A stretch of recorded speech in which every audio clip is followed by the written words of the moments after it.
Well, once again, ladies and gentlemen, boys and girls, we are back to the Mythic Showdown Season 2, presented to you by War Drum Games. And guess what? We are really, diving into the drafting stage here. It seems like my friend Baldudo has a very good background. I'm loving it. Like, are those rose petals, man? Is it so? Yep. Curtains, bhai, curtains. Nice one, Curtains in man. my room. Looks good. Mm, But yep. again, we are new day, but the teams are old. Two teams. Why am I stuttering? I don't know, but I think it's just the intense pressure already getting to me, man. But I think this game is gonna be good, isn't it? Yup, it's gonna be amazing. Like this is day two of the round robin, man. So, of Mythic Shutdown Season 2 by War Drum Shut Games. down, Uh, yes, sir. and Mythic Showdown. Okay, shut down. Okay, I see what you did there. But yeah, it Yes, is the sir. first best of three between Yama and RNTX, and RNTX will be hoping to end this game soon because they have another game right after against Oh, Elusivity. It's a pretty long evening for RNTX today. So I think indeed. all of these players are going to be ready to deal with this draft as soon as possible. Absolutely, and you know what? It's just yesterday that we got a new patch, a little bit of adjustments with the heroes too, right? So I'm really loving to see how the teams will be adapting to into this changes that has been there. Some of the heroes they got buffed, especially the Suyo, the Julian, as well as the Nolan, I believe. So these heroes are buffed. The Lancelot still a bit of nerf onto the second skill, so that's there. But the main criteria is going to be the mid lane. I think a lot of the teams they like to play that the tanky composition with the front lines being there and the mid laners being the main damage dealer, especially the draft with the Kimi. If I have to name a team, it's gonna be team Sacred Shrine, of course. So they do that thing. So the Kimi being nerfed, some heroes getting a bit buffs as well, like the Sicilian, for example. So these heroes can come into play, but again, how these teams would like to use those, how these teams would want to utilize this into their composition that is already there. But again, talking about the bans, Yama Esports, they are really centering around those assassins. They do not want those assassins to be available for Joseph here, who is really, I think, one of those prodigy assassin users, right, that we have talked about from the longest time. I don't know, if he is gonna pull those assassins or not, but at the same time, Team RNTX, they will be revolving around those heroes that can be the annoying factor. I know you want to do the analysis, but I love this drafts, Oh, Baldudu. dude, So, everyone uh, loves it. It's free game, bro, for the side of when it comes to analysis because all these players all have their signature picks, and these teams have signature styles of playing. It's like when what we see with RNTX is they really love those team fight comps. Like they love having a draft which gives them potential to re-engage. They really love having the domination in terms of that edge of the draft because if we see a lot of teams like Noctura likes to go for like a one in one done comp where they kind yeah, of play around Faden. They give Faden a control hero. He sets the tone for them with Sararman going for an aggressive jungler that can contest. Similarly, RNTX, what they do is rather than try to put Joseph as the main carry, even if he's playing a carry hero, the game would kind of revolve around the rotation coming in from Mario and Afraid. They like to be the damage soaker and they let Witch be, give him a carry role in the mid lane. Like they usually try to give him a carry role like Jimmy. So we see this a lot of times. And looking at the state of the draft, a lot of these junglers taken out, the Alice and a lot of options in the gold or in the Rome also taken out. And with the side of Yama picking up that Hilda, that Gutout is still open. that is there.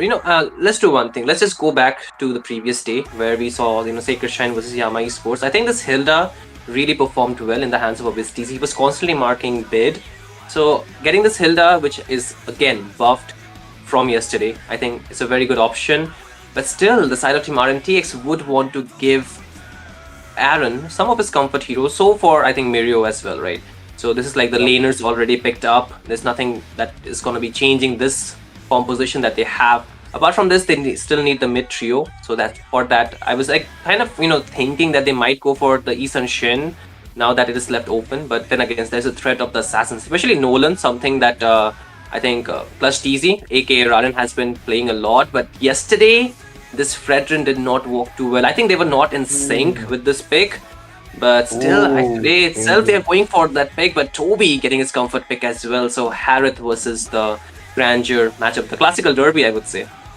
Yup, definitely. This is the most. It's one of the most standard picks we're seeing in the current patch. The Fred with the Granger. At the same time, I think we're gonna start seeing Eve bans probably. Oh, okay, Joseph. Oh, I told That you is about a this one. very, very confident pick coming in. He sees the Hilda, he sees a Fred, and man goes in for that Fanny lock. I mean, you need to know what you're doing, and I think Joseph has a pretty good idea of that. And looking at that Yuzong pick, we know for a fact that usually RNTX likes to flex that Yuzong pick. Either Mario plays it. Sometimes we've also seen Aaron taking it into the gold lane because the Yuzong kind of works if you pick up a Kimi, because that's what I thought they would be doing. But by picking up that Harith with the Yuzong, you've kind of locked in your side lanes. So now Witch cannot Yeah, be picking up something like a Kimi, because if he does so, their early game is going to struggle a lot in terms of crowd control. You've already lost out, a lot of options for the crowd control. So you need something like the Eve. You need something like even a Kadita would actually work pretty decently if you pair it up with a Fanny. Like the Kadita can bait out escape skills, or the Fanny could do the same with the Yuzong, and then you have cleanup. Either side can pick up the cleanup role. And yeah, looking at the bans, expected. I mean, you ban out the R Lord because the last thing you want to do is make it harder for Fanny to cable in peace. So the Phobius yep. and R Lord, perfect sense in terms of bans. What do you think they're gonna be picking up? I think knowing Dark, he can go for the Lapu Lapu at this point, right? Mm. Because it's left open. Since the Grandeur will go to the goal lane, the Lapu Lapu can walk on the EXP lane. But another pick that can come through could be the Esmeralda, but then again, it's not so good against the Dragon. I think it can struggle a little bit. But again, it's a good counter against the Harith only if the Esmeralda has a decent amount of farm. If the Harith is onto the leading side, it's very difficult for the Esmeralda to soak in all that shield and also, while try to deal the damage. But I would say. For the side of team Yama Esports, yes, they are getting their comfort pick, but I feel this kind of again revolves back to how the side lanes will be activated. They need something very good side laners to actually give the advantage for. Which you already mentioned, the Eve, he will be going for that thing, nothing too out of the ordinary, right? They needed some bit more control around the map. They're going for that thing. I was thinking they might go for the Zushin, but the Zushin will not be coming through. Maybe for Yama they can go for that, but it will be very risky given the fact there's a Fanny, there's a Uh, Yuzhong, and also yep. there is a Eve. Like very difficult to Yeah. match that range, isn't it?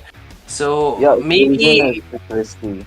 It's just a risk. It does not give them any value, because the true. only person you're gonna be reasonably catching out is the maybe the Yuzong if he comes in, but you do not want to be that close to a Yuzong to hit the lantern on him anyway. Yeah. And for both of us dissing Zushin like this, I think Ray is gonna have a strong word with us Uh, afterwards. But like you said, Shin, you did predict that Lapu Lapu, Dark loves Zushin that it pick. is. You also predicted the Zushin.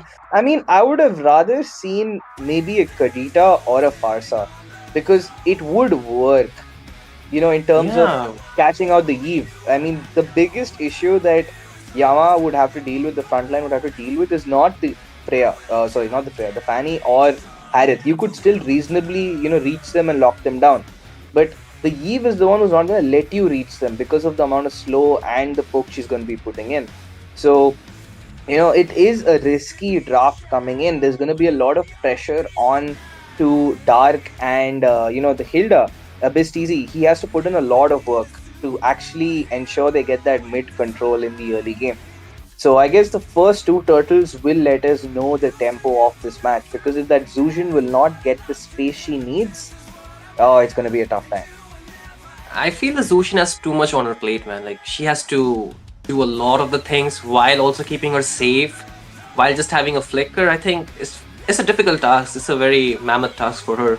But still, I hope she does not get overloaded with the pressure out here. But still, like you mentioned, Dark and Abyss TC will have a lot of work. If we talk about the spells, nothing too out of the ordinary. 4 flickers for the side of Team Yama Esports. A Purify for the Harith, which is quite reasonable given the fact there is so much crowd control available. But then again, it can put her at a tight spot sometimes if he is not careful enough. But apart from that, I think nothing too out of the ordinary. Very staple staple battle spells that we're looking at if we talk about that. But again, in terms of the composition, which you have already mentioned as well, I think for RNTX, they are very aggressive, isn't it? Because they have so many engage tools. Like there are at least 4 heroes that can engage by themselves, and then again, Yama Esports, they need some kind of a laning advantage, which they kind of have, but not until the rotations are met properly. But again, we'll see more of that as we head into the Land of Dawn, for the game number 1 in this first match between Yama Esports versus RNTX. The voice of the game, myself, Shinryu, and I'm joined by Balduru for this game. So the mid duo, man, very interested to see how they will perform. Yup, I think this patch, right as we speak, Zuzhin putting in a lot of work. Afraid and Abistizi both take their fair share of damage, forced to back out for now. But like you said, that mid duo, Abyss and Viol, and on the other side, it has to be Afraid and Witch. These four people, I mean, any mistakes from either of them is going to directly reflect on the KDA of their side laners and especially the junglers. I mean, any mistake from these four people is going to instantly reflect on the other side. Absolutely, but again, a bit of skirmish happening onto the bot side. It seems like a bit of pressure built up as well. The flicker will be used by Abyss TC right instantly as we speak of. The Fanny wants to go back in, but just trying to just steal some jungle cramps here and there, but not yet too much of a success. Not level 4 yet, so cannot go for the cutthroat as we speak of. But again, talking about the emblems, do you see anything different though?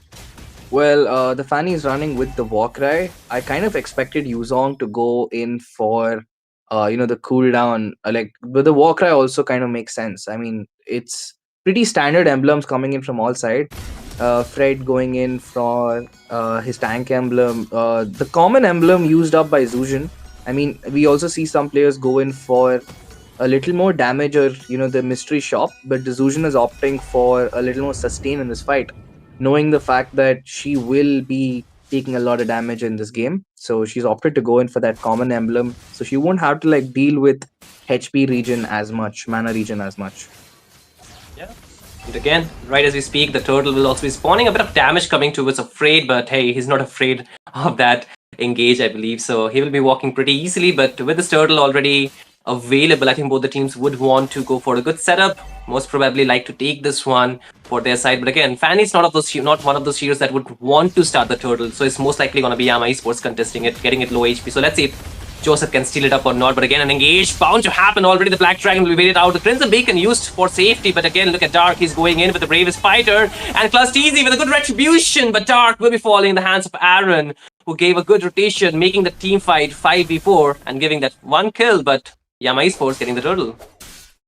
And Clutch is the name, is Clutch TZ with that timely retribution. And by doing so, Yama has got a slight early game advantage in terms of XP. But no, Clutch TZ found himself in a very, very wrong position. Oh, damn, that's just a bit too much. But again, Dark still wants to go in with the bravest fighter. And Mirio is low on HP. That's a trade though. But again, Fanny wants to go back in. Good cable though. Can he get the kill? No, Zuzhin picks him up and done! And dusted will be the Fanny. Dark picks up a double. Good use of the Zuzhin. Damn. The Zuzhin is coming in clutch. He spent a little too much time there. Joseph has to know you do not want to give the stacks on that lantern. The Zuzhin is going to pick you up and throw you out of this fight. Looking at that replay, they spent too much time on to Clutch TZ. They finally got the kill with the cutthroat, but that was time for them to back off. Mirio overstaying in that fight shows how Dark gets a very clean kill up there. And there's the mistake from Joseph. He spent too long on those cables, giving Dark that double kill for himself. And that's going to make, Mirio a little more, Mirio is going to struggle a little more against that fed Lapu in the lane. Absolutely. I think the more gold the Lapu Lapu gets, the more lethal he becomes, right? Because if he gets a lead, then even the Lapu Lapu to some extent can snowball, can deal a lot of damage, especially to the squishy one. In this case, it's going to be Witch, Aaron, who needs to be a bit careful. But I was thinking, the Fanny could actually get both of the kills because we were so close. If not for the Eve, that would have been a very first kill as well for the Fanny. I mean, double kill for Fanny. But again, talking about this game, this is on a Mumbai server. So Team RNTX, most of their members are, having that boot camp in Mumbai. So they have the advantage. Yama Esports, they might be a bit too risky to do that. But again, Mirio gets engaged on Taunted. There's no way. He's getting out of that and he will fall. And one more kill picked up by Team Yama Esports. Now the scoreboard looks 3-2. A bit of advantage as well for the turtle. There's no one to zone it out. Fanny knows that, does not want to contest, so maybe a free objective going to the hands of Yama Esports. So looking good, but again up top though. Toby getting a bit of pressure by two members. Aaron taking the gold freely up top. So I think that's a W already for Team RNTX. Yup, RNTX, they did get that turret goal, but there's the engage coming in. The CC immune perfect coming in from Aaron. Oh my Joseph! goodness! Joseph! What an Oh my incredible skills! Damn, he picks up a double and now Aaron is getting engaged on by two. Does have the Zaman Force. Joseph is coming back. He wants a triple, it seems, but look at the back line. They want to go for another engaged RWM with the Petrify onto Berserker's easy. There is no way. He escapes that. One more victor by RNTX. And despite getting both the turtles, Yama is giving up a lot of lives up to RNTX. And you're feeding the least people you want to see. And again, Abistizi will fall to the clutches of Mirio. Despite being taken down twice, Mirio has definitely clapped back and got his lick in this fight. So, with the situation going in dark, again diving in, I feel like Yama needs to actually put their advantage, which is the team fights. They're doing better in those scattered team fights, but if you completely split up in on a 1v1 basis, any time of the day RNTX's comp is going to do better, and it's reflecting in the gold rankings. We're seeing Toby Yeah. clearly being with a 1k gold deficit in the gold lane, and this is just 6 minutes in. Oh, but again, top lane though, under the skirmish, bound to break out. You can see already, RWM will be dropped out, but can this Hylos get out? He cannot. I mean, he can, but Dark being the one falling this time around. So I feel the wave which is free hitting onto the backline might be a bit of a trouble. You can already see they are leaving the bot lane completely unattended. So a tier 1 will be easily taken down by Joseph, who is just split pushing in this map. But again, with the objective spawning very shortly onto the top lane, I think RNTX would also want to contest for that one. But again, the Petrify combo onto us while instantly flickers out and go for the safety. But again, it seems like Mirio will not be so lucky. He gets taken down though. I mean, they're not giving Mirio time to pop the Black Dragon. I mean, this sheer amount of crowd control coming in. Ooh, but again, they are not stopping there. Riley did not have the flicker, means that he is sitting good night. But again, Abistizi falls onto the backline in the hands of Abistizi. Sorry, in the hands of Aaron. Abistizi falls, but again, Clastizi still gets the retribution, but cannot walk out with his life intact. Dark trying to get out with the bravest fighter. Will be able to do so, but in the process, lost 3 of his members. But was it a worth it trade for Team Yama Esports? Definitely not.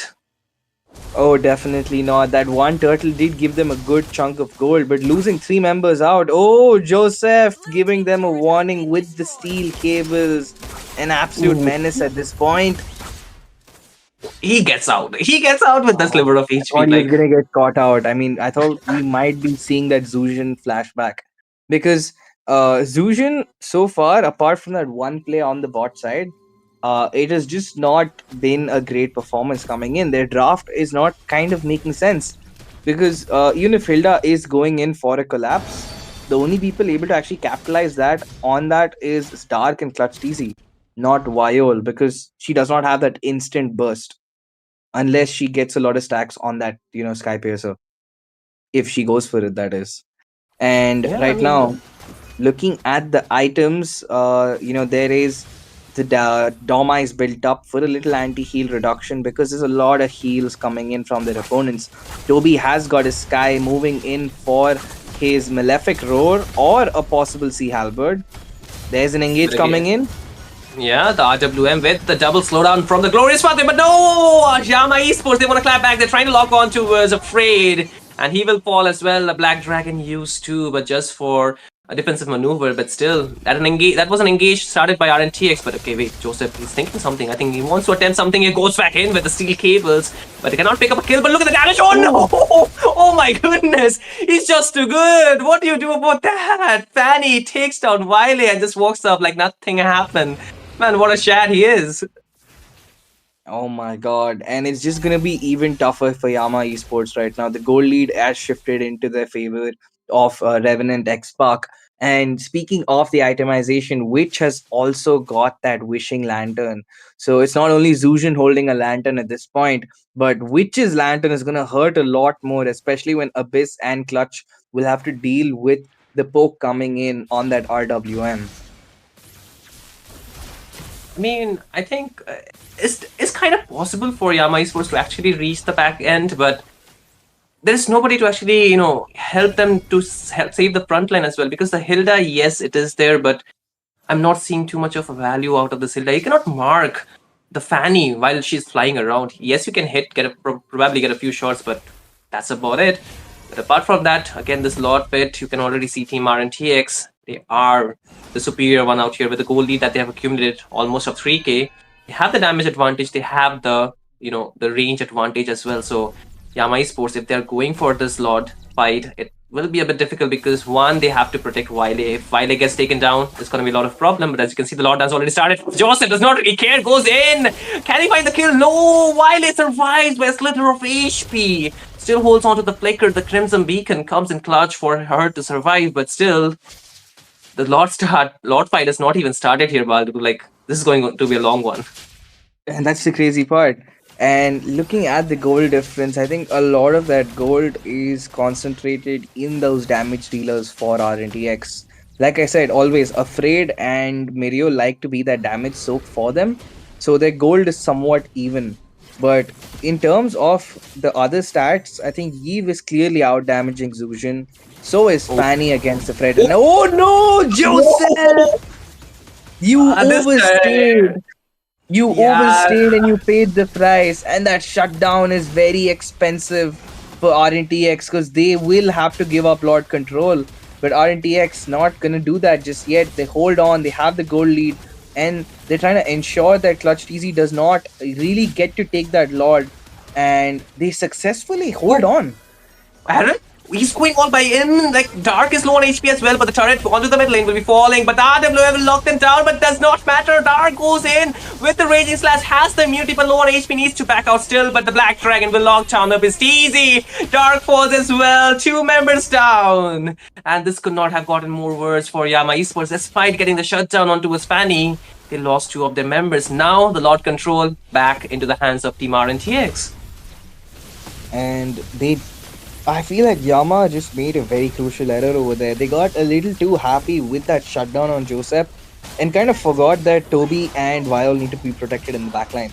Because it's not only Joseph who's the menace for RNTX, they also have a Harith who is, doing a really great job. This man has not been Yeah. stopped throughout this game. Not a single death on his side. He has a good goal lead. So leaving him open is just asking for trouble. Absolutely. I mean, the way they are using the slowdown with the RWM as well as the glorious pathway, you can see, right? The path to the back lane is so difficult to actually go in. You get the slowdown and then you get a double slowdown, which means that you cannot walk straight up. You need to go from behind. But the only people who can actually go for the back line would be Dark, but he has to expend each and everything that he has. And one flicker will just, make a plan flaw. But again, another RWM being used up. Joseph wanted to instigate that fight, but still they do not have the minions. But that's some resource being baited out. Yama Esports still holding on to theirs though. But the second tier onto the bot lane will be falling, and now the inhibitors will be in problem. But the holy shields are already off, so it's not gonna be so much of a advantage for Yama Esports when it comes down to this Lord defense. They need to stop it before it hit the inhibitor. And with the members already available around the area, I think they can do so. They need to let go of the second tiers though onto the mid lane. But again, Class TZ might be the target. It's already getting engaged on. And look at the skills being used by RNTX left and right. They really want to overload Yama Esports. And now the RWM2, Dark cannot find escape. Mirio takes down that kill, but the turret is yet to fall. It falls eventually, but Class TZ is low on HP, gets a stun, gets a slowdown as well. But it's actually not Class TZ, it's actually Dark. Who Yup, Dark will it was fall in Abyss. this fight. And I think that is a decent base defense. I mean, you were going to lose that inhibitor anyway, but you managed to trade out your XP with Mirio. So I would take that fight. I mean, that's a Wait, decent result wait. for them. Oh What? no! Joseph Oh getting a my. little too greedy over there. That is not the play you want to make when Toby is supported by Abyss and Clutch. That's too many interrupts for your cables to make their way successfully to their target. And this time, the cutthroat is not enough, as it's going to be Toby who picks it up for himself. And Clutch TZ finally picking up his level 15.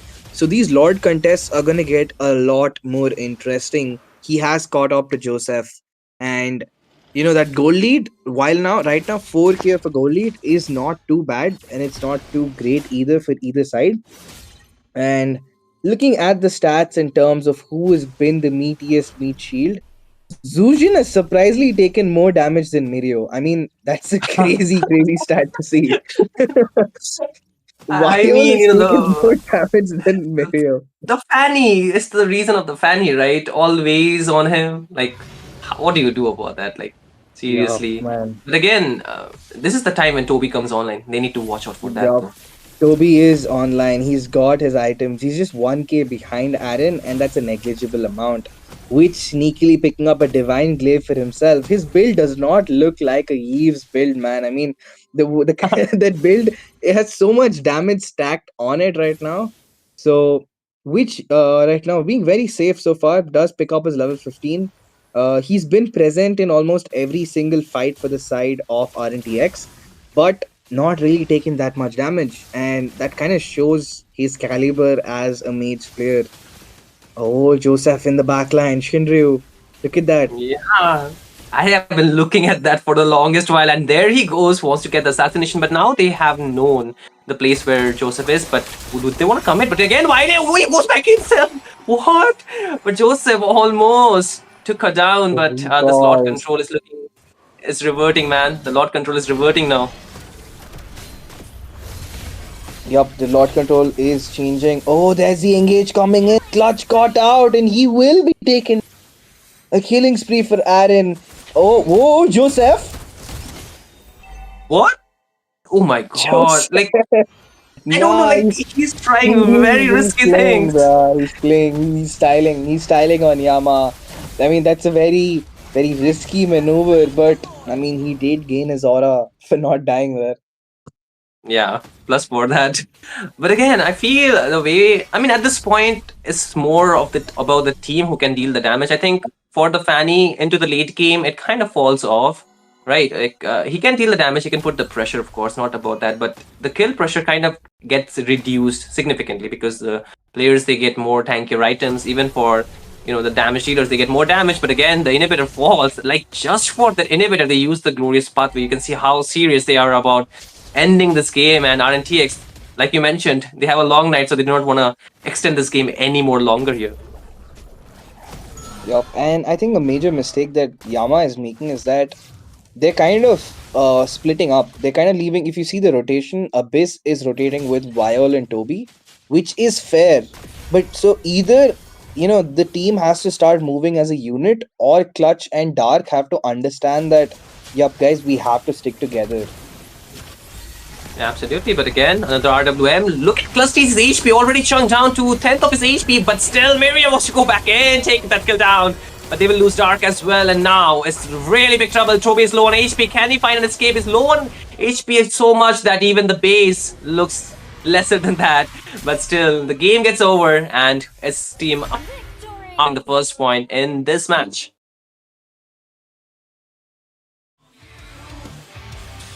Yup. And with that, the first match, game one, has been in favor of RNTX from the start to finish.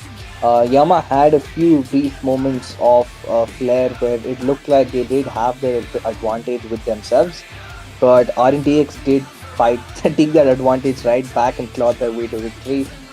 Joseph styled his way around from this beginning to end. And yup, there is the sneaky MVP in the back, always with the MVP in his pocket. It's gonna be Witch, taking almost no damage, man. I mean, that's crazy. That damage is a very negligible amount considering Dark always on Witch, and with a KD of 3, 0, and 12 untouched, a convincing victory for Witch, being the MVP from I think since yesterday. I think this man is on an MVP streak carrying RNTX. Absolutely, I think which, like you mentioned already as well, that he has a very good positioning, right, in the map. Like he is almost as if untouchable, like untouched out there. Not untouchable, that's the wrong word. Untouched around the map. So I feel this kind of gives the team so much advantage. And even for I think Aaron, like he was so good in this game as well. Like yes, Toby, not Toby. It's like Joseph was the one who was going in, styling with the fanny, but these are the silent carries who was dealing the damage as well. And Mirio always with the engage, afraid as well, the double slowdown made a lot of the work very difficult for Yama Esports to actually, do as much as it looked good on the paper. The draft was good, but when it comes down to the execution, there's a lot of the other things that matter as well. Toby did have the damage, but he was not getting the room because of the constant dive that was there by the side of team RNTX. And in a lot of those cases, you will see Abystizi and Dark, they are active, but there is nobody to actually, finish off the skills, isn't it? Because Abystizi, for one, he cannot go that in deep or in that, back line so easily just by walking, because every time he goes in, the RWM and the other skills already drops him down to 40th of his HP, and after that, like, what does he do is the question, right? Yup, and in terms of head to head, Toby did start, getting his damage, and we can see that in the late game he actually ended up out damaging Aaron, who had a comfortable game from the start. But that is not enough. It's the same mistake again and again. I feel that Yama, especially when teams are going in with these tank comps, they kind of forget the whole point is to rotate together as a team. You split up even a little, it's gonna end up being two scattered fights, and the team with assassins is always gonna win that numbers advantage any time of the day. That is there, but I feel more threat was on Vile. We even talked about it, isn't it? Like, if Vile gets overloaded by the engages, then he will have problem. And more so, you see the Fanny always going onto Vile and baiting out skills, like the way Joseph constantly put the pressure. Yes, there were some times when he got shut down, but still, apart from that, the pressure that matters the most, because once you are in a pressured situation, you completely forego or let go of the objectives around the map. Yes, Clutch Cheesy was able to steal the turtles, but what about the lords? What about the turrets? Like Yama Esports, they could not really touch the turrets around the map. But talking about the stats once again, you can see the rich guy is going to be Aaron, and all the stats are actually taken by Team RNTX, which is quite surprising, isn't it? Yup, and a lot of assists coming in. I think some of these stats kind of were obvious in terms of the goal. I mean, Aaron has been completely getting a free hand in terms of how long he's got to farm. I think Joseph might have edged out Aaron in this thing for a rich guy, but I think he was busy styling on their opponents over there, with those recalls. So I think the combo of the Eve and the Hylos, the slows were just too much for Clutch TC to really join those fights. Because even if he wanted to back out, the Glorious Pathway was there to restrict him along with the Eve. Yeah, I mean, this is a classical combo, just like the Garud Kacha plus the CC combo that's there, the Curtain Call plus the AOG, like you cannot escape that without an Purify. This one is again one of those combos, I feel. So it comes down to the point, or it just boils down to the point, how much can you actually avoid the skills, because for the RWM, it's like a locked on skill. You cannot reposition yourself even with the flicker. So in a way that you're locked in one position. So you can just, wait until that huge AoE damage skills are, the cooldowns just get hit by, the cooldowns are there, or maybe the skills are expended, after which you can go and engage. But Yama Esports, they were so fixated on fighting while the skills were active. Or maybe they were forced to fight while the skills were active, isn't it? Like the Black Dragons, those engages with the Petrify, the slowdown by the Glorious Pathway made it so difficult for the members of Yama Esports to get out of that position that they wanted them, like the side RNTX wanted them to be. So in a way, that kind of mattered. But again, talking about the draft this time around as well, you can see the bans, not too much of a difference, same bans, but the Hilda joins the banning section this time. So the Yu Zhong still will be the first pick by RNTX. You can see the amount of pressure that this Yu Zhong has created in the and they want that to exist even to this game. So they're not letting go of that hero at all. I mean, it makes perfect sense. You have to spend so many resources. You have to be so aware, and you can't dive a certain fights in the mid lane simply because you know that Yuzong is gonna pop one ult and be there within 5 seconds. So Yuzong is like puts a timer on how long you can push your luck. So it makes sense that RNTX likes to prioritize it for themselves. At the same time, it's one of the signature picks for Mirio. So yup, they love giving him that pick. So if we see this Harith again is being picked up for RNTX, they're going in for almost the same draft. Oh, even the Eve, that's 3 for 3. Oh my RNTX does god. not want to let us predict anything. They're just like, bro, we're gonna stick with what works because it worked really, really good. So, that's what we're gonna go with. On the other side, Yama has a little change. They did go in for that Gutted Catch this time. So the AOG will be a little better in terms of the zoning, because while Abyss TZ did have his early game pressure through the Hilda's power of the wilderness, it was not as much as they would like. So the AOG paired with, okay, to be on Esma Gold. Or it could be Okay, a Lapu Gold. We never know, you know. It could be a yeah, Lapu yeah. Gold. Like I want to see an anything. Esme jungle. I want to see an Esme jungle, Oh, to be honest, but I don't think that's gonna happen. But the Esme is a good answer to both the Harith and the Eve, because both of these guys get a lot of shields, and that's pretty regular shields. Eve's passive plays off a shield, Harith's skills play off a shield. So, Esme is going to do a great job over there if they don't get slowed down. So I think they should consider a Hylos ban.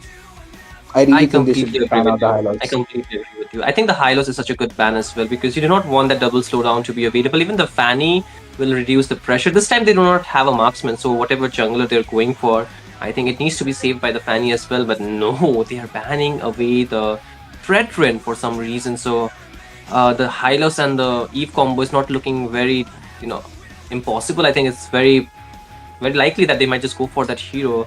But at the same time, I'm kind of considering what junglers can both the teams go for, because one, Yama Esports, they do not want to go for maybe the utility jungle because they already have double fighter. Whereas for RNTX, they can actually opt for the utility jungle. But if we talk about the options, quite less. Maybe the new junglers could be an options as well. Like the Suyo could actually work pretty well. Not the best hero in this meta, I would say. Like even after the buffs, I don't think so. It's very a considerable amount of buff. The damage still remains what it was. So could be one thing, but apart from that, I think they might need something with a more burst damage for Yama Esports. So maybe just Oh, okay. Okay, so it's a 3v3 fight. Joseph is gonna okay, Joseph yeah. and I was that. like, we are having the new mode in the game as well, right? The 3v3, right? So I Your mean, the it does Shadow make Clan. sense, right? It But does make sense, I right? feel that if I don't think anyone was expecting Toby to go for a utility pick. So, they could have Mm. rather picked up the Kimi first for Viol, or, Mm-hmm. a good option. So it's gonna be the Sicilian. That's what we see. The Sicilian. It's a unveiling. Joseph is going in for that Borg in the jungle, and I think that's the ban they should have gone for, the Borg rather than the Fredrin. Uh, it giving up the Borg is just a really, really risky play. And they've also given up the Hylos to a Fred. Not too happy about Nah, that, man. Yama, what is going Not too on? happy. Like, Not too it's just happy. risky. That's a lot of pressure being put on Viol once again. Like, unless Viol gets to stack for 20 minutes, it's gonna Wait, be very what? tough. What? Huh? Yo, Wait, what? yo, that Borg is single-handedly going to cook that entire lineup, man. Nah, Wait, this is not looking good. are they seriously going for I edit think it's an jungle? Like Esme jungle. I think it's an Esme jungle with an Edith EXP. maybe I hope. I Edith really hope EXP? it's that. Edith Yeah, Gold or because EXP. that actually makes sense because the Edit used to be the classic counter for the Yuzhong, isn't it? So Hmm. that could be one of the options most likely. I think it's an Esme jungle as well with the Lapu Gold and the edit onto the EXP. Yup. Ooh, risky Okay, draft though, I very, would very. say.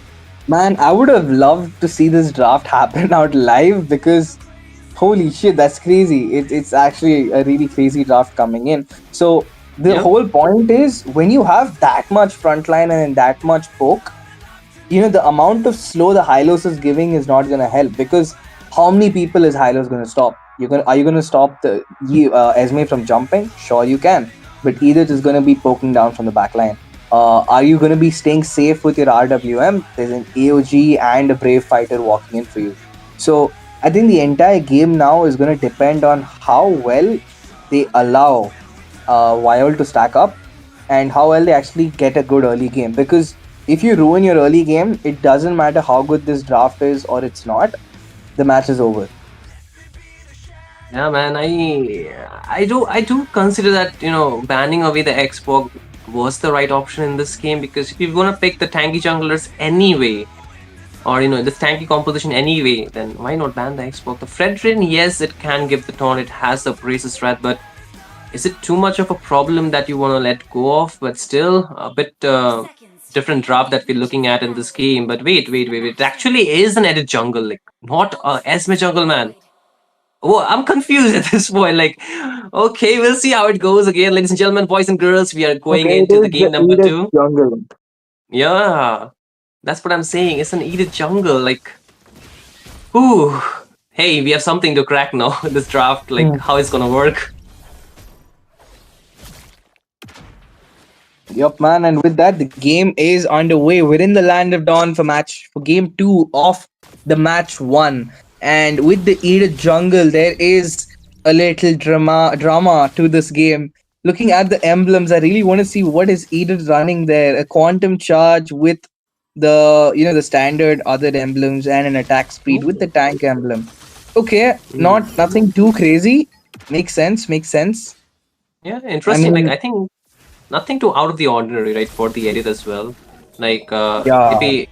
if we talk about the spells as well, like quite same, like what it should be in terms of the battle. I mean, in terms of the emblems, I think the only one that nothing actually sticks out for me. I think it's pretty normal for all the heroes, even for the Xbox as well. So in a way, I think Yama Esports, like I'm not too happy to see the edit jungle in this economy, right?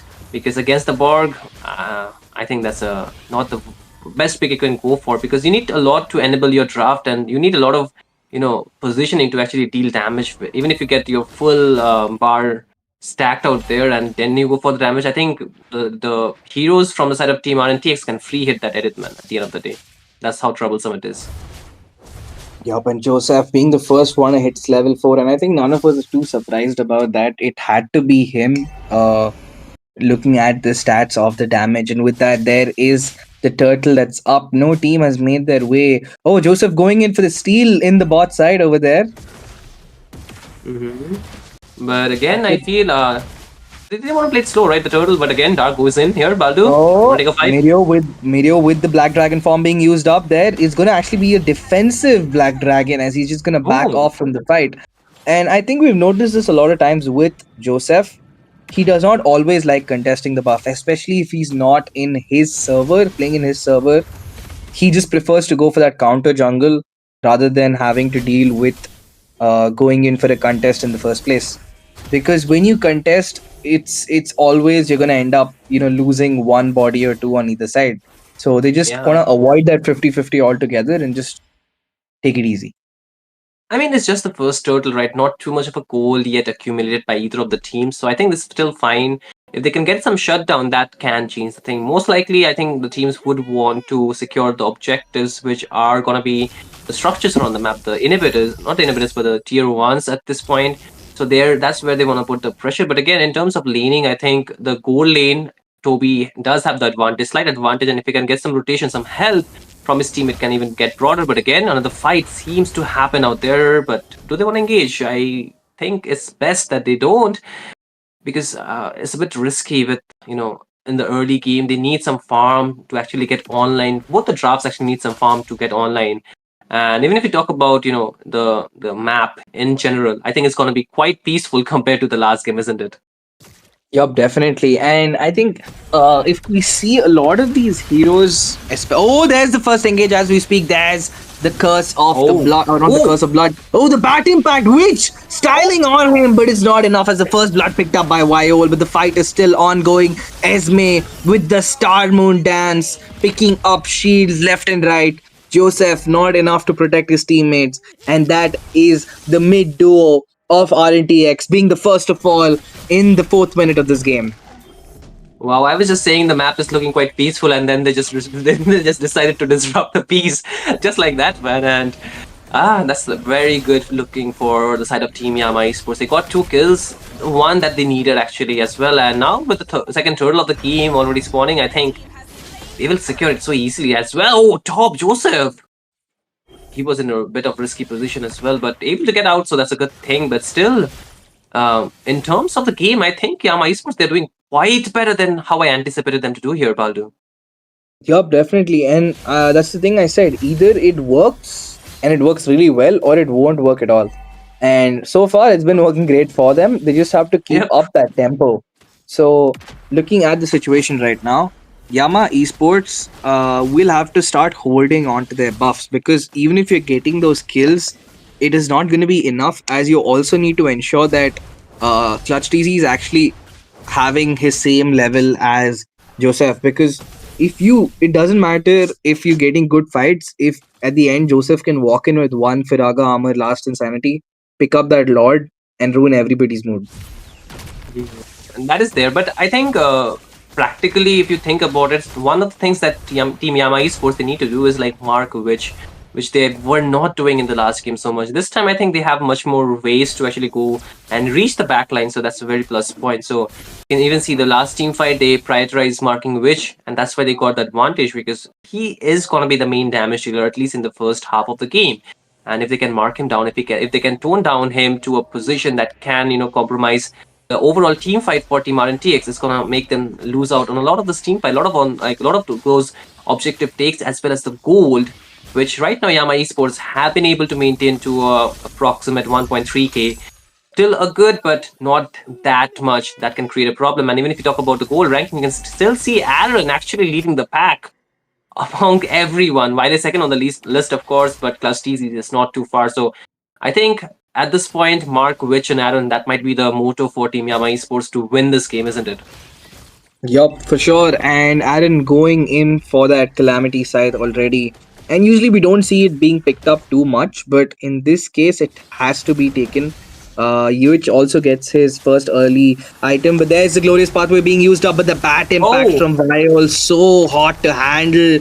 Toby in the back line, in the midst of it all, and RWM used up by Witch, but Aaron will get the clap back. Two people down from the side of Dark! Yama Esports, but Dark is the one who calls, uses up that flicker defensively. Witch trying to chase No, him down, uses no, up those dots. Will Witch no, go in for the what? flicker? Yes, he does! Dark will not be able to survive, and with that, Witch getting the clap back his team needs, evens the scoreboard out for RNTX. And folks, we have a game on hand.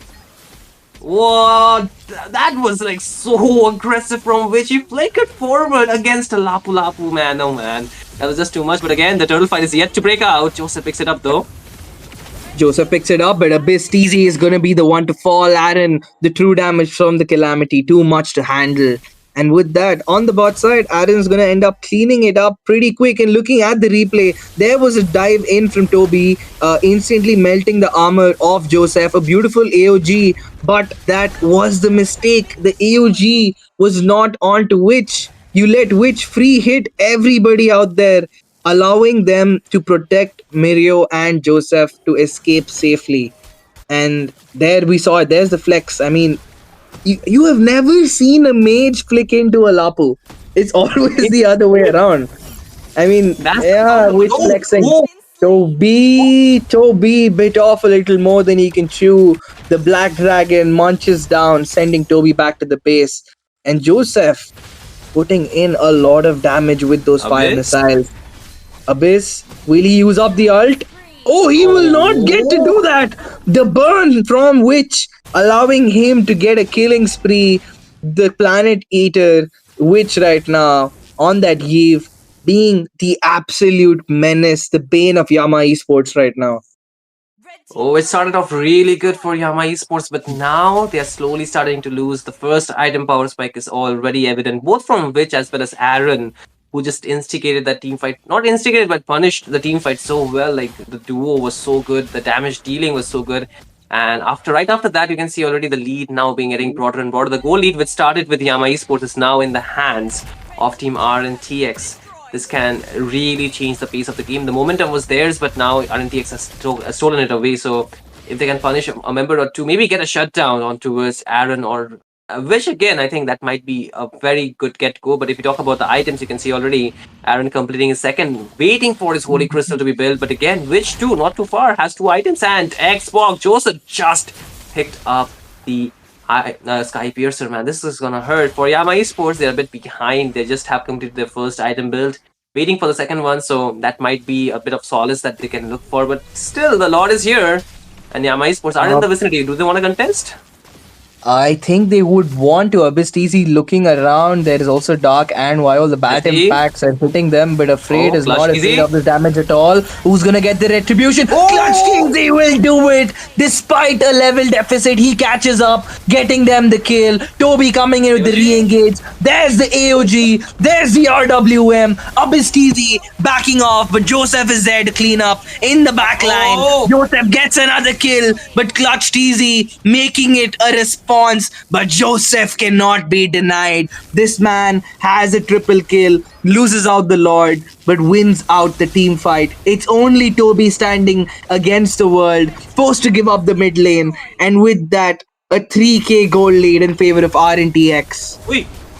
Oh, he's still going back in. Aaron, he might be in trouble though. Can they escape? Oh, the bat impact is perfect. The Sanguine Claws will be catching him out. Toby going in the back line, gets the kill onto Aaron, still putting the pressure onto Mirio. The Shah Residue giving Mirio the heals he needs.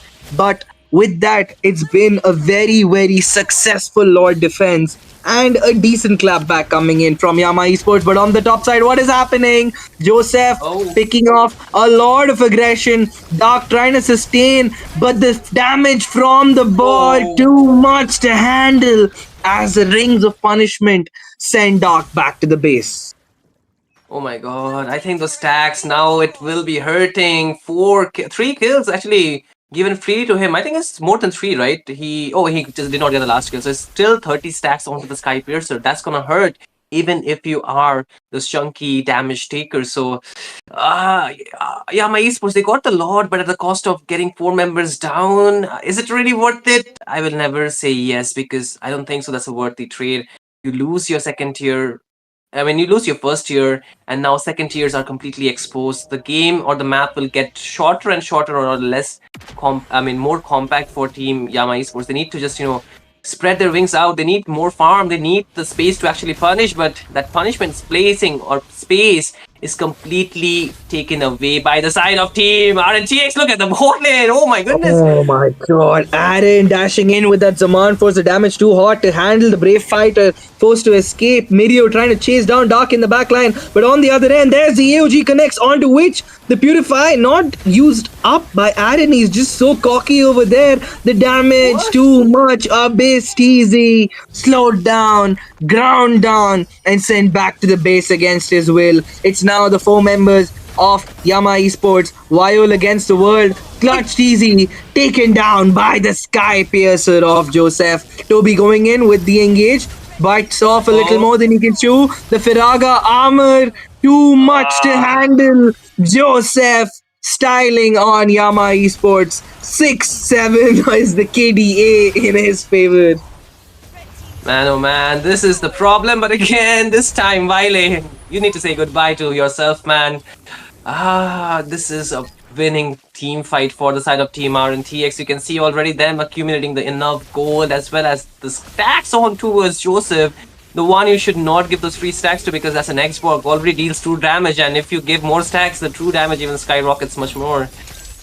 This is looking very bad if you're Team Yama Esports. The tanky lineup is not really paving the way for them to actually do too much. Yes, they got a lot in the previous team fight, but this one will be solely getting taken by the side of Team RNTX, and now Yama Esports, they're in a lot of trouble. But again, you can see Joseph again getting too ahead of himself, but this time I think it's very difficult to punish him, isn't it? So he can do that. He has the pass. He's too hot to handle, quite literally. The armor is being shredded right now. He also makes it his full build, if I'm not wrong. Picked up the brute force for himself. Right now, RNTX trying to sync these waves with the Lord. They're going to sync only 2 waves and let them crash.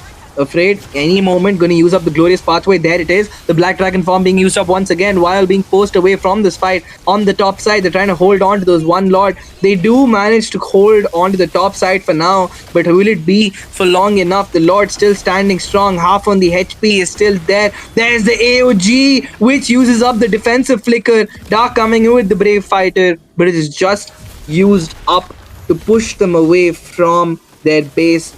hold on for a little longer. There's the staggered wave that's coming in, but the damage is not enough. A really, really good defense coming in from the side of Yama Esports with a 6k goal deficit. Oh, But oh, what's happening on the top side? Clutch TZ getting caught down. The glorious pathway being used up along with the RWM.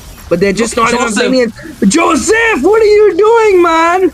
There it is. The Firaga armor being used up. Last insanity. This man has truly gone insane in this fight. The fight is still ongoing. Clutch TZ forced to back off. Edith being popped down very low. Mirio with the Black Dragon form being used up defensively. Roby going in with the zone. The defense is successful. Yama Esports have held on to both their turrets despite the menace of RNTX. At this point, Toby can do, I mean, not Toby, but Joseph can do whatever he wants. Look at the damage dealt by him, like topping the chart. Like, that's illegal, man. That's illegal. But you can do that because you're against tanky members. The only beacon of hope for the side of Team Yama Esports at this point is getting Wiley farmed up, getting those stacks on towards him. I think that might be the only way for them to actually win out this game, because if Wiley gets farmed up, it would be very good for them at this point where the levels do not matter so much. The items will, the gold will, and the gold is in the control of Team RNTX. But again, oh, Toby wanted to go in, AOG in.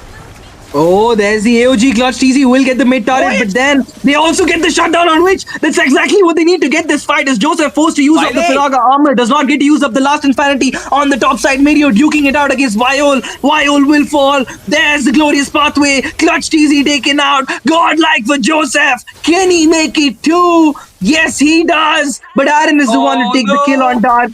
And it looks like Yama Esports makes the mistake.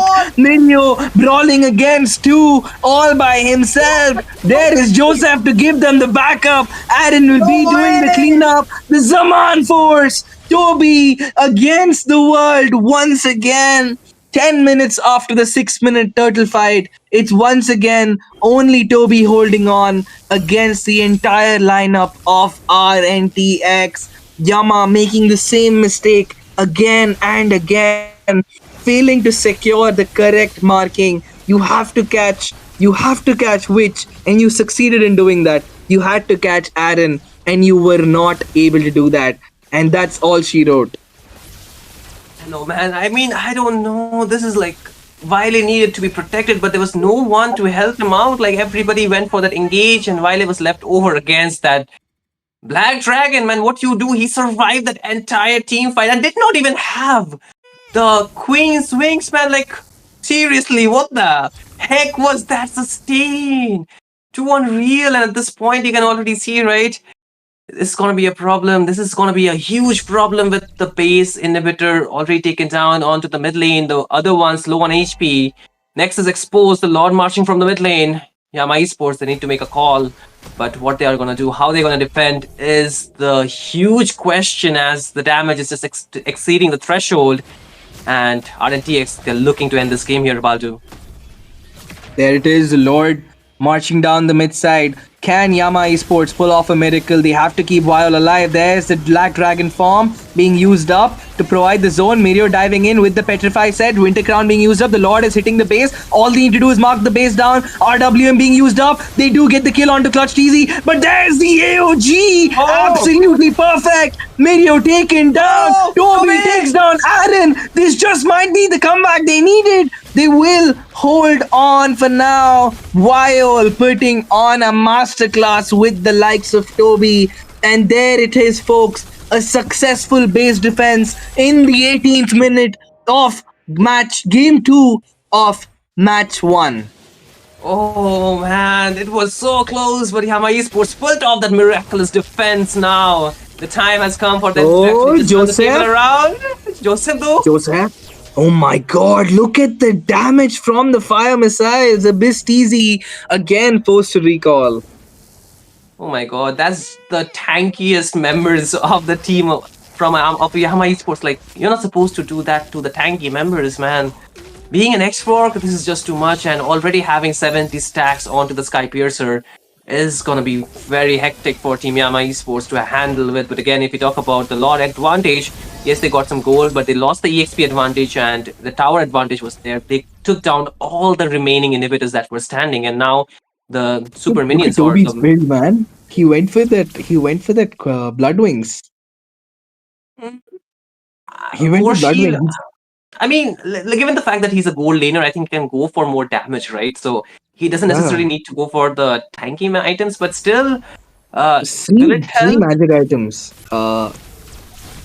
He went for the enchanted talisman, the ice queen, and the holy and the blood wings. Oh, that's a lot of damage though. But again, Pirag armor lost. Not Oh yet though. no, But okay. Abyss.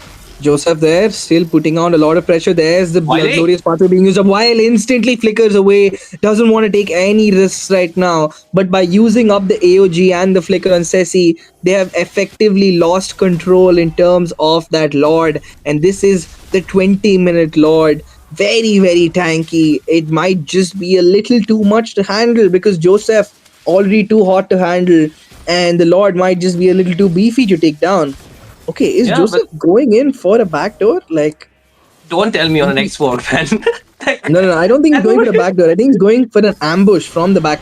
flank. There, picks Yeah, up the maybe he's buff. going for a flank. Yeah, he's going for a Yeah, flank. there's the It seems flank. so. Oh Oh, but wait. Viol does spot him out. Bakes down the Oh no, Firaga Dark. armor. Oh, Dark in the midst of it all. Bites off a little more than he can chew. Taken down. Joseph loses the Firaga armor. But it's not a major issue as he's going to get it back at any moment there. And with that, the Oh, Lord is going into the hands of RNTX. Toby and Clutch making no move to really go and secure that objective. no way they can find an angle of that. You can see the minions already creating so much of a problem for the side of Team Yama Esports. But Toby might be in trouble though. They're trying to engage on towards him, but able to walk out. But aren't they trying to push this out? The bat feast will be already used up. But hey, I feel at this point the Sicilian should have enough stack, isn't it? Because they need her damage. Oh, he just picked up the Holy Crystal. So there's still a very small hope from the side of Team Yama Esports, I believe. But will it be enough here, Baldu? Is a huge question, right? Oh Look at wait, why is Joseph. Joseph going Look in at that deep? Joseph. Why is Joseph going in that deep? I mean, look at the cockiness He's coming in from this getting man. he's The getting in the bat head impact. of the Yama Esports, man. He's getting the heads of Yama Esports. He wants them to focus on him, not on the team, and that's what they should not be doing. They need to mark And which. And a big But advantage is oh, they did bait out the bloody bats already. There's the beautiful, glorious pathway, zoning oh, them out completely. Clutch TZ forced away from the fight. There oh, is the set. Aaron. Aaron popped down very low. Will they get the kill onto him? They just might. Another bat impact is all that's needed. Oh, Mario Aaron. forced to back off. Aaron is also low, but Joseph will get the kill onto up his TZ. And he goes in for the re-engage. The Sky Joseph. Piercer makes it 2. It's only Clutch against Viol. Aaron simply zoning them away from this Wait. fight. It is Ah, over. There is the wipeout as RNTX get the clean sweep against Yama Esports in day 2, match 1 of the round robin stage. Folks, we have an undisputed winner. RNTX going 2 for 2 in both their matches since man. yesterday. They're making a statement, man. They're showing how, lethal they are, how, brutal they are in these games. But hey, that's a statement already. And 2 points secured in this round robin stage already puts them ahead of a lot of the teams into qualifying for the land stage. But what a game, Joseph, man. He deserves the MVP. I think he had 90 stack if the stack could, reach the threshold after the 80. But hey, he had complete stack. He had enough damage and he did miraculously, not miraculous, but he did wonderfully well with the Xbox, constantly poking, constantly being onto the face of Team Yama Esports. And you can see, right, he took a lot of damage but dealt as well. But even if we talk about the items, a 22 minutes game, 26 for 10k scoreboard. But I think at that 22 mark, the goal difference does not really matter that much. It's like you have all your items. It's like how quick you can switch up the items, how quick you can actually, make the decisions for your team. And I feel RNTX with the base already exposed from the side of Team Yama Esports had just one thing to do, just push with the Lord, with the Evolved Lord into the base, take down the right members, and they did that. But I say that last play from Aaron was just too good, man. He switched up the Winter Wow, Crown to the Immortality. The He item survived swap. The like item too swap. good. Yeah. So crazy, man. I mean that is the kind of micro play that kind of separates you to be able to deal with all of that under all that pressure because you're dealing with 4 people diving you in the backline, and you're still having the peace of mind, the calmness to take that decision. And another crazy thing I want to bring out, Shinryu, is the fact that RNDX has another game right after this, and they have Yep. not exposed anything apart from these 4 picks. Oh Nothing yeah. else, because the Borg is a situational draft pick. So they've only shown the Eve and the Hylos and that EXP. To be honest, these 4 picks, despite playing 2 games back to back. So Most people know that Mirio wants to play the Yu Zhong, and for Aaron it's the Harriet or the Grandeur, right? So these are the picks. So yeah, it's pretty predictable, I would say, from there. And but yeah, again, they have even not the shown Esmeralda could not anything. stop. Yeah. They've not shown anything, and that's pretty crazy. And looking at the head to head, you can see every single member of Yama deal taking so much damage. But look at Joseph's stats over there, man. Taken close to Criminal, man. 200k, dealt 120k, and clutched easy, not even in competition there. 50k damage, man. That's just not a good look. Yeah, I do agree that they committed 2 mistakes. One, leaving the Xbox open when you want to go for those tanky heroes, and second, I don't know. Like you also made, it either makes the game or breaks the game. That edit pick right into the jungle. We were anticipating maybe the Esmeralda jungle, the edit uh, EXP, and the gold Lapu Lapu, maybe like that, but it didn't come through. And I think Dark had a very tough time in this game because of the fact that he can dive into the back lane, but who's gonna help him after he has done the damage? Like nobody, right? Hmm. And that was the main issue. They kind of forgot to actually help out the Sicilian. It happened quite a few times, and there it is, Afraid with 22 assists, a man on a mission, and I think a very convincing sweep coming in from RNTX from the start to finish. From the drafts itself, the fact that they picked up that Borg pick, and we all of us got surprised with that Borg pick and that Edith pick, but Joseph surprised us with his performance, but Edith only ended up being a draft gimmick. So I think Yama Esports seriously needs to go back and figure out something on that drawing board, because they need these points. They've given up a lot of points.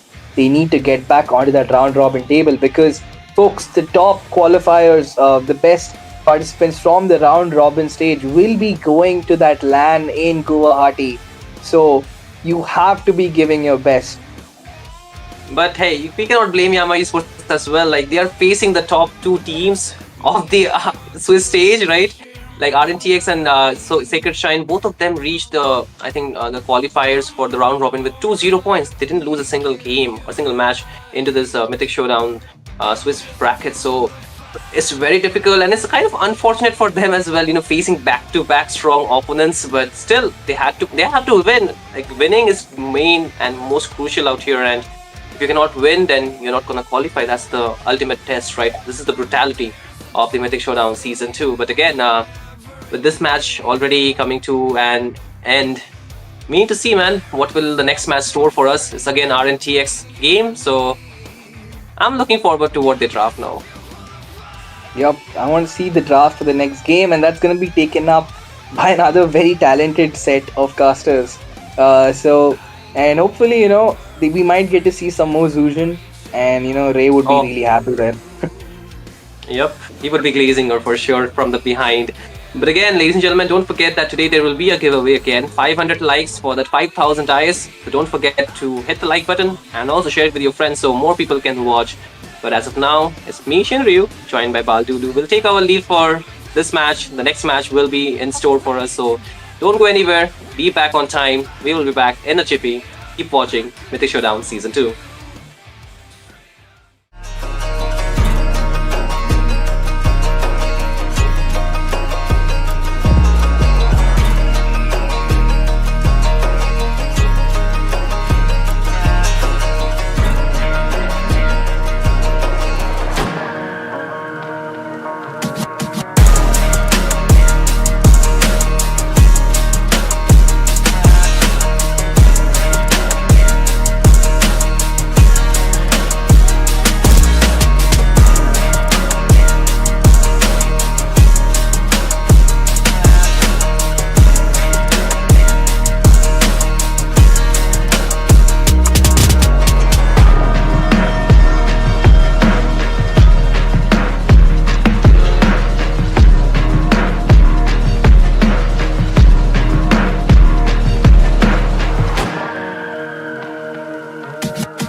Ladies and gentlemen, and welcome to Mythic Showdown Season 2, Round Robin Stage Day 2, and this is going to be game number 2, and we are going to have with us RNTX once more, fighting against Elusivity, and this is going to be their very third game into the Round Robin phase, which means they're already going to be done with half of the enemies, and they'll only have a few teams left. And then this will be me, Sarah, onto the casting desk alongside Debbie. So Debbie, what are your thoughts on the game tonight? Oh wait, I'm pretty excited, Sarah, because EVD, they always have long games, you know? Always gonna be, the average game that they had was 25 seconds, and I had the opportunity, I would say, to cast for a 30 minutes game that they had played. It was amazing. But hey, RNTX is also a team that is very well dependent onto the macro, very well dependent onto the rotation to the early stage of the game. But meanwhile, for EVT, they usually focus onto the later part so that they'll be able to get the job done.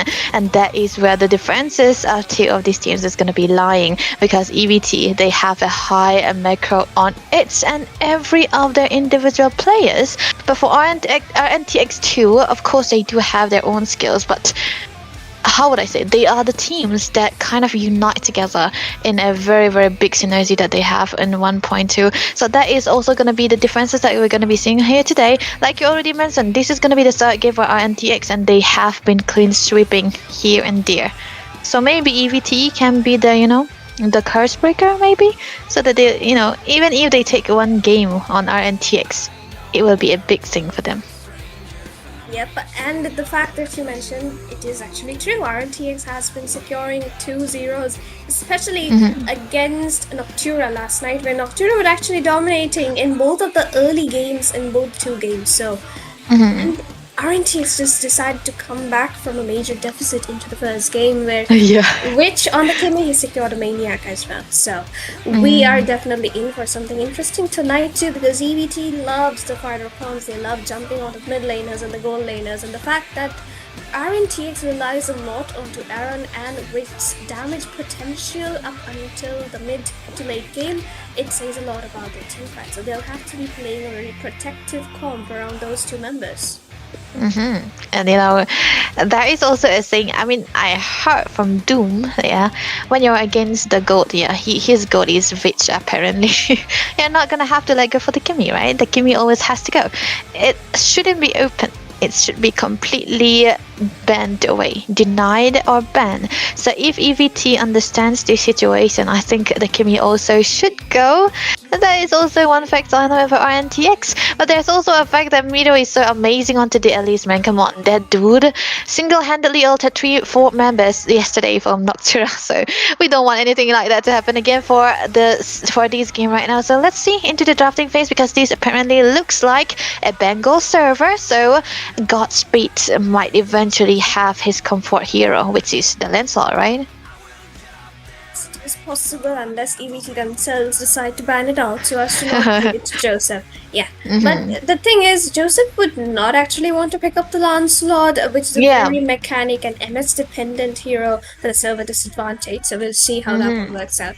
Instead, RNTX would be looking to get that Yve or the Kimmy into their first phases. They'd also like to get the Hilda, Dangerous Grass, right with us. So the Hilda, newly buffed, basic attack's going to be hitting a lot harder now.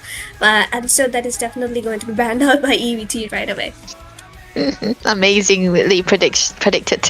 Of course, Hilda has to go because it can apparently go into the hands of Afraid too. I like a Hilda into the room because it can jumble out any kind of jungle potential. It's kind of queer to think that Hilda has been ignored for a long, long while, and now that it's appearing, it's more mainly into the roam side, and Dangerous Grass is where the Hilda shines. But hey, that's amazing. This is what the hero needs: a little bit of a buff, a little bit of a tweak into this damage department, and it's always going to be out onto the top.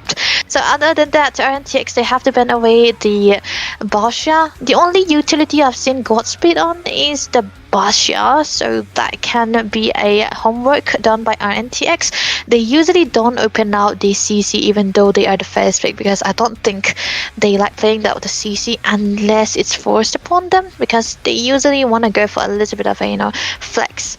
And there's also a fact that CC is a fighter which sole purpose is to go into the gold lane now.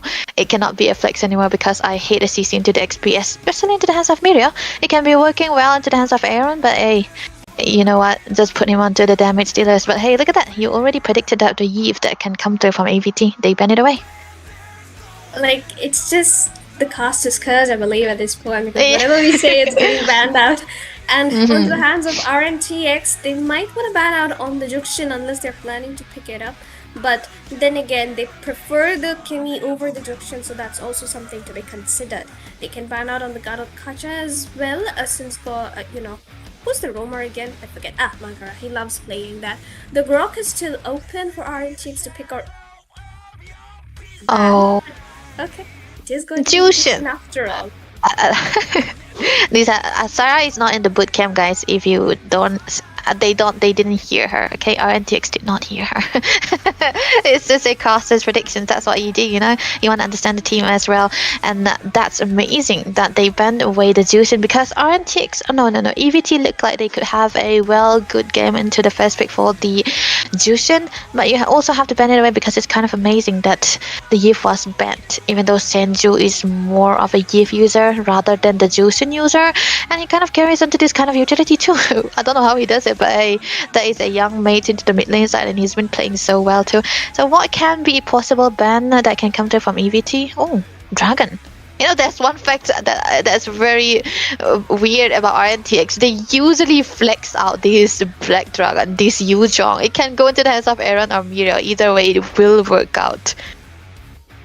And the fact that the Dragon was banned out actually opens a number of options. RNTX here, they have the option of getting the Kimi, the Grok, the Lancelot or the Hayabusa into their jungle. However, whatever they pick up, EVT gets the 2 more picks, and they do not want to give Godspeed the Lancelot. So Joseph might just be forced out here to pick that up unless they decide to find out a counter, and they're gonna lock in on the Grok, since of course Afraid is more comfortable playing that roam against a very, sneaky little assassin, which is the Lancelot. Exactly, I completely left it open. RNTX is kind of a team, where they usually go for a test out into those first game so that they will be able to counter it out to the next game, because that usually becomes a disadvantage sometimes, but most of the time it usually comes in handy too. So maybe there will be another option that they can go for here. The Grog is already a very, very big hero to go for when you want to let go of these assassins. So this Afraid is not going to be afraid of playing the Grok into the enemy's jungle, man. But Lapu Lapu, safe choice. Corey Cutie is a very, very weird experience. I'm gonna be honest. He's kind of a do or die guy. He goes in and he carries, and then there's some places, some heroes that he's not really comfortable on, and that also he really don't perform onto that.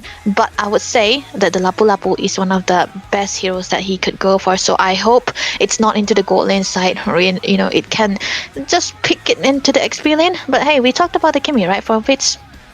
There we go.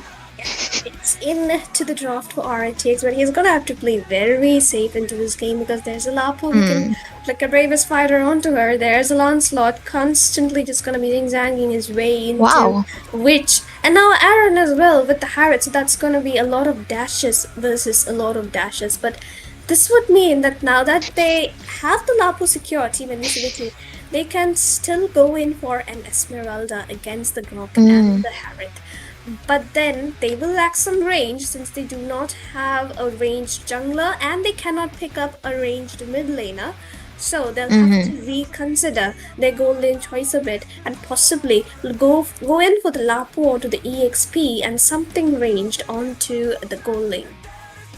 I would love if Crisis plays out the marksmans here, but the only marksmans that's actually valid is the Granger and the Nathan and the recent popularity of the carry, but I don't know if the carry is going to be good against the Harriets in this situation, or even the Kimi too.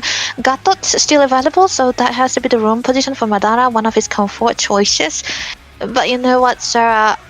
Gatot is kind of weak against this combination. He is weak against magic damage dealers, so I'm pretty sure he's gonna have to need at least one item so that he'll be able to sustain much longer. And against the Grok as well, I think the Grok has a very better time in trying to go for the sets rather than the Gatot, so it has to be very sneaky kind of Roma. So whatever the XPs that they're gonna be having, it is going to be into his hands where the stats ups or the initiations could come true. Exactly so. And with the Valentina banned out onto the side of RNTX, it would mean that LECVT cannot really copy out any of the ultimates. Not that there isn't anything much to copy, except for the technology as of now. Maybe they are aiming for the X-Borg onto the jungle, so you want to deny that insanity into your enemy lineup. So of course, smart little ban there, but that would mean that Shenzhou can still go in for the Farsa if he wants to. What else is his options? Maybe a Lunox at best into the mid lane. Good combination with the God of Kata Taunt coming in. As for the bans though, we see the Fredrin ban, possibly the Expert could be up next if EVT does read into that Valentina ban. And from RNTX, maybe they ban out either of the Farsa or a Gleaner at best. The Farsa is a very good option for Senju here because it's also good with the range against the Kimi and the Harriet too. But the Lunox, I don't know if the Lunox is gonna be good against the Grok because the Grok kind of does well against the Lunox too, so that can also be a bit of a pressure. But you can handle that pressure if you rotate together with the Gatot, so that can actually work out. It's mostly kind of an execution part, so I feel like Senju is more comfortable on the Farsa rather than the Lunox. Wait, look at that, at least banned away from EVT. So the XPs are still available, so they knew that the Alice could be an option for Meteor. Maybe they're kind of forcing him to go for a little bit of a damage soaker rather than the setter, which is one of his comfort. Look at that, Farsa is what they wanna remove actually. It's kind of just, all the predictions are kind of just working out. I don't know why, but the fact that it is still Mirio onto the Grok instead of Afraid kind of makes things a little risky. EVT, they're gonna lock in on a Luoi. Of all the things possible, I mean, Luoi is still on the rise into the meta recently in the past few days, so that kind of does work out for the side of EVT, especially with the dive-in kind of composition that they have right now. However, RNTX is a very mobile comp too, and against an immobile mage like Luoi, they're gonna have to, it can go both ways. It's a double-edged sword at the moment. And complete the draft for the side of RNTX, Debbie. What do you think they're possible? Jungle, okay, fine. That's 3 ranged heroes. Okay, interesting. I won't be surprised if there is a Terizla from Meteor. It's just a personal combination, it's just love playing out there, but I don't think it's gonna be it. Esmeralda was a greater option against Lapu Lapu. So with the Louis into the mid side, it kind of, it's kind of giving a marksman goal in, Shara, because they are gonna be taking out the damage, right? The only damage output into the early phases has to be the Lancelot, and that's not gonna be enough. So Crisis with 3 late gamers onto the side of RNTX, he's gonna need a damage dealer here, not something out for a utility. So what could be an option? Nathan is definitely very good here. He can move around a lot and also deal a lot of damage to the Harriet. We know what a Nathan does to a Harriet into the late game, but EVT being EVT, if they want that kind of brawl, they could go in. That's EVT. Yeah, that's such a EVT pick. We can't even say anything, but they're gonna lack a lot of range, I'm telling you. That's right. And you know what, Sarah? The first time we've seen Tamus was into the hands of Cory Cutie, and EVT, not Crisis, right? So this could be a Lapu Lapu gold lane. So the Esmeralda pick, the Esmeralda pick could be onto the XC side together with the Tamos. I've never seen this kind of 1v1 situation, but the Tamos might be lacking out if you compare it to the Esmeralda, because what the Esmeralda does is try to clear out the minions, try to clear out the lanes and go away, right? Just roam around here, dance around the river, so that it'll be able to set out the early turtle, which RNTX usually loves to go. But for EVT, yeah, they can play a little bit slow, but that cannot really work out because RNTX have more scaling hero until their department. That's the point, right? Like EVT has a lot of early game with the Bravest Fighter, with the Roy's ultimate. There's Lancelot with the Thorn Rose, but yeah, the Thorn Rose did receive a little bit of a nerf, so maybe their RTX is counting on that nerf to be playing into their favor, since the Ascension is still one of those not balanced of course, but then again one of the stronger junglers who can just go around land the mountain shocker whenever he wants, and it's got a long duration too, so he should technically be safe since the damage potential from the side of EVT is kind of less. But if Corey does manage to tank in everything, then RNTX is the ones in danger, since the Kimmy and the Harriet wouldn't be able to dish out as much damage as they would like to. Yep, exactly. The early stages of the game, I think the Kimi does really have a good clearance in together with the Grok, so we're gonna be expecting a bit of aggression from the side of RNTX too. That's gonna be the only reply that we are looking for. But hey, the first hurdle is what we are gonna be looking for. So, ladies and gentlemen, welcome into the Land of Dawn. This is gonna be RNTX going against EVT into the round robin, and we have them. This is gonna be a best of 3 series, and execution is what matters the most. They have their brand new draft onto their hands, so let's see how they'll be able to start this game number 1. Truly enough, both of the junglers are going to start off with their blues. I think that's a very common trend that we have seen in all the Mythic Showdown games so far. All the junglers starting off on their blues and pressuring the EXP just before the turtle so that they cannot rotate when it's required. But however, we'll see Joseph contest the turtle though, and Madara is already getting taken quite low. However, a bit of an early skirmish. Joseph going to be taken out very low. Godspeed try to go in for something, but Mirio with the rotation is going to find Madara in the middle of it. Over aggression from EVT, however, RNTX is gonna win the better trade, and of course Mirio goes in with a little bit of invade as well. However, gonna miss the tornado there. Okay, it's just gonna back off now. That was a good trade, a good early start from RTX here again. And I think, Senju, you got to be careful, man. There's also one thing about the wilderness blessing coming through from Vich. I think he's reliant to trust out, the damage coming through from Joseph and Aaron.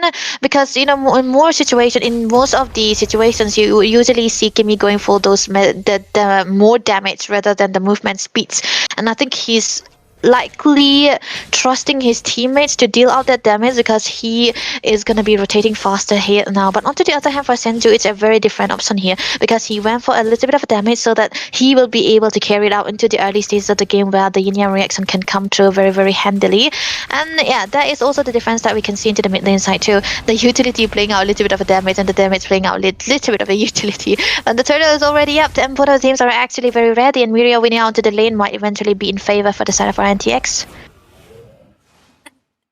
It's just the first turtle of the game, and Corey just got his level 4, which means that RNTX does have, the little bit of the riverside advantage, but the fact that Witch didn't reach his level 4 yet and still has to take a minion or two from the midway. But Aaron, he's getting chunked down, which means that both the gold laners won't be rotating to the turtle anytime soon. But Corey definitely doing a lot of things here, marking down Joseph, not letting him reach the turtle. Godspeed secures the red tree quite easy. 3-man tectonic charge comes in though, all the way from Afraid, but Joseph is going to secure the kill onto Godspeed as well. Madara trying to AOG his way out of this situation, and he's going to make it out alive. However, RNTX, not only they secure the turtle, it's EVT who secures the turtle, but RNTX gets the kill into their hands.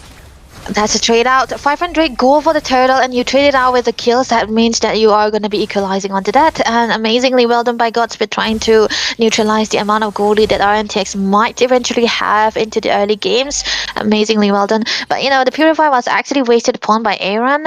Yeah, even the flicker from Crisis. So that is a huge 1v1 situation for the gold lane side. Very funny enough, it's a fighter versus the mages here, right? So that's it too. But Senju, on the other hand, might be caught here. Yin Yang. Yep, there we go. The yin yang is there. However, Shenzhou does make it out alive. I think it was the flicker he made, right? Mm-hmm. Yeah, That has to be it. Yeah, that has to be it. But yeah, I mean, he is going to get knocked down after, and Madara just cannot leave him alone because he doesn't have any kind of mobility. And if Afraid Witch and Joseph just decide to jump him, like, here we go, we see Muriel jumping people, but Yep. yeah, Shenju is playing it smart too. He's getting the yin yangs onto Witch as well. However, how long can he really sustain doing all that? So it's just a very brawl situation, like we see on the top lane here. Joseph getting caught out by Corey, has to use the mountain choker to escape. And Trashed Pulse is gonna catch Corey though, along with the tectonic charge. Joseph gets the mountain choker kill onto him. AOD, Madara a little too late to the fight, but Godspeed! He's gonna find Witch and is looking for Afraid as well. Has the punctures. Oh, did he just miss a dash? Yeah. He did miss I a dash. think that has to be. That was a close call, but hey, good initiation, and I think a regeneration coming through from the side of EVT as well, because they did not just lose anyone out; they are trading it 1-2. So a bit, taken down is definitely one of the best options that they could go for here, because Senju still 0 deaths yet, so he will be able to have the priority onto the map, and he will be able to create out the spacing and the amount of card control that's required for him as well. Look at that, Yin Yang reaction, another turtle onto the hands of Godspeed yet again. So that is definitely going to be a good game for the side of EVT. Neutralizing out the amount of gold lead that they have, but mid lane, what? Diversion away. That was so close. Like, that was 3-man traction pulse. However, the diversion was just there to save their lives, I believe. Otherwise, it was going to be a very warm combo of tectonic charge. Oh, there we go. As we speak of the tectonic charge, it's into the fight, which has to flicker out, but Madara is going to take down Afraid. Corey Cutie manages to stay alive by using up his ultimate right on time. Amazingly well done. That's going to be 1 man down for the side of our NTX. Meanwhile, the bottom lane is what they want to do for here. But Muriel trying to trade down to the top lane as well. That's going to be a turret down, a turret on top, 2 level ranking. We can see Joseph has been power farming quite a lot onto this season, so that's definitely going to be mean. Oh, look at that. That's the micro that we are talking about, right? Giving him the turrets means that he's going to be getting a little bit of a goal and having the XP as well. So that is going to be a lead that they're looking for. But mid lane, though, that's going to be a little bit of a reason coming through. Madara, he will not be trying to engage. Look at the jump. Yep, there we go. The softball comes in along with the mountain choker, but EBT is actually sustaining it all. Mother tries to mark down Witch with the AOG with the Thorn Rose. Witch tried to dodge it, but he's gonna get taken down finally by Godspeed. Do not give him the last slot, ladies and gentlemen. But there we go. Crisis into the backline, sustaining 3 people. What? Tonic charge onto 3 right under the turret as Godspeed is gonna secure his 3rd kill into that team fight. EVT securing the lead of 1k gold into their hands. 1 team fight and 1k goal already into the hands of EVT. That's amazingly well done, Godspeed. Wow, a perfect maneuver. That is what you do, when you are in a landslot. You did not really give this guy a landslot in Bengal server, man. Come on. But that's definitely okay, because Warx is what he already had. The turtle will possibly be going into his hands too. And there's also a fact that, I don't really like Joseph onto the Yi season because his playstyle is kind of aggressive, right? Yeah, he's not a blunder. He can really work well with that, but he was caught into a very awkward position. They kind of need his damage to come through too, so that cannot really happen when he gets the game down. But bot lane though, oh, did he steal it away? He actually did. Yep. But there we go, the traction pulse was more into play, but EVT being the chunky little men that they are gonna tank it all for themselves. Godspeed though, kind of alone in the middle of 3 people, but has the execution to just go away and survive that fight.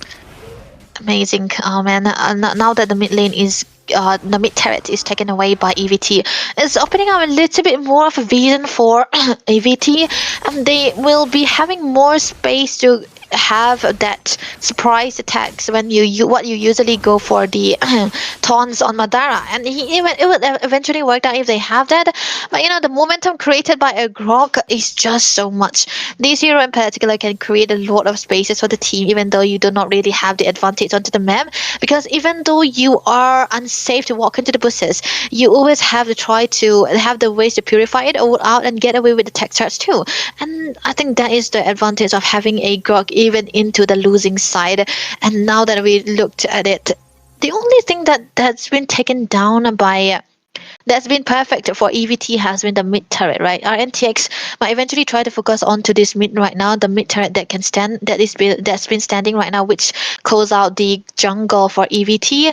If they can open this one, they can equalize onto the amount of map pressure that they can create, but still gonna be hurt because EVT they will know what their macro plan is gonna be, and they'll be trying to clear out the mid as fast as possible. But looking at the top lane locations so far, we might see a 1v1 though.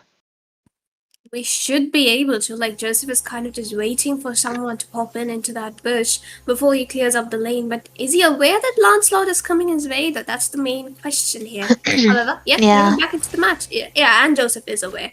But he's gonna back. Look at the dude. He's just backing off because he knows he can't fight Godspeed on the Lancelot all by himself. Plus, he's gonna scout it in. But Joseph himself gets kills down. Diversion coming in from Shenzo. Traction Pulse is going to spot 2 of them.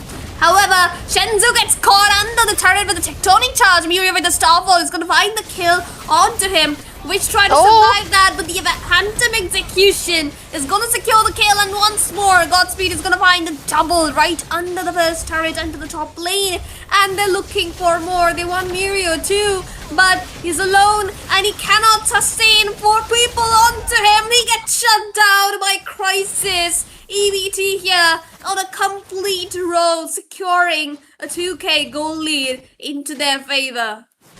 A good read, definitely a good read that they did right there. They know that Joseph will try to farm onto the XP lane side so that he'll be able to have the level lead. But that was amazing call onto the divers and Shenzhou, man. Amazingly well done onto that call to go up on top and try to trade out. Even though they were trading out with 1 member, it's just the mid lane, and they secure kills onto the jungle, onto the mid lane too, and onto the XP as well. So this is all in favor for the side of EVT. The lore is already up. Godspeed very healthy onto the kills, and he can dive in and out without getting punished, and they have to have an answer. Look at that. There we go, another engage coming in from the side of RNTX this time. However, AVT just managed to bait out a lot of skills and ultimates, but Crisis dives in a little too deep. But is he gonna make it out alive? He actually makes it out alive. It's Joseph and Afraid who fall. Godspeed once more marking down Witch as hard as he can, and he's gonna fight the godlike onto Aaron this time. Shenzu onto the back line, misses the yin yang, Witch has to flicker up, but now he's the one in danger because Mirio is onto him. However, Cody comes to the rescue, is gonna save his teammate, and they're gonna go in for the first Lord of the game. The amount of sustain that Crisis had right there. If it was any other hero, I think it could have been a good turn of events towards the side of RNTX. But yeah, there was also a Guri coming through from the side of Madara. You know that Joseph did not have the Traceless, which means that he's going to be very vulnerable. And he was able to get him into the AOZ and the Yin Yang combination coming through with that. Oh, that is a Yi Xin who served on a silver platter. And that means that they will be able to get out the free lord too. Looking at the damage dealt so far, I think Grog will be up to the top here because he is always onto the front line too. Mira not far behind as well because that is an XP laner and he's been dancing around, but he hasn't been able to find out the right sustain to the right person because they are still in need of the goal. Meanwhile, EVT is already online. RNTX needs a little bit of a 3000 goal, but when will they be able to have this? Because RNTX, they're so behind and they gonna need something. Oh, the AOD plus the tectonic charge, both of them landed at the same time into the tier 2. However, EVT definitely has the better of the trades. They're looking for something more. Godspeed with the damage onto Witch, constantly forcing the man to recall back to base, is not giving Kimmy any space to even stand in a place. Yeah. Oh, that's exactly the reason why you do not give these guidelines, Lord. But the mid lane turret done, Crisis jumping in. Oh my goodness, Prepare gets taken down and so does Joseph. Crisis will be the one finding the kills left and right, and there we go, the stun on to Mirio as well. Shenju with double Godspeed again, trying to find Kimi, gets taken down finally, but which is going to be the only one alive along with Aaron. There's 3 tanks in front of them. Aaron, can he survive this? No, he cannot. He gets taken down. Crisis finds the trouble. EVT, take away game number 1 into their hands. The base is fallen. EVT leads with the 1-0. Finally, a 1 defeat for RNTX, and EVT will be rising up right there. Amazingly well done, well calculated moves coming through from this team right there. I think it should be Godspeed man who's gonna be getting the MVP. This dude was amazing onto that hero, and oh my goodness man, you did not really open out this Lancelot when you are playing the Bengal server, man. That was so good. The way he was able to get out the early stages of the game, and where he was able to get the War X very soon. Yeah, never mind, it's gonna be Madara. Ew. No man. 100% kill participation. Okay, he deserved it, I guess. Okay, I mean, he can have it. He can have it. Just got, 100% kill participation. Quite a lot of damage taken and dealt as well. I mean, it would of course be less as compared to Shenzhou or even, Godspeed. However, he did set it up all for the side of EVT, so he definitely deserves that MVP. Starting from protecting Shenzhou to setting it up for the rest of them, he did a lot. On the hands of RNTX though, I believe that the gold lane, he couldn't perform as well as he would have wanted to, and like we mentioned, opening up the Lancelot means Kimi mid lane is going to be very, very difficult to play, and that is exactly what happened in this game. I mean, in Godspeed's mind, I feel like he have one thought. Maybe, just remove all the Kimi from the equation and try to win out the team fights, and that's exactly what he did. And the kills onto Joseph might have to be a lucky one too, because he always focused on to Witch and trying to dive into the backlines most of the time, and that makes Witch very vulnerable. And for a Kimi, you kind of need a good frontliner to try to set up for you and be there free hitting. But when can you free hit when there's always a Lancelot up to your face, and you always have to flicker away, walk away, and the amount of damages that can come to is going to be so less at that point of a time either. And there's also one fact that I hated about the Yishun pick is that because there is always the Gatot, right? He is very vulnerable to the Gatot gacha, so it's kind of a bad pick here. I don't think he have any free hitting moment there, and he always gets caught into the midst of every team fight because there's always Sanju trying to track him down, trying to burst up, bait out his trace list, and when he does this, AOZ always jumps on top of him, and that is also very big factor that RNTX did not reconsider. But look at this gold lane. The first time I've seen Aaron not having a team fight participation there. 2-1 is the score. Yeah, and Aaron did deal a lot of damage, but what's a Harriet gonna do without the Holy Crystal or Divine Glaive, at least against, literally 4 tanks? Even the Lancelot can be considered the tank because he's gonna have the brute force on him. Yeah. And ironically enough, it was Shenzhou who dealt the higher damage and also had the better goal of the 2 mid laners. And of course, I mean, Grok just could not do enough. Even though his tectonic charges were on point, the Gatokaja with the re-engage after the tectonic charge was actually what made so much of difference. EXP as well, Corey somehow made a lot of difference into team fights, sustaining, sandbagging, everything, and then that ultimate just recovered all of his HP all at once. The countenance ones, that's the part. Rich guy here, 800 per minute, gold per minute for Godspeed onto the Lancelot. Of course, the carry, wait, Miro dealt the most damage here.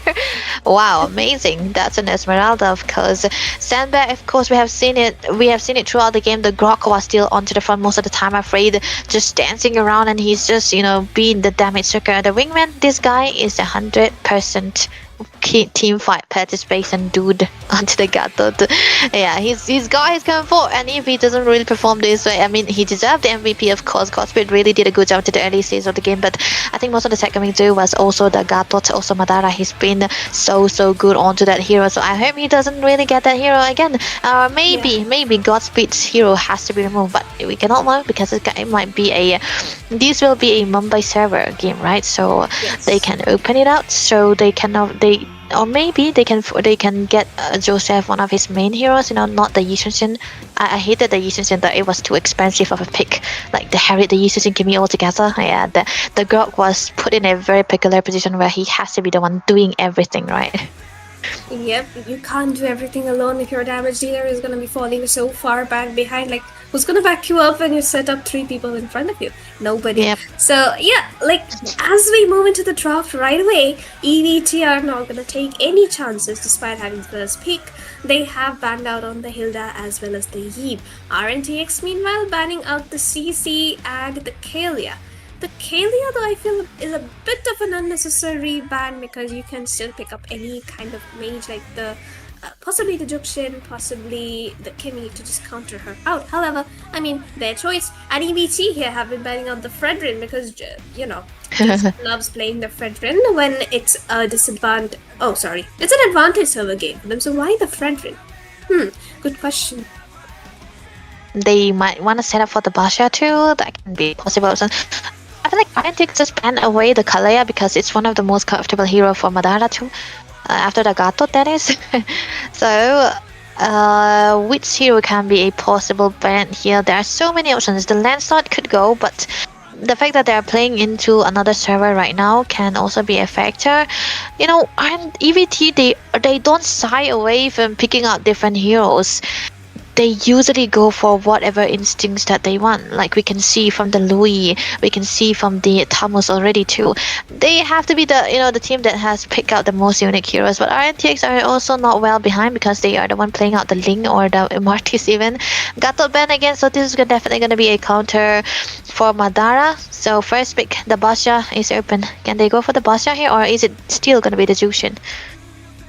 It could be either of those, but the Lancelot, bro, it's still open. They're gonna give it away. They're gonna give it away to Joseph. It's kind of like EVT is saying, like, let Joseph pick up the Lance. We'll see what he can do with the Lancelot against us.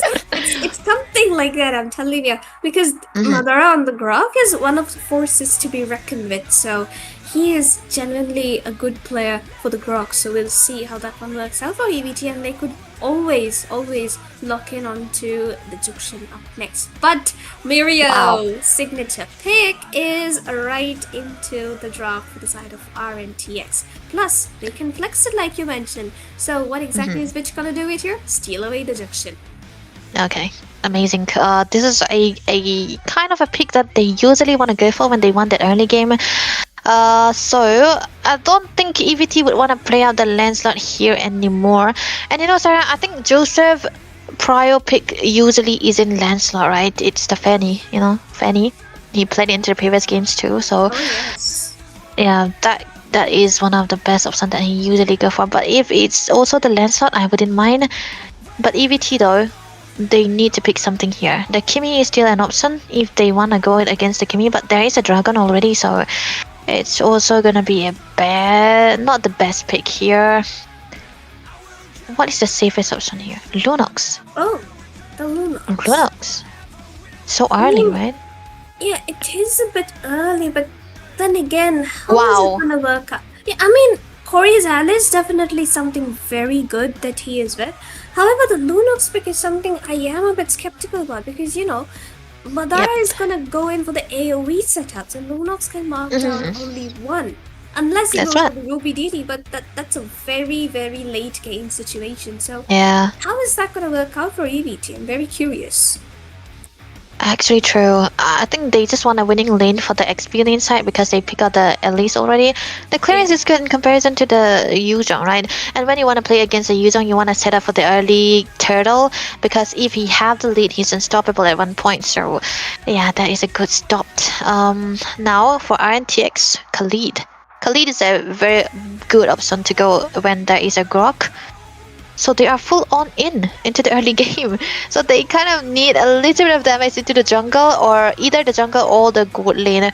And I think even if they go for both damage into the jungle and the gold lane too, it will be a very good one. But there's also an option that Crisis can, bring away his Lapu Lapu again. Yeah, he can definitely go for that. He could also try and get the Harith for himself because, of course, up until the late game, Ryuzhong cannot actually sustain that much. However, I mean, Yep. Mirio being Mirio, if he decides to go all out, then even Crisis on the Harith can't do much. Lancelot, though, still open. Neither Joseph nor Godspeed have locked in onto any of those, and there we go. The Harith gets taken out. The Lapu Lapu is out as Okay. well, along with Crisis's Ruby. So, what can Crisis go here? He should be looking for. Oh, Esmeralda, is it open anywhere? Nope, Esmeralda is still open to be picked up. Yep. And the other options would be a pure gold laner. But Joseph, though, do Yeah. you think he can lock in onto the Joy this game? Joy against Discom. Man. If it is the Joy, kind of be hard. Wait, EVT are the one actually banning away the Basha. Maybe they just want out the Basha to go away. There's also one factor that they ban away the Harry when they already have a Linux, so it's definitely gonna be a mid lane. I'm not tweaking. Yeah. But NTX, you know what? I think it can be good to go the Joy or any kind of assassins for Joseph. Oh, nice one. Okay. Aaron is fine. He got the Nathan for himself, I guess. That's just a very staple gold lane pick, but that means Yeah. Crisis, he can still go in for the Esmeralda if he wants to, but in the Yeah. late game, they are gonna need another source of damage other than Shinzu.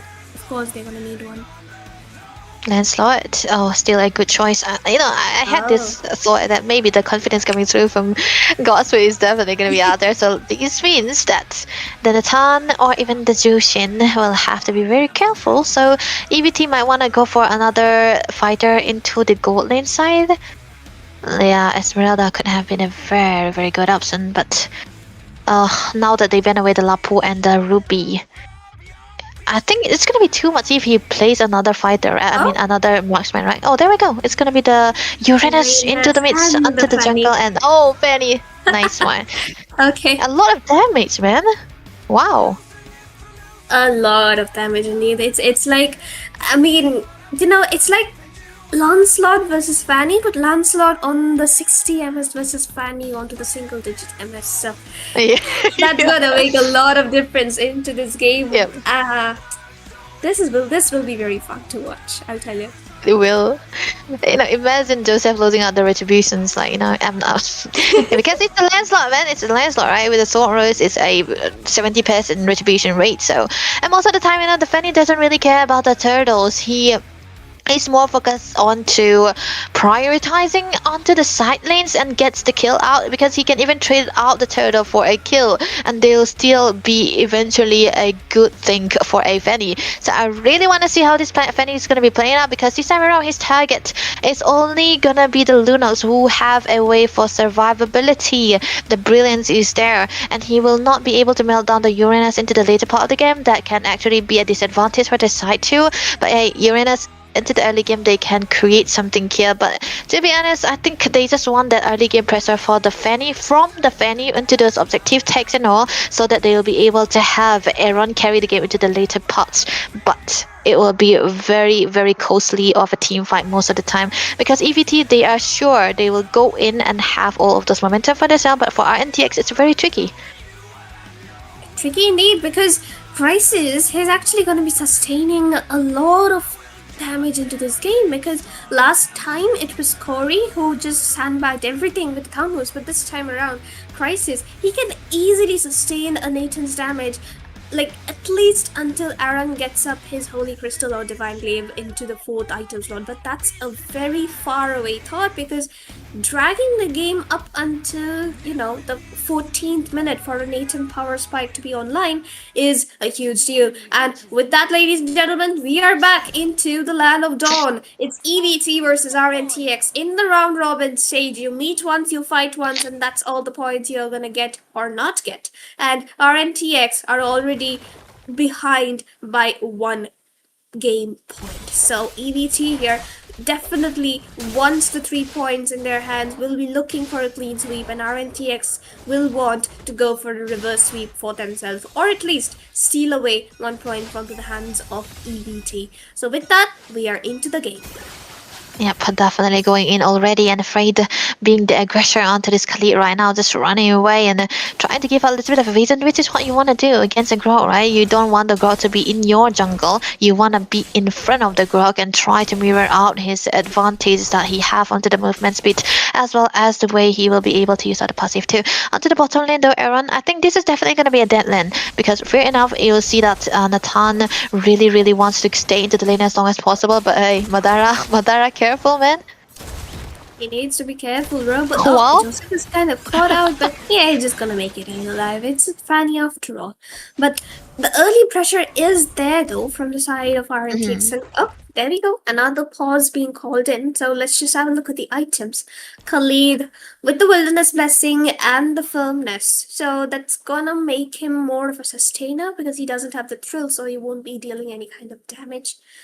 Corey doesn't have the Brave Smite, so he's gonna be a pure damage dealer and just, be there for the team. Lunox with the, lethal ignition and the tenacity. Yeah. That's a unique emblem combination against that many tanks or whatever for a Lunox though. Oh, Godspeed! Tandem execution, as well as the Thorn Rose. He gets knocked up, but he's gonna make it out alive. Joseph trying to look for the cut through. Oh, he's gonna find Madara, the first blood, coming in from Afraid there. That was amazing starts that we have seen from the side of our NTX, but still not unreachable because it's a Roma. But hey, mid lane, I think there might be something on to Madara here. Not that a wall has been created, but the turtle is already up. They might be eventually going for the sets here. Godspeed will eventually be there on time. Level 4. They might be an engage. Madara with the vision. Look at that. Godspeed. Oh, he's actually securing the retribution. Wow. Nah, man. He actually secures it, and Mirio has to use up the Black Dragon form to just run away. He can't really fight 4 people all by himself. There's no damage dealer, which doesn't have the level 4 as a joke. Shit, Throne of Ruin onto 2 though. And Darren gets taken down instantly. EVT wants more with the club back. They find a Tectonic charge onto 2. Wow. Is gonna secure one. Joseph has the blue, but what can you do alone? He's looking for an engage. He tries to scout down a few people, but is low on energy and is not gonna find anyone. They're gonna recall in front of his face. You cannot just stand there, recall, and get saved from the Kimmy, man. Oh my goodness, sometimes this dude love to live onto the cliff, man. And he eventually survived most of the time. But level rankings are Corey Kitty at the top. That is the XP lane for the side of EVT that we are talking about onto the elite. So that means that he is able to farm out and get out the momentums very good into the early stages. And there's also a fact that they got the turtle that helped him quite a lot. What a good engage that been created. Is so value for EVT right now, because they're going to be having 1.5k gold lead, and that means that they'll be able to let go of this landslide yet again. And a kill already onto Aaron. The Nathan is already big enough. You want to let him behind, but mid lane ultimate already popped by a Vizta, but they still cannot go for the re-engage. They don't have enough damage. They do not. Actually, they need the Aaron to come online, and that's gonna take a long while. Honestly, at least another 10 minutes. Look at Shenzu, bro. He's flickering. He's doing everything he can, but Muriel just manages to sustain it. I think it was to dodge the fatal blades from the Yusong. However, he just went to the other direction because it's a circle after all. How can you dodge a circle? This is why the Yusong is so much of a priority, right? You cannot really go against him in a 1v1 situation because he wins most of the time. All you have to do is try to neutralize it. But the turtle is already up yet again. The Black Dragon coming in, Sarah. This might be another contest. It is, but okay. Joseph isn't into the scene at all. He did not get the turtle again. Muriel is going to be called out very low. Crisis is the one chasing him down. Finds the kill, and Corey QD into the backline, marking down Rich. He's gonna chunk away Rich every single team fight, making him unable to land those knockups which RNTX so desperately needs. So this is going to be a very risky match for the side of RNTX unless they like unless they're able to find an opening into this game, and Joseph simply isn't able to get that because of the amount of sustain which EVT has Wow. right now. Corey doesn't care, man. He doesn't care. He can just stand and get the damage coming through from the Fanny, and he will be okay. But one thing of a good compensation that we can see was Aaron able to get the that big amount of gold plating for the turret, and even taking the turret down as and Nathan. That is already big. I just really want to see how much of a gold he already have, because that could have been the only win condition. But bottom lane side, I think Senju wanted to go for a 1v1 situation. I think he doesn't really have the flicker yet, so yeah, that might be a little bit of a tease. So yeah, he's gotta wait it out. It's not the best case scenario to go against to go in a 1v1 situation, because Aaron still have the flicker though. Yep, and Aaron is the only one who has been able to secure a turret so far. So Yeah. that is kind of the Oh. only ray of hope for the side of, RNTX, because he has the equal gold as compared to Crisis. So late game, he might just be able to pull something off, and it's kind of showing little by little. Like once the concentrated energy is up for Aaron, he is going to be able to sustain in the team fights as well. And even Joseph's damage, if he manages to get a few pickoffs onto possibly Shenzhou or Godspeed, like God bless you, Joseph, if you get a pickoff onto Godspeed, things might change a lot mid-game onwards. Yeah. The thing, there's also one thing that I would like RNTX to do is if they completely ignore the turtle and give it away and try to trade it out and play for Aaron instead, and give him a little bit of a spacing so that he'll be able to have a good goal lead. And now I think he's catch up to the goal that Crisis is already in, so that's also a big option right now. Top lane, Joseph. He might be trying to get on Senju though. He is actually, but Chenja's gonna flicker out. Oh, Chaos Assault, but he gets taken down anyway. Joseph and Afraid would be committing to that fight, but Crisis is here with a big chase up, which knocks him right back, but which has to use up the Crimson Beacon to save himself this time. Tectonic Charge, notice it with the flicker. Petrified coming in from Mirio. They find a kill onto Madara finally, and even Crisis is very low here. Can Mirio find him? No, he's gonna move away. That support emblem, I think it's a support. No, it's the common emblem. Never mind. The common emblem still giving him enough movement speed to run away from all those hungry, bloodlusted people in the Throne of Ruin. Mine. Oh, Oh, that's so could have been such a good. Oh my goodness! Look at the beautiful ultimate. Oh, oh my jeez. god! What in? Yeah. Look at the immobilizer. I think the Throne of Ruin landed on two of these DPS onto the backlines. Wow. Corey Cutie, man, he's just flying there. Okay, there we go. Oh, it's back. But Crisis will still find the kill onto which, though the rest of the two did manage to make it out alive. Like, wow, what was that pause? Wow. Just wow. Man, not the best one. I could have, I think they don't really have the flicker, so Aaron did have the flicker, man. Okay, could have been a good clutch for survivability. But there's gonna be one that's down the drain. That's gonna be Vitz taken down, but Joseph cannot really do anything at this point. We have talked about how much of a tanky members EVT have been, and now it's showing that Joseph cannot do anything for the Fanny. He's gonna be playing for the neutral objectives as well. But onto the top side, they might be trying to go for the engage. Look at that. Exactly, and there we go, the Tectonic Charge onto Aaron this time. Uses of the Entropy, he makes it out alive. And RNTX are finally able to, just sustain it out and kind of just make it out alive, while Joseph goes for the turrets onto the opposite lanes for the mid lane tier 1. Raging Sandstorm coming in from Afraid is trying to sustain it all, but how much can he really do as a Khalid? He gets taken down by Godspeed. Corey's zoning out the backline as much as possible, along with Crisis, while Joseph, he actually finds a tier 2 onto the bottom lane, so that's one positive thing about the side of RNTX right now. Yeah, and they're going to be trading out to the top here again, so that's definitely going to be in favor of EVT too. And the lore is already up, and there's no way that RNTX will be able to go in right now, because they don't really have the right amount of resources. And even though Aaron, there's a lot of that can come to onto him, especially Godspeed, and he's going to be needing the entropy together with the flicker so that he'll be able to survive all of those onslaughts, but he won't be able to do that right now without the flicker. So let's see how they'll be able to hold the game long enough for Aaron to come come online, because at this point of a time, EVT is already so rich on gold. 2k gold is what they have at the lot already. They have the advantage as well. Damage also all into the hands of EVT too. So there need to be a good amount of engage coming through from RNTX that can turn the tide around. And even so, it's still gonna be a little bit hard. But I don't know if you noticed, but the statistics did show that Joseph has dealt 21k damage while Lancelot has dealt 11k. So I don't know Yeah. what that is exactly about. However, if that works out for RNTX, then it does, because right now EVT is just dominating a little too hard for the side of RNTX to be able to control the map right now, like at all. They aren't able to do it. However, the mid side though can definitely see some pressure coming in from RNTX onto Madara, and Yeah. what throw the Bruin into the back line with the 3 people getting caught out in the middle of it.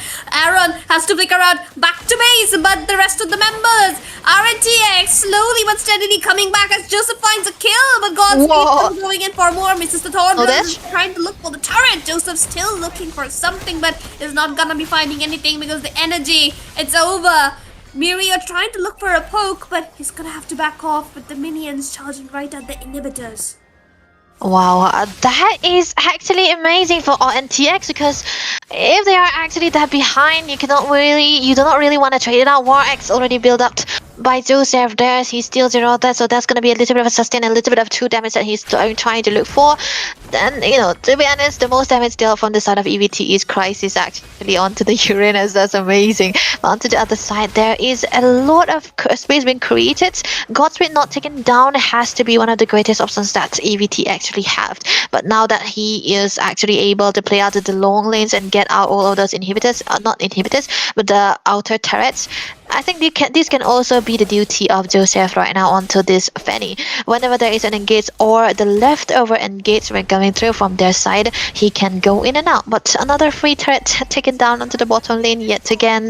RNTX cannot really engage. It is gonna be into the hands of EVT. If they make a fault, only then they'll be able to create that comeback moment. Like RNTX, they are at 4k gold deficit right now, and EDT, they are simply not giving Joseph the space anymore to try and find those turrets, despite him going to each lane every single time, like either it's top or it's bot, but he's not able to find any more turrets because on the bottom side it's just the inhibitor left, and onto the top side it's a tier 2, but there's a Grok or an Alice protecting it every single time. The Lord is up though, and EBT has already started up on it, and they might just be able to burst it down because look at Fanny, she's on the bottom lane, so of course no contest whatsoever. They don't really want to contest because they are putting all their trust into the hands of Aaron, so that he'll be able to clear it out with Nathan. And I think they can play out the long lanes with Joseph and try to zone away the Lord here too. I think it's gonna be a good clearance. Best case scenario, they can take 2 turrets down for the side of EVT, and worst case scenario for RNTX, they might be losing out everything here, 3 inhibitors. But hey, there might be an engage though. Look at that.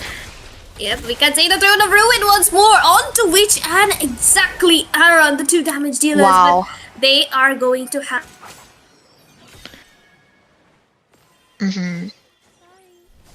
That's a little bit of a cut off that we have seen from Sarah, but hey, I think now they might try to go for a tech charge coming through. Might eventually not be there, but onto the backline there might be a little bit of a dive coming through as well. Crisis taken down very low, but it's going to be a shutdown coming through from Witch, starting to take it down. The Lord still heavily available. Godspeed trying to go in, the wall coming through as well, but Noct is there. Afraid still able to survive. The Lord still healthily available. The Dragon being popped here again. The middle is completely exposed right now. The Petrify coming in. There might be a re-engage. Godspeed trying to go in. He is getting the damage done, but hey, Aaron, look at that. Oh, the Corey Cutie is still there though, and he's getting chunked down. What? Aaron does have the damage Whoa. this time. Joseph gets the killing spree onto Godspeed as well. 4 members down. Can RNTX pull this off? The kill count is back into the board for the side of RNTX. Look at the fight right there. They went in for the Lord, but the Black Dragon used up so instantaneously just to mark down Shenziver's brilliance was used up, and he got the kill right away. And Aaron, of course, is back. Oh, and What? Jeez. out. That is Crisis! going to be a wipeout. Oh my goodness, RNTX, what are they? Oh, this is in town that we are talking about. But they have to take care onto the bottom lane as well, because that is going to be important, because they do not really want to lose another turret. 2 turrets is already down, the inhibitor that is. But hey, they are able to have that bit of a comeback now. The gold lead is gone, Sarah. Look at that. Oh, Joseph. That is the amount of damage he is able to deal. 0 that save for the War X is what he had with the Malefic gun too. And that is already a big penetration that he have right now. The Lord is gonna be here, and option right there. It's 30 seconds still. They have all the green lights available, but it still can be a contested one for the side of EVT, because of the presence of the Grog man. Literally. And I told you the Lunox is a sketchy pick here, and look at Shenzu's KDA right now. He hasn't been able to perform as he would have liked to. Yeah. Yep, and it's just not working out. And even in terms of damage, he prioritized the Blood Wings instead of the Divine Glaive. So that No. is gonna be making a hell lot of difference for them right there. While Aranda, full build already, has got the Holy Crystal plus the Divine Glaive, Damn. and he prioritized the Windtalker at last. So that goes to show how much of a smart gold laner he is. But Joseph, though, very much in danger here. Can he make hit though? Doesn't have the energy, but he makes it. No, but off-cam kill. Mira is gonna secure a kill though. Oh, Joseph, the wall. Oh my goodness, he actually makes it alive while the rest of the members of EVT are struggling around. But the flicker is gonna find Godspeed. The Lord is wide open for the side of RNTX to claim. They are coming back slowly but steadily, ladies and gentlemen. They are going for as much as they possibly can. The Lord has been secured by Aaron, and the damage is there and online as RNTX are pulling off the comeback, an impossible comeback. And this is why they are known for what they are. Amazing setup. Joseph still able to survive all of those flickers combination and the wall as well. Holy, that is a 3v4 situation into the Lord pit, and of course it's gonna be winning out by our NTX. The Lord, they took it without retribution. Aaron is already online, and he have all the full builds and the penetration that he required, and that is gonna be giving them a lot of value. All the gold leads have been sifted for the side of our NTX. They have their items available. All they have to do is protect Nathan here. Aaron, he needs to be careful. All he have to do is stay alive, and this can be a possible engage. But look at that, the Lord already marched into the bottom lane side.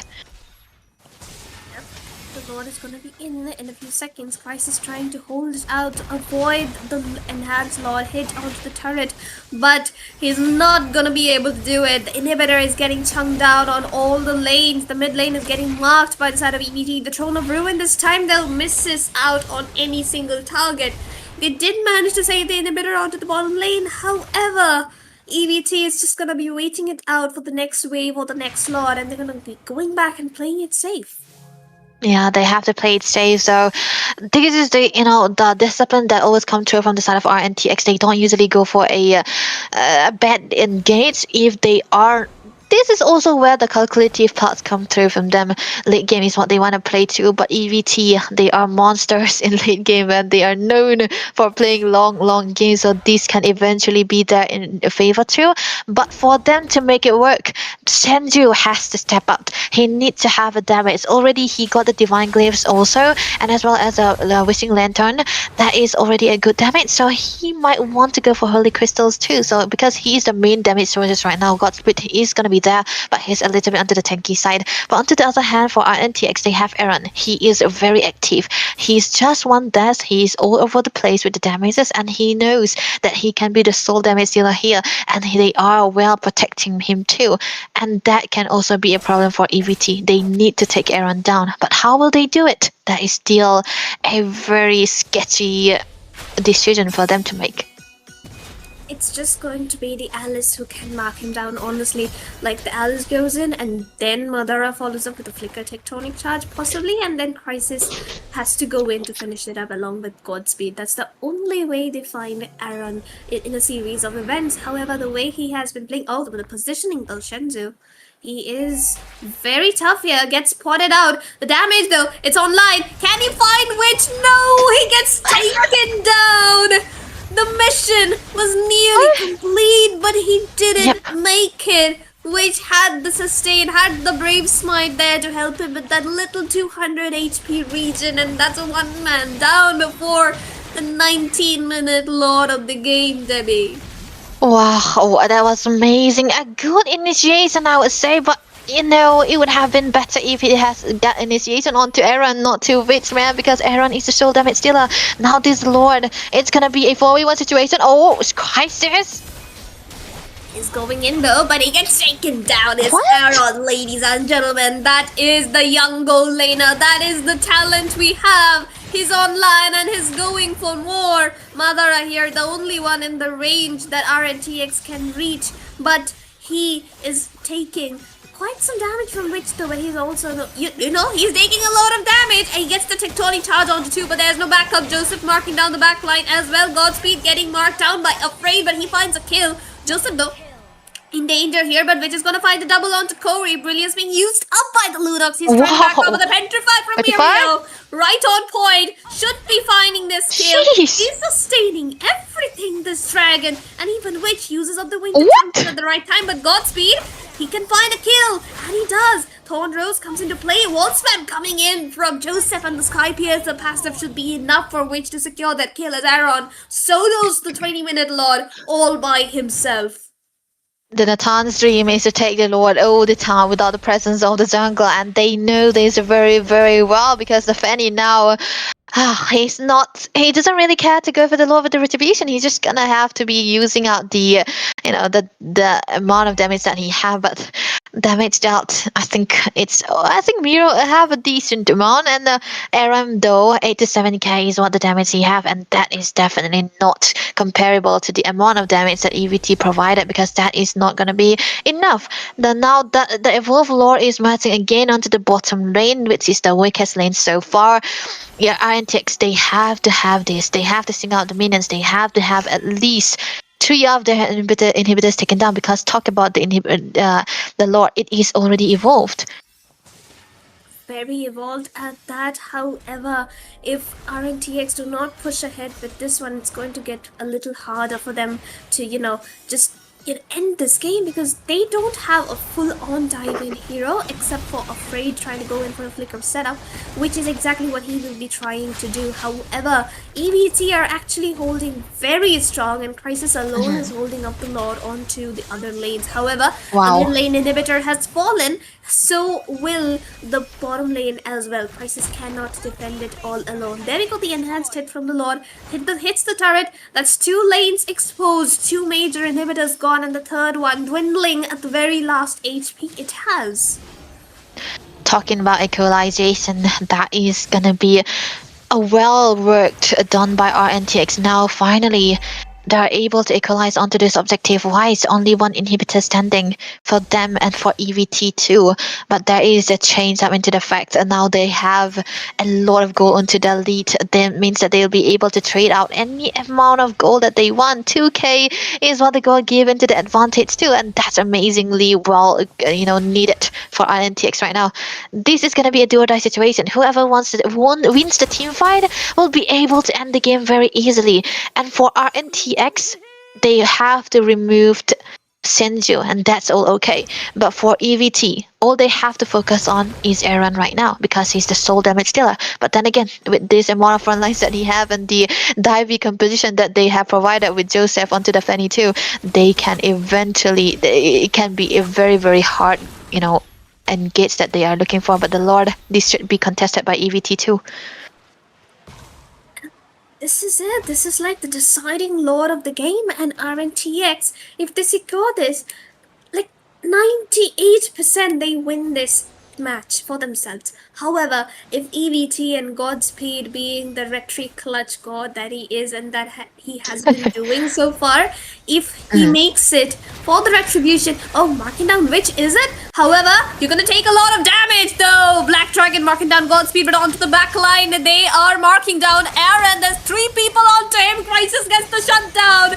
Godspeed is still alive. Joseph trying to mark down Shenzu will find the unstoppable for himself, which left all alone with low HP back into very far away the map. However, Mirio here trying to sustain it all, but Godspeed with the damage that he has, and the Blood Wings are gonna save his life for so long. Immortality popped out for Mirio though. Can he get the kill? Joseph is back online after recalling. He's going. He misses the Thorn Rose, but he can still try and go for a little bit more. But can he dodge it? Oh no! Can he find Mirio? His immortality is out, but Crisis is gonna find it for himself.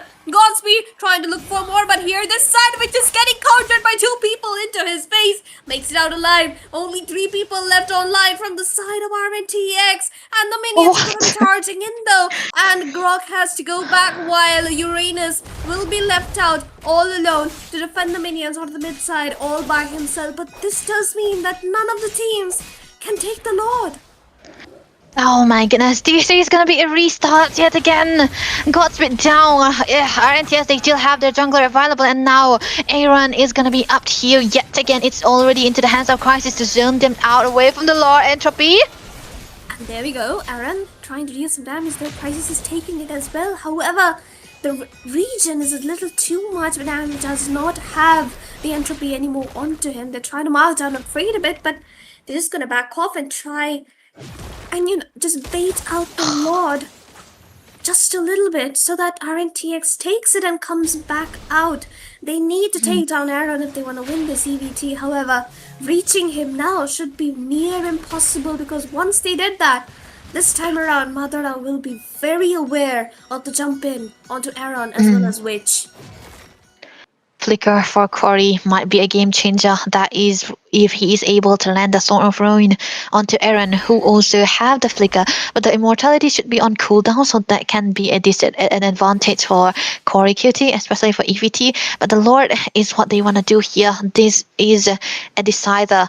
Whoever takes the Lord will be winning it out. Whoever have the better macro decision will be able to win it out too. Mid lane side, a little bit of an engaged Crisis will not be taking any kind of damage, because there's no damage still around the vicinity that can help him down.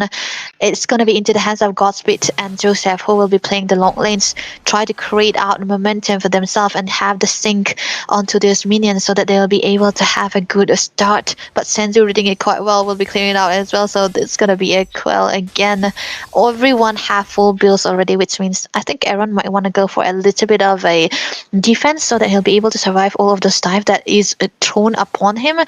But looking at the map so far, I think EVT, they might try to have a priority, a control onto this map, onto this booster, so RNTX will not be able to take the Lord very easily. Not easy at all, because Fanny, he cannot do it alone. And oh my goodness, there's another pause, man.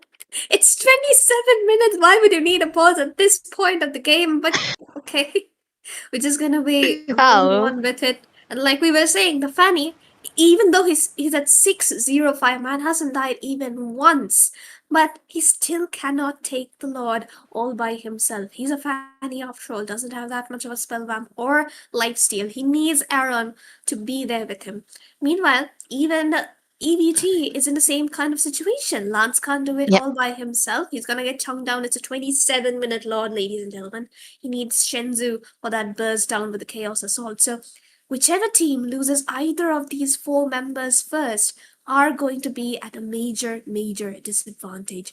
So, of course, the 7k goal lead still into the hands of RNTX, so we'll have to see if they can keep it up with themselves and protect Aaron as much as they can if they want to win this. Exactly. This is exactly why you want to have this Lord here.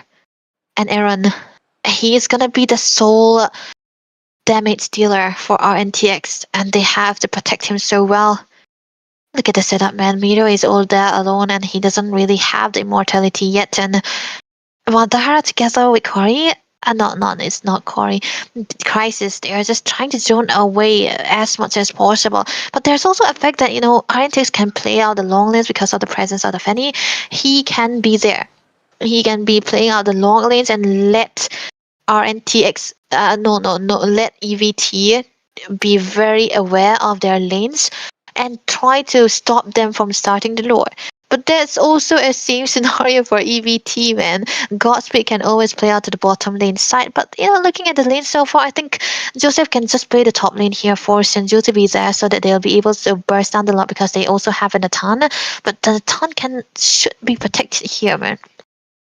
It's so too much of pressure, and with the pause, it's too much.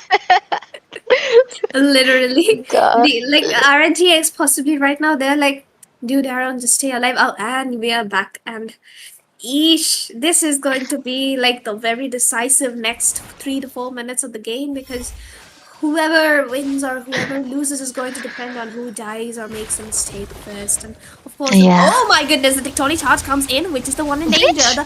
Oh my goodness, he has used up the immortality as well, but he gets taken down finally. Mirio marking down Godspeed, not letting him reach the back line. Aaron is being pushed back, way too back. But Godspeed is trying to go in for more though. Flicker out from Aaron right there, and Joseph as well trying to look for something, but he's getting chunked down left and right. He needs to back off despite the cables being so fast. He can't make it, and Afraid trying to mark down Shenzhou, but Shenzhou has used up the Chaos Assault. He's trying to live. The Brilliance gets used up. Joseph is going to be caught out very low. He is low and he needs to move back. Shenzhou flickers in, but he gets taken down onto the back line. The Minions!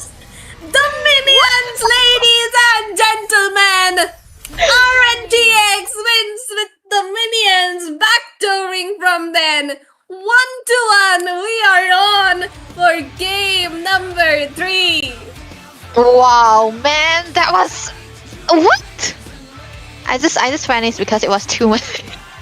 Oh man, the minions! You should focus on the minions, man. Oh my goodness, this is why you don't want to play that long of a game. The open setup coming through from Joseph onto the top lane side. Oh man, that was well done. I think this is the second time where IZN,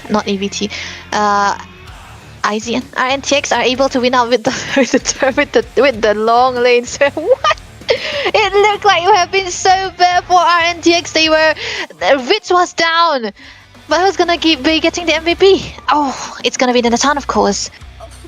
He did so much, oh my goodness, and despite Joseph being at 0 deaths nearly, it is Aaron, of course, who dealt as much damage as he could with 67% kill participation too, but I'm gonna remove Aaron's picture and just put the minions right there, because of course those minions an absolute W with the way they ended the game.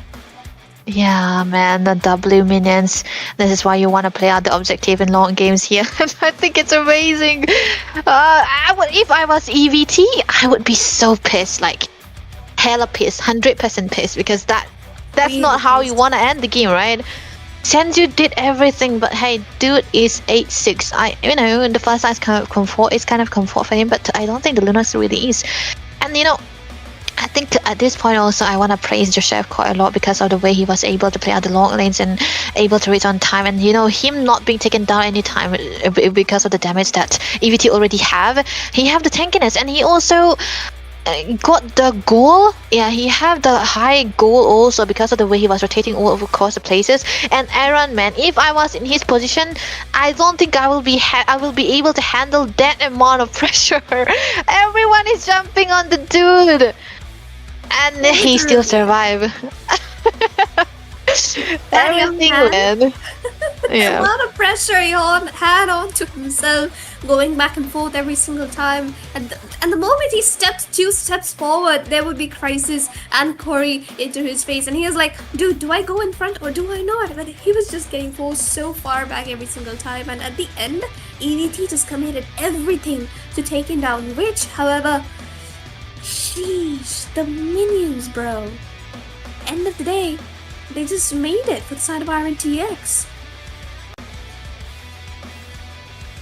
And yeah, if we look at the head-to-head as well, Godspeed did deal a little more damage as compared to Joseph, and Joseph, despite having a 606 KDA, it wasn't that impactful into the team fights. But other than that, the way he was split pushing every single lane is what made all the difference. The bottom side was completely exposed with the first Lord itself, and the minions just charged in all in from there.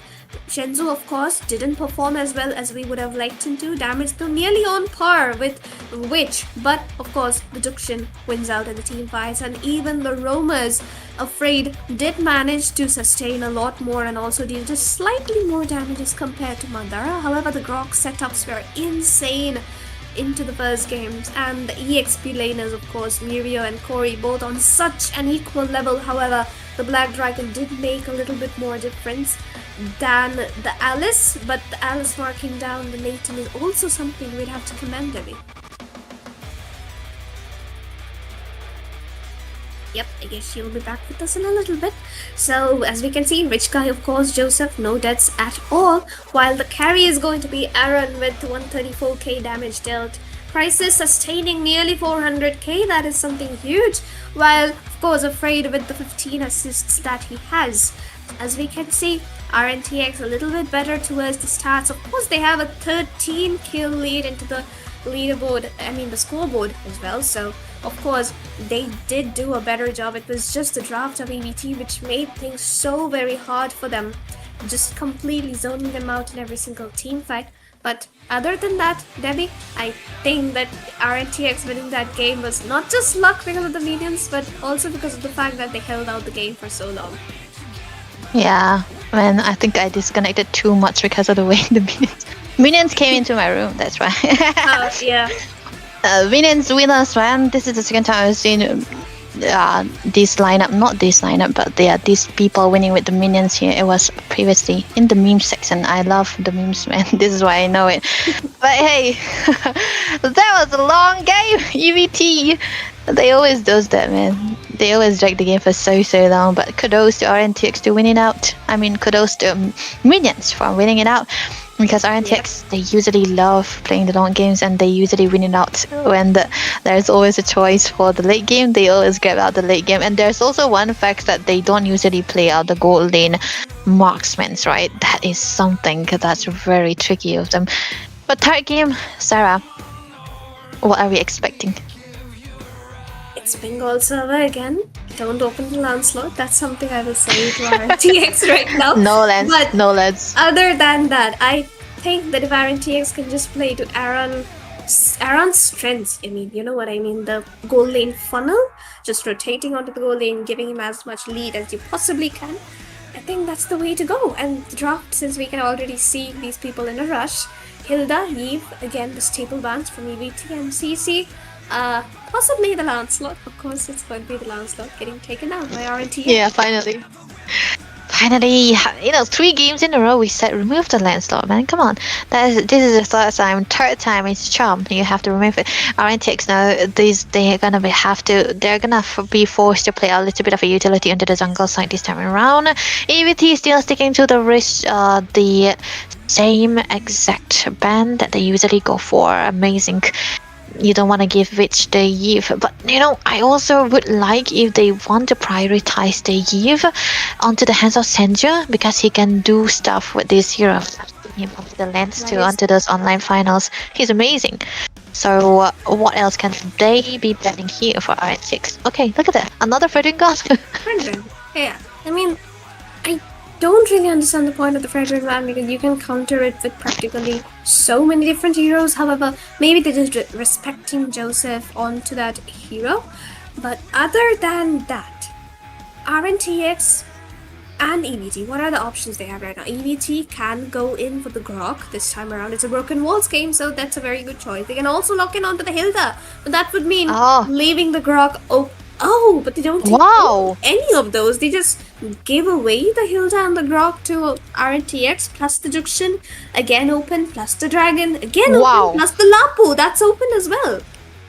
Oh, Yishin again. Well, Gato. Oh man, Gato is first pick. And you wanna still go for the Yishin? Okay, Lapu, okay, that is gonna be a bad Yishin game. It's okay.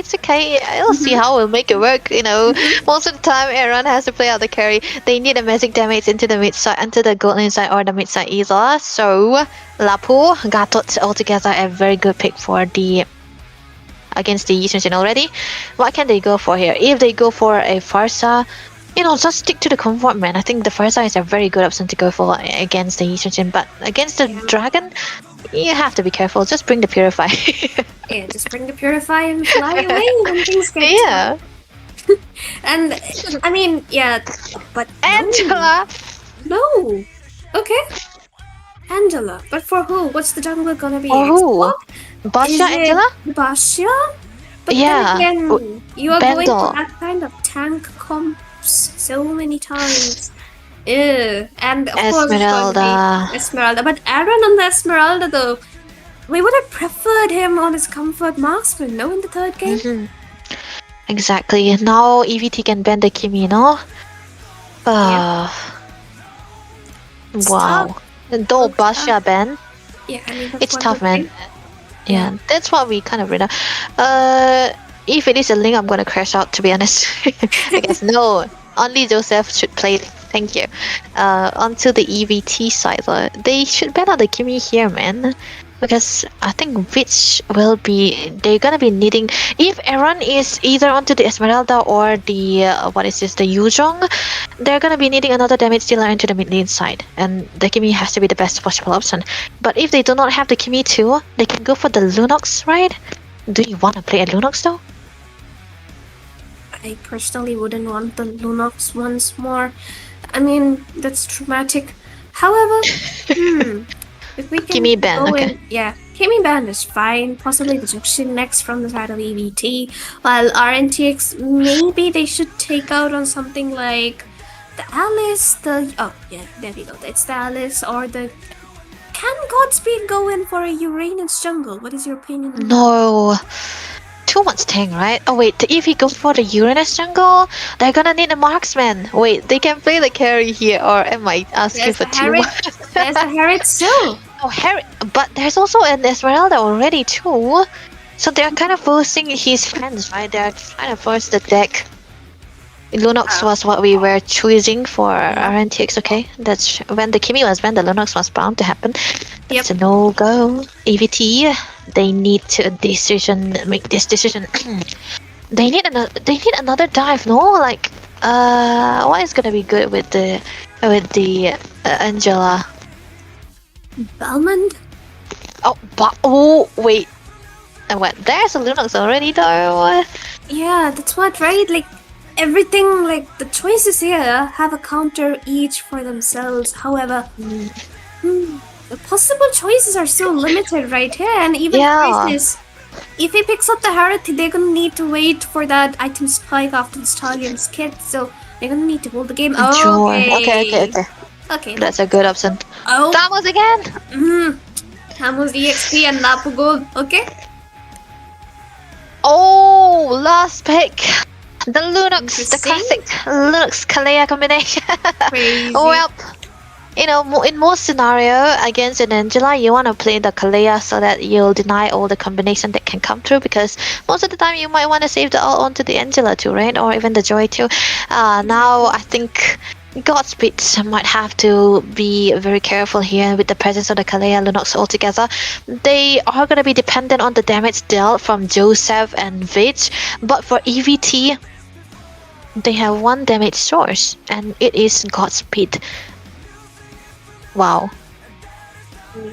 And like RNTX have a genuinely good comp this time around. Like you dive in with the Kalia, you tsunami slam your way out, then the Lunox as well as Joseph's Mountain Shocker, it lands together. So that's a very, very troublesome situation for any member of EVT. Like, just escaping from that kind of a crowd control situation is going to be near impossible unless you have like the tough boots plus the brute force all at the same time. And generally speaking, neither the Tamos nor the Lapu are going to prioritize a brute force onto their items. Yeah. So of course, you are going to need to play it very safe. However, though, they do have the Angela as a last resort kind of safety thing. But, putting Shenzu on the Angela when he can play so many other mages. So Yeah, much that's better. what. It's like a nerf for him, honestly. Yeah, that's what I'm talking about. Nerve of talent, right? Nerve of potential. He's a carry user. He's a carry, right? He's a carry, man. Come on, put him in the carry, right? Angela is not a carry. But how many times is Mirio gonna play the user? since the start of game number 1, he's been playing out the Yuzong one trick. Yeah, the Yuzong one trick allegation. He's not gonna be beating it anytime soon. But I think this time around, Joseph is gonna be needing his redemption arc onto this Yi Sun-shin. I don't think he have been finding good wins onto the Yi Sun-shin. I mean, onto other assassins, he have been able to perform so good. But on the Yi Sun-shin, there's always something, right? There's always something that's stopping him from winning, and yeah, that is something that they can go for too. But yeah, onto the other side, Corey Cutie onto the Tamus, able to do it so well. It was a pocket pick, now it is a signature pick, don't you think? Yeah, it's Signature. a signature pick. Like, it's all started with the match against Sacred Shrine where they dragged it up to 9 minutes. They didn't lose towards the end, but that was just a minor mistake because holding up until 29 minutes against Sacred Shrine was a big deal in itself. And Corey, he himself was technically solo carrying the entire game for the Exactly. And even this time around, he has got Mirio as his lane opponent, so he's gonna be dealing out a lot of damage. And in terms of crowd control, honestly speaking, EVT wins. There's only the Kalia dealing the majority of the crowd control from side of Exactly. But their composition is more like how do I say, do or die, right? Full dive, and there's a lot of distractions that can come through from the other side for RNTX. But hey, like we mentioned, EVT might eventually win out to the team fights if RNTX are unable to find a great initiation, because most of the time with a Kalea, you might want to be the one who instigate those team fights and go for the insta burst, and I think the main target should be the Angela, because he can become a problem because of the amount of shield that he can provide. But also it has to be Godspeed. But let's see how game number 3 will fare out. Absolutely, and with that, we are back into the land of dawn. Game number 3, the deciding tiebreaker for both of these teams, ladies and gentlemen. And as we can see, the turtle is already up, so we did time skip a little bit right into the major part of the game. Manchak are already on from Joseph, and seems like RNTX has a lot of map control, and Godspeed has to use up the electrifying beats just to save himself from the amount of crowd control coming in from the side of RNTX right now. Corey Cutie trying to sustain it all, but the hard guard comes in. Kalia with a 3-man knock-up. First blood being secured by Joseph right there onto Corey, while Aaron is gonna find Madara.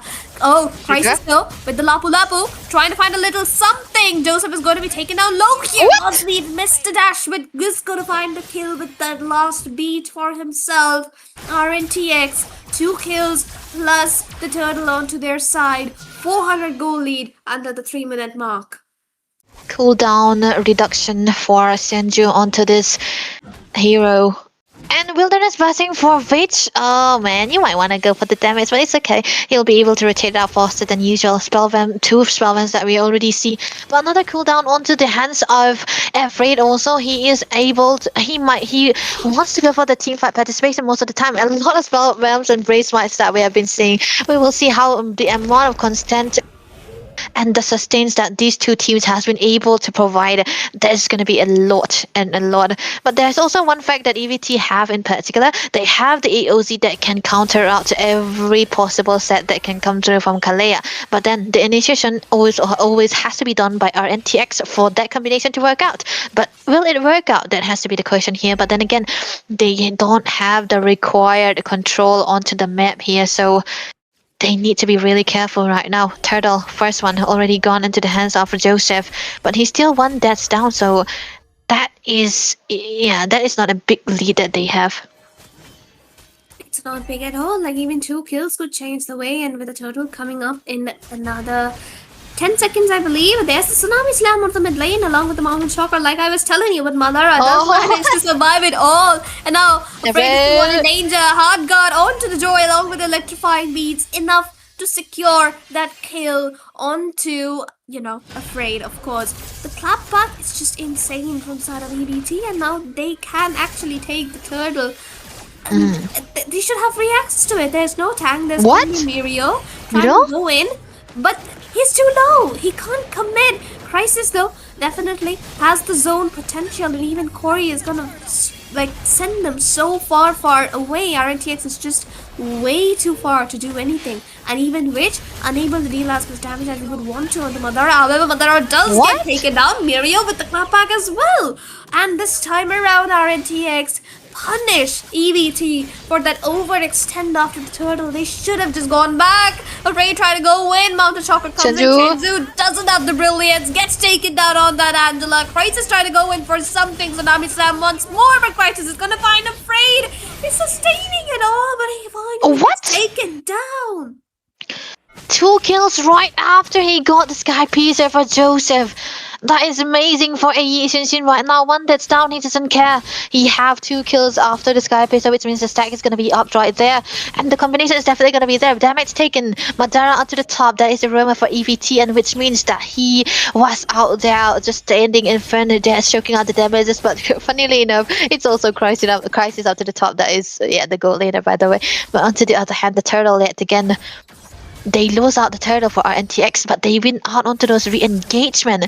They wanted to trade it out the turtle with a little bit of a compensation, and now they are able to find it most of the time. And the amount of times that they went in, because they have such a low cooldown onto their ultimates, that was amazingly on point also. And you cannot, you don't usually dive into those turrets under 5 minutes, but flicker, ult.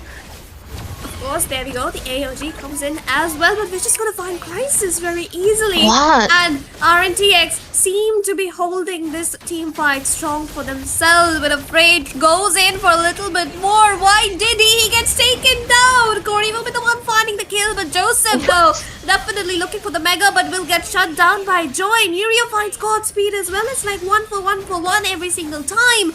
Again and again and again, EVT, they lose one, they get one, and that is exactly how this match is going to be dragging out. Wow, every time they take a fight, whoever instigate the fight, the one who did not usually wins out. What is this game? They always die. But hey, look at that. The builds are already set in, and the Flashes of Oasis is already built up by Sendu, which means a lot of sustain that can come through with the heal that he have right there. But also for the Kalea, for Everett, he have the Oracle, which means that he wants to go for the heal and try to absorb every amount of seal that can come through here. The Hunters are already built up, but the Turtle is taken. Not really taken. They are not taken for the turtle. Corey to Cody going in. Look at that. Corey is trying to look for an engage for himself. However, Mirio is the only one from side of RNTX who's trying to scout down the turtle, and that's a Tsunami Slam coming in onto Madara, the tanker from the side of EVT, and he's gonna AOG slam dunk his way out of that risky little situation and save his life, Debbie. Yeah, that was. Yeah, you cannot really engage onto the Gatot if he cannot have the damage. And I think Vitz kind of need a little bit of 3 items so that he'll be able to get out the damages dealt, but it's still gonna be a little bit of a time. But there was actually a good fight that can come through from RXTX, but unfortunate for them, they weren't able to find the right target though. But the turtle is yet again under the hands of EVT, and they are going to be listening out to the amount of goal leads that RNTX are having right now. Godspeed into the top with the goal lead that he have, but Joseph is going to be following up. He's going to be reaching it out anytime soon, but it's not that far behind. The kills, even though it's into the hands of RNTX, I think objective-wise or goal-wise, I think it's still a 50-50 situation, but the bottom lane might be eventually taken care of by RNTX though. Just 1 hit away from falling down. That's going to be the objective that they want, but top lane also, Joseph has to focus onto that. He's going to be needing out the front, so he's going to be taking it anyway. Yep, and there we go, the hard guard engage, and the damage from the Godspeed is just way too much. He finds 2. Bitch! So like, he's going in for the third as well. Afraid had to flicker out just to save his life. But they've got AOG, and he walked in. He walked into that bush. He actually walked into, and Aaron, he tried to go for an engage himself, but he just had to starfall right into the turret itself just so he could be alive. That is so bad for RNTX right there. They need to defend onto the mid lane side here. This is what EVT usually do. They always win onto the mid turret just because of a game set by Godspeed most of the time. But they can be a response. The Lord is what they want to do here, but it cannot be started anytime soon, to be honest, because still even though they take out the mid turret here yet again, RNTX are not behind and they have good goals onto their kit. Miro having a lot of goal in comparison to the Tori Guilty too. Yeah, it's still a 50-50 situation, so it's gonna be an okay one. Top lane might be taken down freely. Turrets gone, given freely to EVT here. The Lord started away by RNTX, surprising enough, but Madara will be able to give out a little bit of a vision here. So this is gonna be very tricky too. Whoever sets this Lord, they need to be very decisive, man. The fact that RNTX aren't able to find the space they need to actually secure those objectives says a lot about how much they're doing here. But the Tsunami Slam once more. Mirio gets chunked down, and Corey will be the one finding the kills on the back line. The double taunt and AOG coming in from, of course it is going to be Madara. And that's a 4-man wipeout for the side of our NTX, while EVT free access to the Lord though. Shinzu makes it out alive despite Esmeralda chasing the life out of her. But there we go. It's stunned and the immobilizer is gonna come in instantly. And of course, Godspeed is gonna be back in another 5 seconds and they can easily take the Lord for themselves. Joseph though is gonna take a while to reach the Lord. It's only Kalia who's on his way to the Lord so far, and maybe Mirio, but he doesn't have the ultimate to scout down the area. Exactly so, and that is definitely going to be a free shot that we are seeing right now. Funnily enough, taken without the presence of the Retribution user, but dive? There we go. The AOG once more comes in, gets dodged by Joseph, but they are going to try and back up, but are afraid. Dives in with the Tsunami Slam, but is going to get chunked down instantly. That's the disadvantage of having a Kalia into your draft. It's just way too squishy, ladies and gentlemen. That was actually the Joy itself who marks down the tanky for the setter for the side of RNTX, and not a good scenario. He's diving in again. Look at that. There we go. It's the brawl map, like we tell you. Afraid once more gets. It's Aaron this time around, but Joseph trying to find a backline. He's trying to find Godspeed, but no. Why would you dive in alone all by yourself into a tanky comp like that? Of course, Godspeed is gonna one-shot him. This is just sad for the side of RNTX now. You got to be careful, man. You do not really want to play that way if you want to have a good defense, because he is a soul damage dealer right now, which is not alive yet. Afraid and Mirio, they are the sole survivors right now. There's still time for the other teams to come through. Mid lane already exposed. AOG. That's 2 inhibitors down under 13 minutes, and of course, there we go, the engage once more. Corey is gonna find Afraid. Joseph is still down, he needs 5 seconds to come back online. The base is wide open, only 2 defenders, which is gonna get taken down low and dead by Joy. EVT, they find the comeback into the 3rd game. They get the win. It's EVT, ladies and gentlemen, with a 2-1, securing a 2-point lead, while RNTX is only gonna secure 1 from this series. Joy. I think it's the Zoe this time around, the Zoe plus Angela. Come on, bro. Oh my goodness, Godspeed very comfortable on a dashy hero. Remove the Lancelot, is gonna be picking up the Joy. I think that's gonna be a note taking out the other teams. Yeah, I'm not gonna be revealing, but oh my goodness. NTX did not really have the right source of damage that can come through from him, because Joseph at that point, I think he was so very behind. There wasn't any engage that he's able to take. I think very questionable moves sometimes. And Madara, I know that they were trying to go for those kind of combinations where they want to insta burst with the Kalea and the Lunox, but most of the time, if you can see the engage, it was mainly onto the Gatot Gacha. There we go, deserving enough. It's gonna be the Joy. 12-3-7, bro.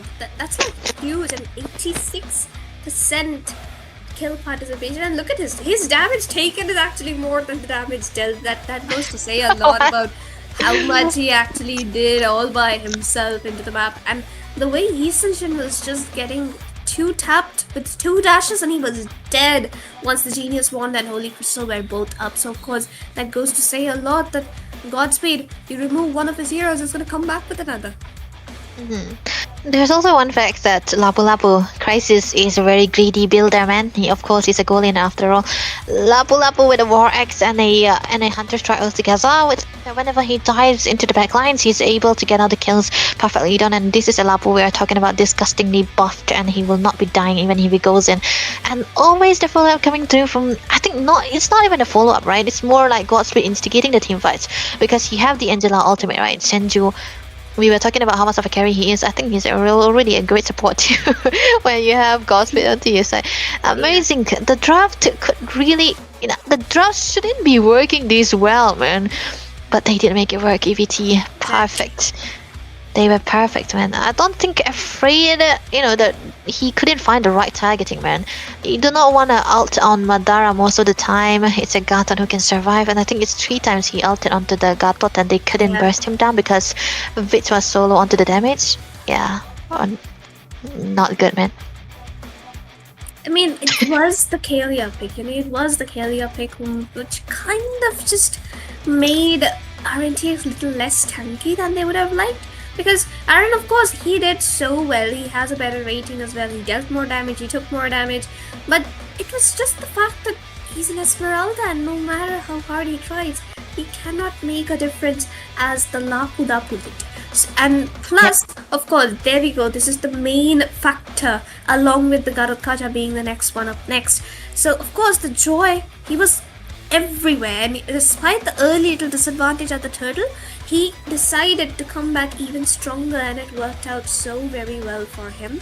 While Shenzu, of course, could not be marked down even once. We saw yesterday as well, CRT versus DS, Peekaboo on the Angela. Today it's gonna be Shenzu, so maybe this is a new meta which we might be seeing in the future games. And this lad, Madara versus Afraid, the matchup Garot Kacha definitely won it out so well.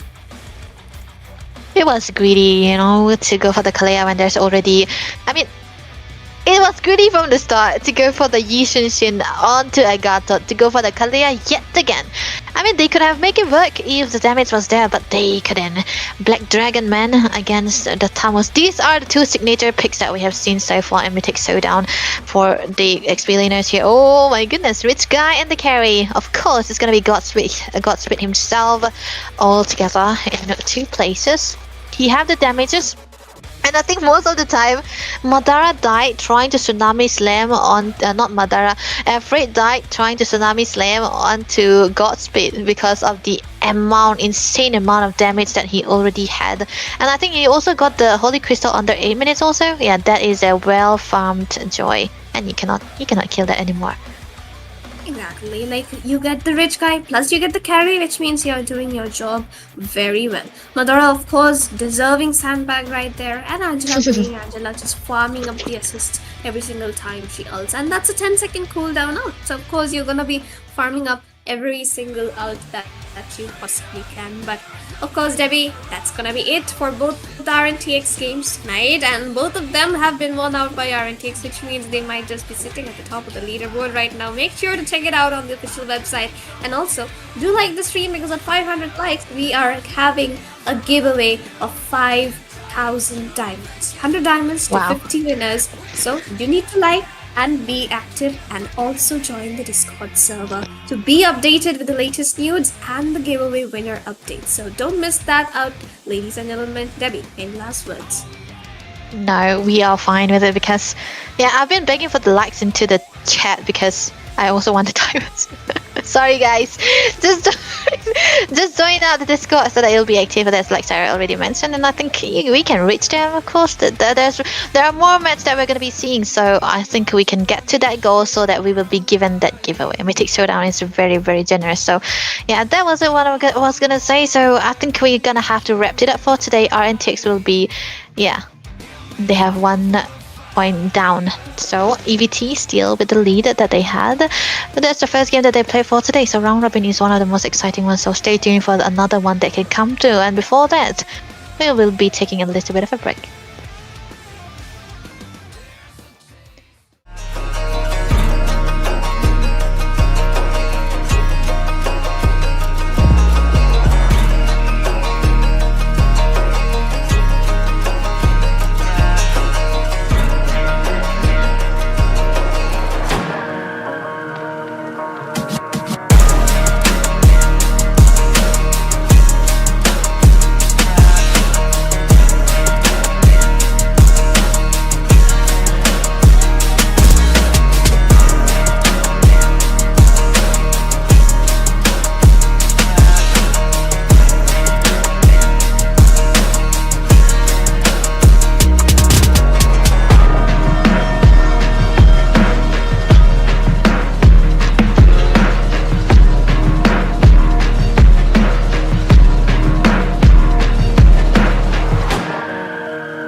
Good evening, ladies and gentlemen. Welcome back to Mythic Showdown Season 2, powered by War Drum Games. And here we are for the game number 3 of the round robin stage, day number 2. And today we have Shaker Shrine once again going against Team Noctura Esports. I mean, this match is a real big game for Shaker Shrine because after the yesterday game, it was between Yama Esports and they managed to pull it out in the reverse sweep 2-1. So today, are they going to give a clean sweep to the Noctura Esports, or is it Noctura who are going to start their journey with a win? Because last day it was not their day. They lost it out. But today, can they do it in this match? Can they defeat the undefeatable tyrant of Mythic Showdown Season 2, that is Shaker Shrine, is right now in a win streak, not defeated by anybody, not even touched by anybody. So is there any chance that Noctura will break the pattern, break the code, and will accumulate some points in the table? It's me, your boy Ashtizi in the casting desk, and with me is none than my brother Baldudu joining me here. Hello Baldudu, how are you? Dinner complete or not? Yup, it's finally good to be back again after game 1. I got a break for dinner and I'm back in here and looking really dapper there, Ashtizi, looking really good. But like you said, in the previous game, Noctura, did fall against their opponents of RNTX yesterday. So Noctura really needs these wins right now. They need to put in that effort and get that win, because right now the tempo is firmly in favor of Sacred Shrine. Sacred Shrine, like you said, did get a reverse sweep yesterday and get another point. So they have 2 points compared to Noctura's. So a loss for Noctura is basically asking for an elimination at this stage. So they have to get that win. So they're going to be fighting really hard. Every single game is going to be a do or die for them. They need these 3 points.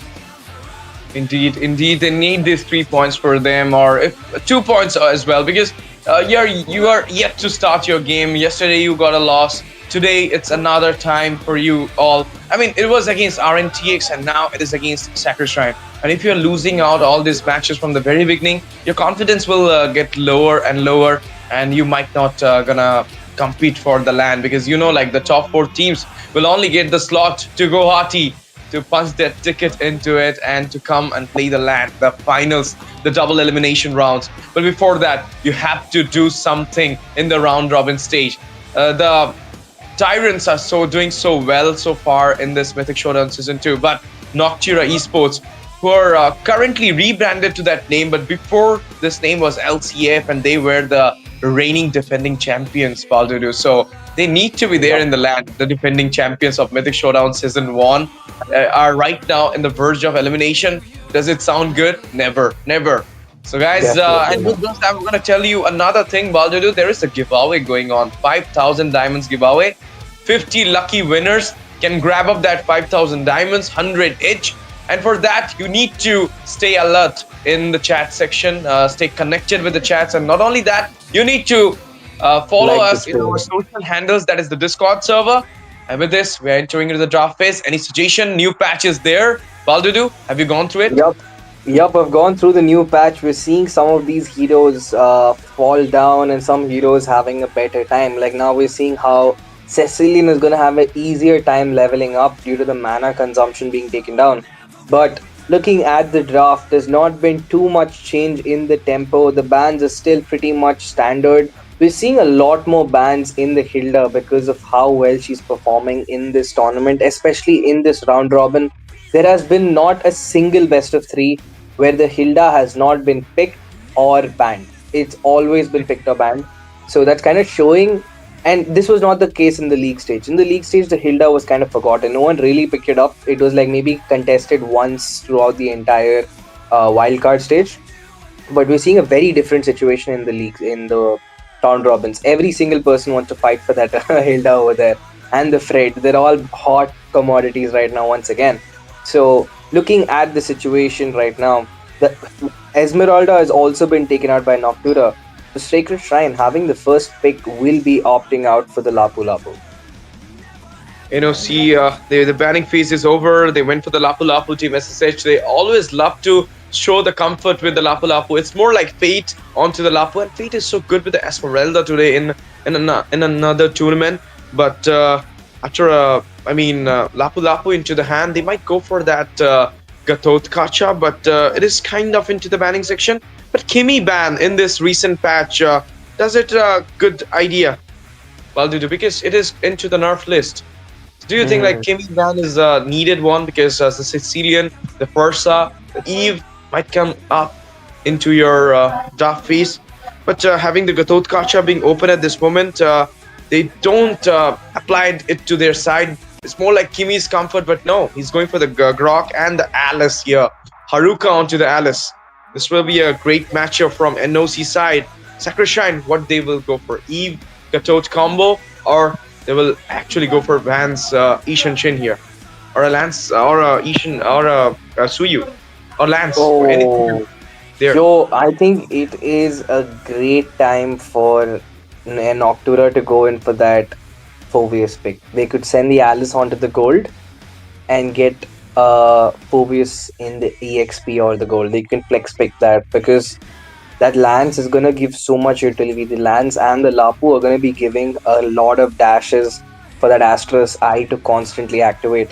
Another thing to also consider is the fact that the Lance is also going to be zoned away. As it is, it's going to be tough for the Lance to really put in much damage on an Alice or a Grok without his endless battle. He has to rely a lot on the passive of the War Axe, which gives that 10% true damage. So they had to take an early Lance because if not, it would be banned out. Ooh, okay, the Valentina. I mean, in the game one, I was confused why they chose, why all picked up the Ceci instead of a Valentina. But there it is, Noctura over here, not failing to disappoint.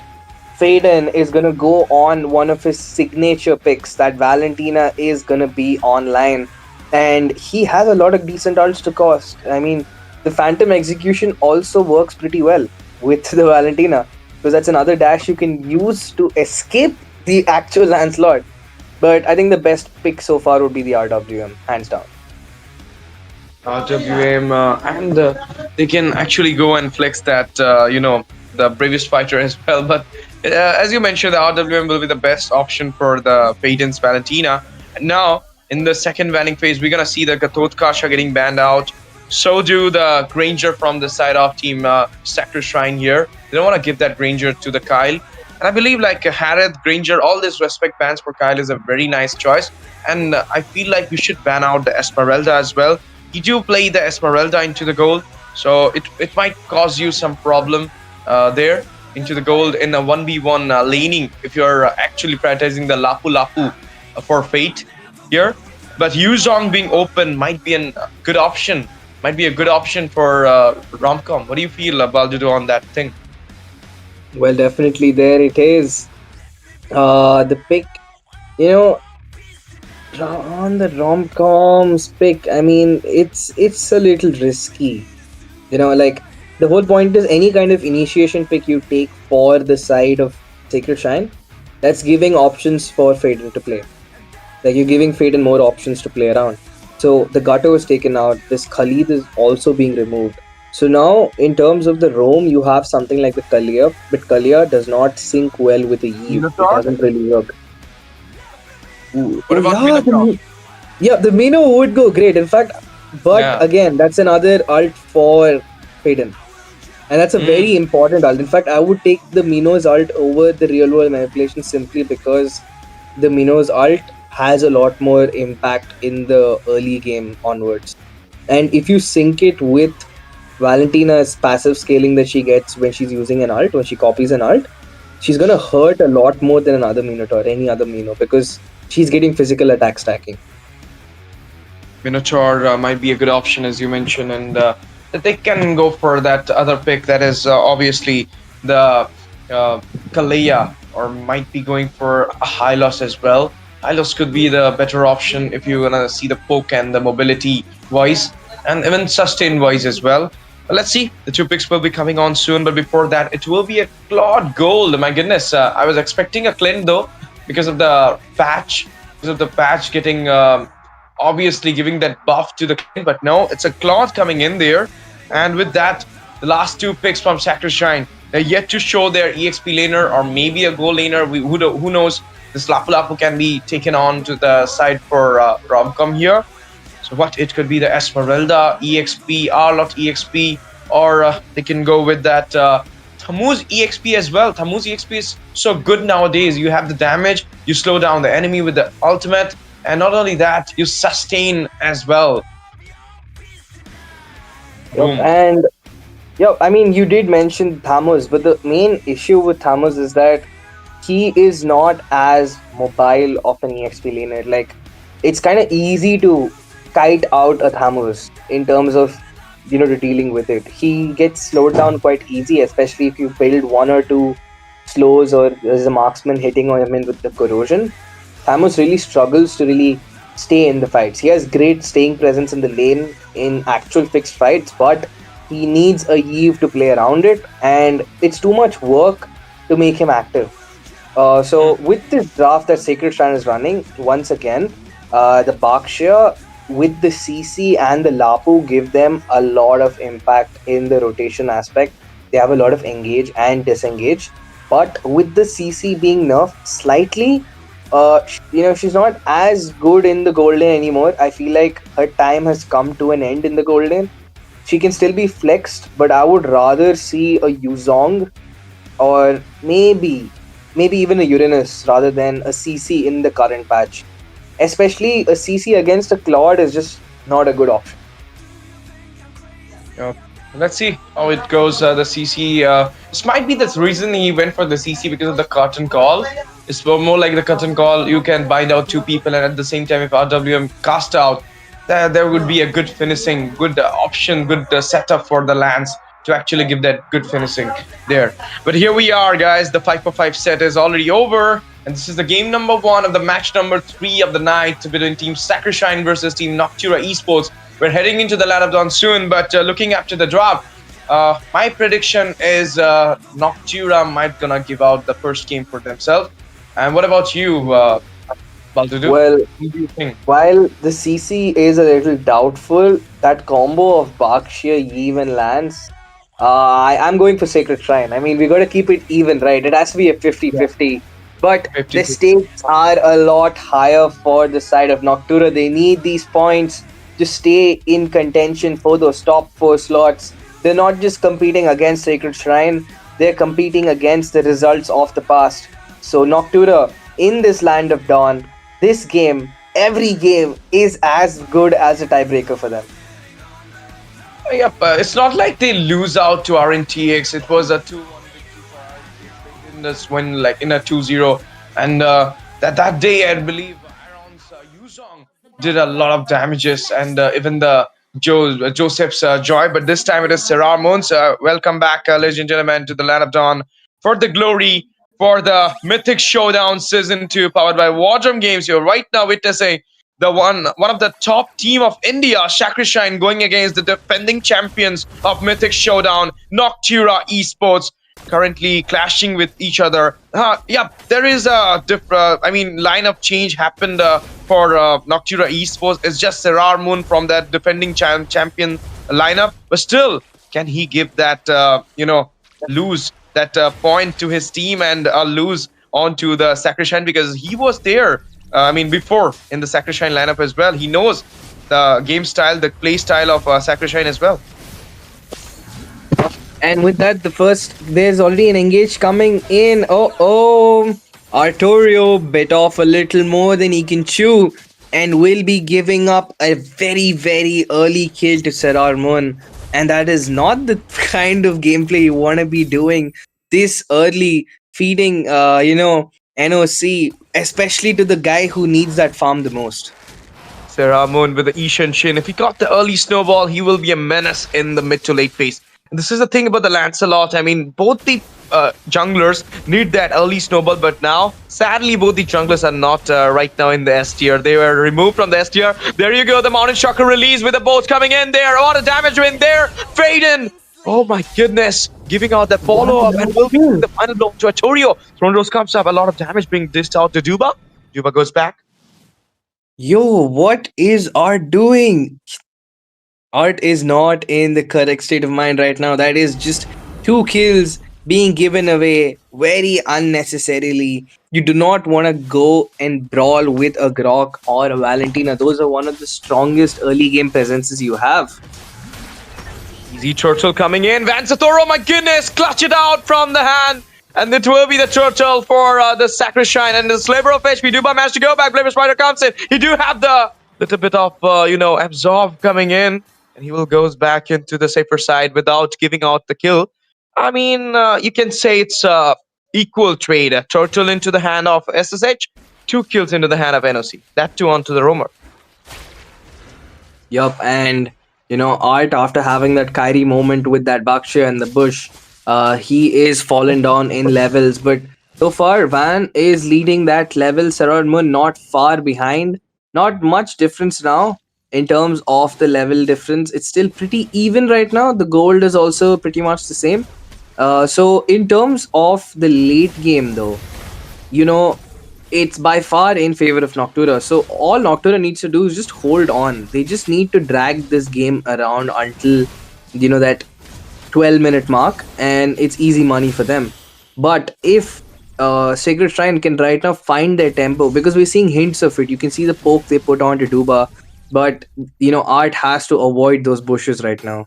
Of course, he's getting caught a lot of times, but onto the gold side, you're going to see that CC versus Claude. And now it's more like... okay, Sarar is going for the gang there. A Brave Spider being used, but Duba will be fine at this point. Okay, a little bit of poke coming in there as well. But onto the top, it was not a potential gank, which we were thinking to get succeeded by Saramon. Okay, Art getting popped down quite low. Again, forced to back off. The next turtle coming up under 10 seconds right now. Romcom on the bot side putting some poke onto Haruka. And if you look at the rotation right now, you have 3 members of Sacred Shrine near this turtle.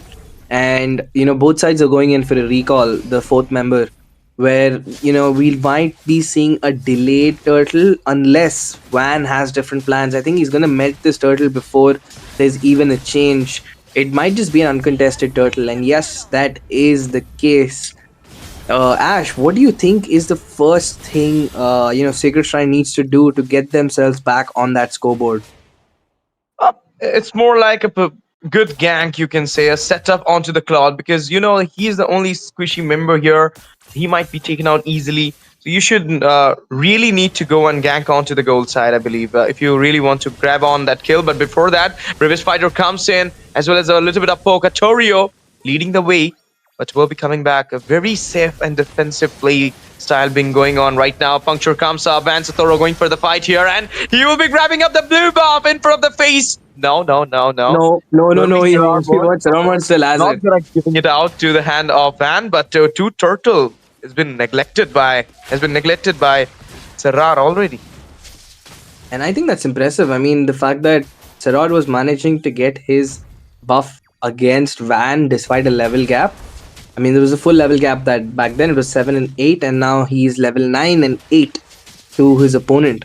So far, Romcom been having a pretty stellar game so far. He's been able to play really aggressively and not been punished for it.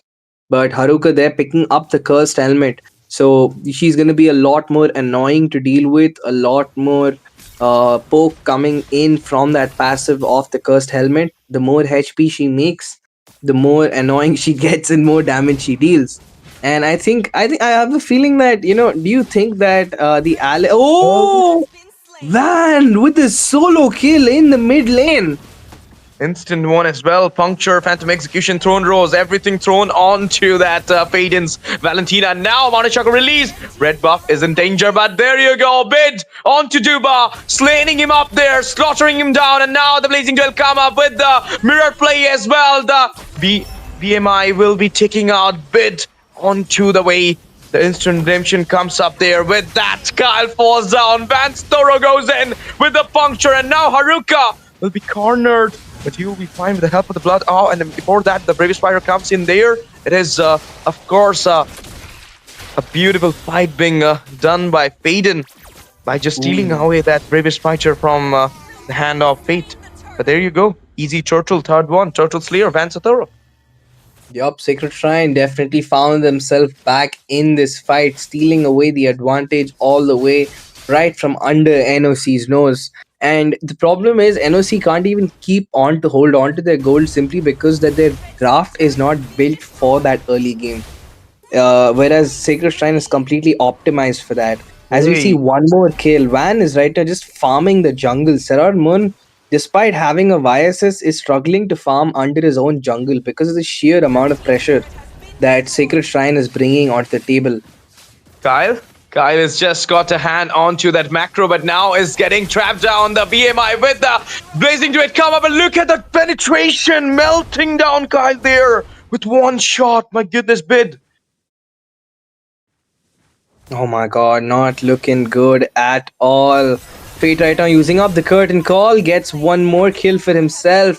Faden sent back to the base for the second time this game. And Van on that level ranking, a mile away from everyone else, all the way at level 2. This man is searching for that level 3, level 13 at this point. While on the other end, his opposing jungler, Serrar Moon, is still at level 10. I mean, 6-3. The score was 2-0 if you don't remember, Baldudu. But right now it is 6-3, 3 onto a lead into the micro. And not only that, it's a almost 5k economical lead as well. So structure-wise, also they're having the lead. Everything settled for SSH right now. He goes in with a puncture. Right now, the Throne Rose comes up before he can actually go for the tech charge. The Mount of Sugar release. Sliver of HP RWM popping up there. Bait finds a kill. And in the meantime, Haruka goes in. Romcom falls down as well. The BMI with a blazing to it comes up. A double secured by Bid as well as the Yo-Yo Bliss coming in there. Slain happened. Triple being secured by Bid. What a game comes up. And with this, not an official wipeout though, but 4-man got down. There's just Serrar Moon standing out there alone. And this is the time for the Lord Steel for the side of SSH. They literally played so well in the mid to late scaling. And looking at the situation right now, the gold lead 7k, 7.5k. Ooh, there's a re-engage coming in, but Bid is too hot to handle. Serrar Moon forced to back off.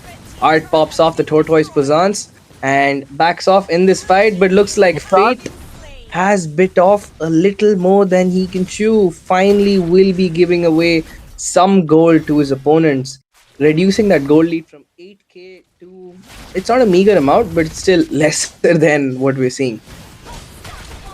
The Holy Blessing goes off the knot right now, but Unstoppable will be secured by Bid. Look at the Slaver of HP moment for Art, but it will be Duba falling down. Puncture comes up, Phantom Execution with this double secured by Bansatoro. He will be surviving as well with the help of the Throne Rose, but no. He doesn't find his way back to the safer zone because Serrar Moon will be shutting him down there with the bow. No, man, that was not fun. I mean, Van did run out of dashes, did not have the puncture or the phantom execution to escape. And, that just sucks. It's not a fun situation to be in, especially when you're getting chunked out by the turret and lack of cooldown. But that's a position he willingly put himself into. So, Wade right now, I mean, of all the players on their side, apart from Van, we've been putting a lot of attention onto him. But let's look at Artorio. I mean, he died those first 2 times, and then since then, this man has been an 0-6 performance. Okay, this time the red buff will be get invaded, but at the cost of the Lord, though. And they finds the tier 1 onto the bot side, but tier 2 will be still standing strong. I thought might be going for the split push, but no, that was not the idea from the side of Noctura Esports. They were just recalling back. They're just going back into the base so that they can actually go for that defend onto the base. But Faden is looking so happy. No reason, though. Okay. There it is. Bid will be picking up that hope, the Blood Wings. Yep, the Blood Wings too, along with the Wishing and Glowing. So right now, this man is ready to melt down any person from their opponent's side. In fact, I feel the Wishing Lantern is absolutely overkill, but they are prepared for Haruka and Duba, the only 2 people who have a hope to sustain. There's the Lord crashing in. Even though the wall was there, the Lord crashed in and slammed up the inhibitors. But the Holy Blessings was the one shield which will be taking out the Lord there. The puncture comes in. It will be Romcom going in, but getting a lot of damage from the tier. And take charge comes up. Sararmo finds a kill, and now the immune comes up. He might go for a double, but Kyle goes in there, finds a kill onto Fate with a BMI combo with Blazing Duet, and a shutdown happened to Bait as well. A little bit overextensive move will be costing out the whole Sacred Shrine at this moment. Oh my goodness. So inch of HP, Mountain Shocker release, zone comes up, the wall popped up as well, but it will be the puncture. No, the Throne Rose will not be helping out, and we're not getting spared. Wipe out for SSH once again. SSH doing everything for the settlement, but then going out in the mid to late phase is now a new thing for SSH for real. And oh my god, that wipeout completely tilting the cards. It's not in anyone's favor at this point. This game has become very even just now because the inhibitors on both sides standing strong. The mid turrets have been completely exposed. Ooh, Haruka over there. I think he's bit off a little more than he can chew. It's much more than he can chew. And he is sent back to the base. That was just like the move from SSH into that Lord Rush. I believe that was same kind of move from Haruka. Doesn't need it. I mean, the zone was needed, but he could have come back. You shouldn't have went for the fight there. He got trapped down by the 4 members. Now the set is complete though, but it will be a little minimum economical wise lead. Just not even 1k. So it's more like they managed to recuperate it. But the inhibitor standing strong, and from the side of SSH, it's just the top lane, which is secured right now, but the bot already been falling down. So let's see, like if there is a chance for comeback or not. Romcom is getting a lot of damage. RWM comes up as well. Goes with the BMI plus Blazing Duet, but he will be getting a stall there, and Romcom will be the one finishing the job onto Kyle. Faden finds a way for the bid. 1-for-1 the trade is right now, but there you go. The Tossage Poison's been used, and now a knockoff being happened as well. Look at that, the previous fighter being used. Shutdown happened with the slash coming onto Sarar Moon by Romcom. Killing Spring occurred, and now Juba is getting targeted. He's getting cornered there. He's going back at this point. Faden goes back. So do Haruka there, but into the mid, a minion flow is coming in. It's a chance to take out the mid inhibitor and open the nexus for yourself. But no, they will be able to clear it down. And Sacred Shrine again, every time you think they're down, they get back into action. And with that, Romcom has hit his level 15, and that's going to make it 3 members from the side of Sacred Shrine who have hit their level 15. Whereas on the other end, it's only Sararmun and Kyle who've got privilege. And looks like there's another engage coming in, Ash TZ. Of course, another fight comes up there. The Phantom Execution will be used. There is a bunch of there. Falls down and it comes back. No! God, the one giving out the final blow, taking out the redemption for Duba falls down in the meantime. The cutter goal being used. You're giving a lot of damage out to Duba. Now, the Lord marching in. They don't have Burn to their side. They don't have Faden into their side. It's just Ra and the Ko, Haruka, and Kyle. Let's see if they can actually pull it out, the defense. Let's see what will be happening. The inhibitor from both the sides, mid and bot, will be cleared out as possible, as soon as possible. And now the minions waves will be entering into the base. The Nemesis open totally for the side of SSH. They just need to lock it down. Let's see what will happen. But they are actually going for the kill onto Haruka. Haruka goes in with the blood rain. He's sustaining out. Blood comes up. He's deflecting the wave for SSH. Right now, the Mountain Shocker released as well. Haruka falls down. In the meantime, it will be Fate giving out the final blow. And now they managed somehow to defend out of their base, and in the cost of Haruka's life. Yup, and with that situation, Sacred Shrine still unable to pierce through that iron defense that Noctura has put up for themselves. And they need to understand, the longer this game drags on, the harder it is to handle Kyle and Saran right now, because both of them have crossed that 10k gold mark. They've got their core items. So, they can't afford any mistakes at this point, because the respawn timers have gone up pretty high. We're touching the 17-minute mark anytime now. Let's see what will be happening. But that fight was a hell of a lot trouble for the side of SSH as well, because for me, I thought like, no, this is the end. This might be the mighty push, but no, it was not happening there. They managed to defend it somehow, but now he's not anticipating there. All those two members are hiding in the bush, waiting for Sarah to actually move out and give a little bit set for them to take him down there. But now it's just 47 seconds timeout for the Lord to come in to barge inside the land of Dawn and damage deal. Look at that. 36.0k from the Bakshia, from a Torio into the Rome. And there is more onto, obviously, onto the Lancelot as well as Bid. So the Van Toro and Bid has already done a lot of damages towards NOC at this moment. So do you believe at this moment, having a 3k goal lead in just in 17 minutes of the game, the late phase is already here? Do you think there is a comeback? Okay, puncture happened. Phantom Execution comes in as well, but there you go. Trapped down, faded into the way. Three members managed to chunk him down, slaughter him down there. But now the Mono Chakra released. Kyle falls down in the hand of Torio. Another fight still going on. The skirm is happening there. Haruka goes in, finds a kill onto Van Satoro with a blood in, but now he's getting cornered out there as well. It will be Van Satoro taking down there, and as well as Sararmun into the hand of fate. Jungler for the jungler, and now there's two members standing out there. Can they able to defend it out? Let's see what will be happening. Look at the damage from Bid though. The minions waves coming in. They have these two members. They need to lock it down, and they're doing it so as well. But look at that. The wall popped up, and now they managed to hold the minion waves here, and there is a chance. But look at that onto the bot side. Another waves approaching towards the base. Romcom goes in there. With that, we're gonna see the yo-yo please being used, and with this, the Nexus will be popped up, and the crown goes to Sacrishine. They started their way in this BO3 series with a 1-0 lead. What a game it was. Obviously, started so defensively from the side of Noctura, but then Sacrishine shows their dominance, shows their power, shows their annihilation kind of gameplay. And look at this. Baldudu, the score is here 1-0 for Sacrishine. Yeah. And Sacred Shrine did exactly what they did.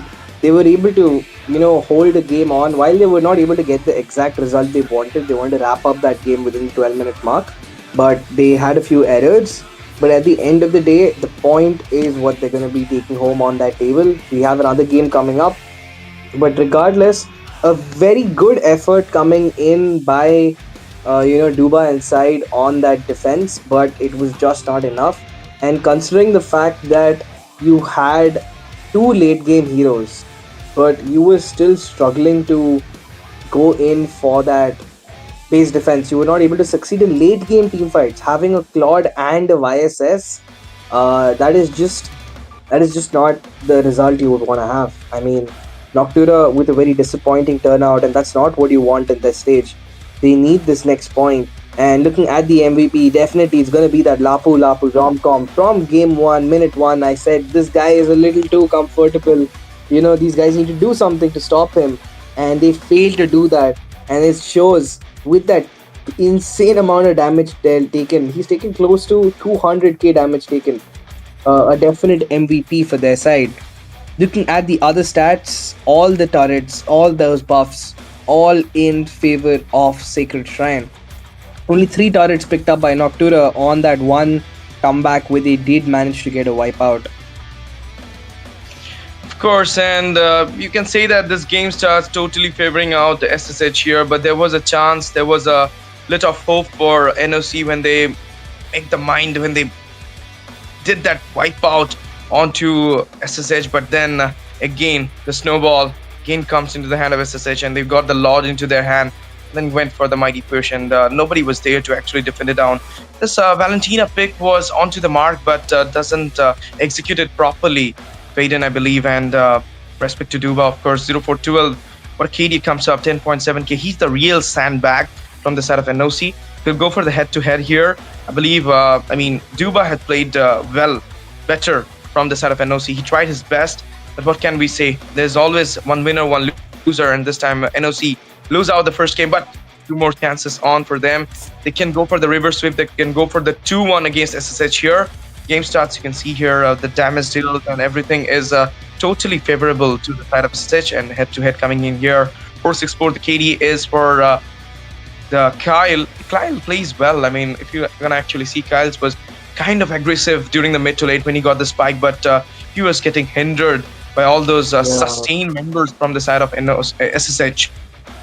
Yeah, I mean, Kyle should have not gone in for that Malefic Roar. And because each time he's taking that Malefic, he's getting into Van's range. And as it is, Van was going in very aggressive, no care for his KDA. He was going in and taking down the objective. So, if he went in for that Malefic gun, maybe he would have had a little more space. And at the same time, a little too aggressive coming in with its engages. He was the late game carry, but he was playing like he was the EXP lane and trying to trade his lives out. And that worked out in favor of Art and Side. Art having a poor start in the early game, ended up dying only once in the remaining 15 minutes of the match after those first two deaths in the Kyrie Kumar bush. So yep, and there is the matchup between Romcom and Haruka. I mean, Haruka had an amazing game, man. I mean, he did everything he could, but as the EXP lane, there's only so much crowd control you can give if your damage is not sufficient. And there you have it, folks. The sandbag, Haruka, the most assists with Duba on the Grok, and the carry being bid with the most amount of damage dealt, and Claude with. So you have three members of the side of Noctura, but they still fail to secure the win. Do you realize how bad of an execution that is? That is not the result you want. Noctura, you have another game. You have to step up your game. Second game, Sakrishine always get aggressive in the second game. They love to play the Yuzong. They love to play the Khalid. So let's see what will be the second game start. We're ready for it though. And now, Baldudu, I believe Team Sakrishine, they're trying their best so far. And they did it well. And from the very beginning, they lost. Arterio was kind of, you can say, bit off. And he was getting caught 2 times, 2-0 the score was. Then they managed to defend the score. They was playing so defensively, and then the total, the objectives, that's what I'm going to say about. That was the main reason they got the spike into their hand. The EXP and the gold from the turtle is so high, even though you are not going and approaching for a fight, but still, they are getting the skilling, they are getting the spike into their hand, and that's the reason. When they went for the fight, when Van got the 3 turtles into the hand, he went for the straight away fight, solo kill onto Faden, with a beautiful outplay, you can say, into the mid side, inside the tier also. And then we saw the proper rotation comes out by Romcom with the Lapu Lapu, Soju from the Fate as well. But what can I say? It is 100% execution part coming out from the side of SSH for their win in this game number 1 at this BO3 series at round robin stage, day number 2 at War Drum Games for Mythic Showdown Season 2. Let's see if Noctura can actually make their comeback in this second game and can give us a reverse sweep to get some points into the round robin stage, or is it Sakrishine once again going unbeatable in Mythic Showdown Season 2? Yup, and we're going to be getting into the draft in just a few more moments. And looking at the situation, I guess the first thing is they should not be. Noctura needs to find the balance between the early and the late, because if you ended up going in for only a late game comp like they did, it takes you too long. They were so used to taking trades and whatever kills they got, they kind of forgot it's the late game. And your Claude and YSS should not be trading lives. They should be at least taking down 1 to 3 people with them, But that did not happen. So Noctura needs to focus on their execution. Duba had a great early game start, but I think while playing too passive, they kind of forgot that the point of that Grok is to give a counter engage. So that is another point we need to note down. So this is that decided game for Noctura. They need these wins right now. It is definitely a do or die. I think I can't stress it enough that Noctura definitely is one of those teams with some of the most highly gifted technical players in terms of their micro ability. But when it's coming to the drafts, as we've seen in the Mythic Showdown Season 2, something keeps falling short and they're not getting to fulfill their potential as players. We'll be back soon into the draft section for the second game, but before that, once again, I need to remind you all that the giveaway is still going on at War Drum Games, so you just have to get yourself interacted into the chat. And also, you need to follow us, our social handles like Discord, Instagram, and WhatsApp community channel as well. And then you'll get the result there. 5,000 diamonds giveaway and each of the members will have the chance to grab up 100 diamonds each. So 50 lucky members from the chat will get the chance. So what you're waiting for, join us and do the follow things, and you'll have the chance to grab up your diamonds, and maybe you'll get the starlight of Pedrin. It is so good. I mean, obviously, I'm not gonna, miss it out. I'm obviously gonna take out 100 diamonds if I'll be you. But let's see whoever winning the giveaway or not. But Baldudu, what do you think? Is there any chance Noctura can make their mind in this second game? Can come up with some new strategy? Because the Faden's Valentina and I believe the Kyle's Claude is kind of squishy. I mean, when you're having a Ishan Shin, is there any need to go for another goal laner? A second yeah, that was the same doubt I had. I mean, you've already got the, you know, the YSS, and the YSS got 2 kills at the start. He got 2 kill contributions at the start. Why would you need to go in for another Claude? Because you already have enough heroes to reach the backline. By picking up the Claude, that too against the comp that Sacred Shrine was running, you're picking the Claude directly into a Baksha, who's obviously going to go in for a Chastise Pauldron, a Tom Ice, Blade Armor. I don't think Art really got to make their entire trio, but simply just one of those items is going to ruin that Claude altogether. Maybe instead of the Claude, if they went in for something like a Lunox in the mid lane, and then they could go in for another tanky fighter in the sides, even an Arlord, especially since it is broken walls, an Arlord would have been amazing in this lineup.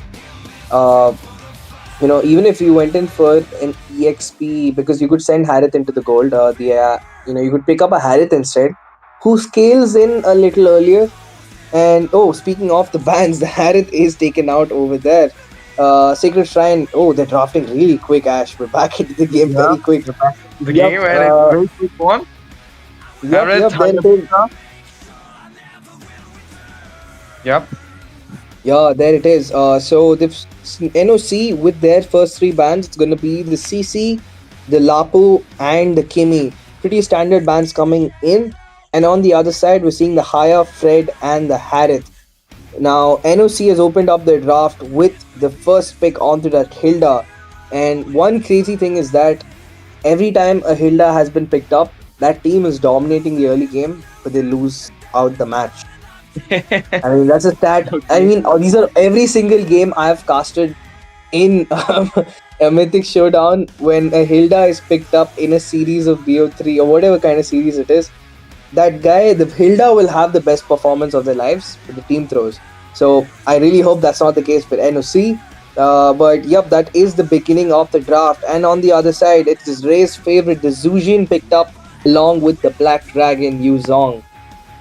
I told you in the second game, Team SSH loves to play it in an aggressive mood. They loves to show up their Yuzong. They loves to show their Khalid into the roam. And my goodness, what I'm going to see, the mobility queen into the action is the Fanny. Even though the new patch doesn't talk anything about this hero, but still, who cares about a patch when you are a Fanny user? Who cares about a patch when you are a Joy user? Yeah. I mean, these heroes are evergreen in each and every patches. Yup, I mean, you can nerf the Fanny all you like, but people who put in that much effort to learn the hero are still gonna figure out a way to make it happen. And we've already seen a brilliance from Joseph on the Fanny in Game 2 and Game 1. So now in Match 3, it's going to be Van Satoru bringing in that Fanny with all the heat and the steel cables into the Land of Dawn. Of course, and let's see, guys, what will be happening in this game so far. The first picking phase is already over, and it is currently showing that Team SSH are more into that aggressive mindset. But banning out the Ruby here for the goal lane chance, and now might gonna ban out the Granger as well if they are really going to respect Kyle out there. But Esmeralda being banned, Lapu Lapu as well. What could be the option for Fate here? Will he go for the Granger? Is he planning for that Granger into his own side? What do you think? Phobia's ban. I mean, like, Sacred Shrine could use a marksman because you have seen the Phobias banned out. They could opt in for the Granger. I mean, it would be a great option. It'll keep them. It's also can handle itself against the Eve. So the Granger would be a great choice for Sacred Shrine. But at the same time, they could also go in for an Esme Gold. But yep, there it is. It's the Granger instead. Fate is gonna go with what he knows best. The Yeah. Granger is 8. I mean, I think Drop one thing I've noticed for that Intel? No, yeah, it's I a mean, Moscow. Moscow. Okay, I was thinking maybe a Moscow, but Fate is not known to go like if he has a support pick, he tries to go for the utility gold laners or the conventional marksmen, like the damage marksmen. So Moscow is the opposite of that, and I think the Moscow is a great pick coming in by Noctura because Kyle is so good on these attack speed marksmens. Like we've seen him on the Granger, but I think any one of us who have casted for his games for when he's on 1-1 or Claude or the what is that? The Moskov. I think he has been Moscow. spectacular. Mm. So and then also the Moscov's dash, the Spear of Destiny is going to be great in joining fights, and at the same time he can interrupt Van on. That's an additional crowd control against the Fanny. Yeah. But like for me, I love to see Fate with a Moscow, Kyle with a Harith, Stark TZ with a Irithel, and obviously Granger onto the hand of Aaron the Creator. These 4 people on these heroes are fab to watch. But doesn't matter this time. The Hilda coming in, the Kaleya as well. Hilda EXP though.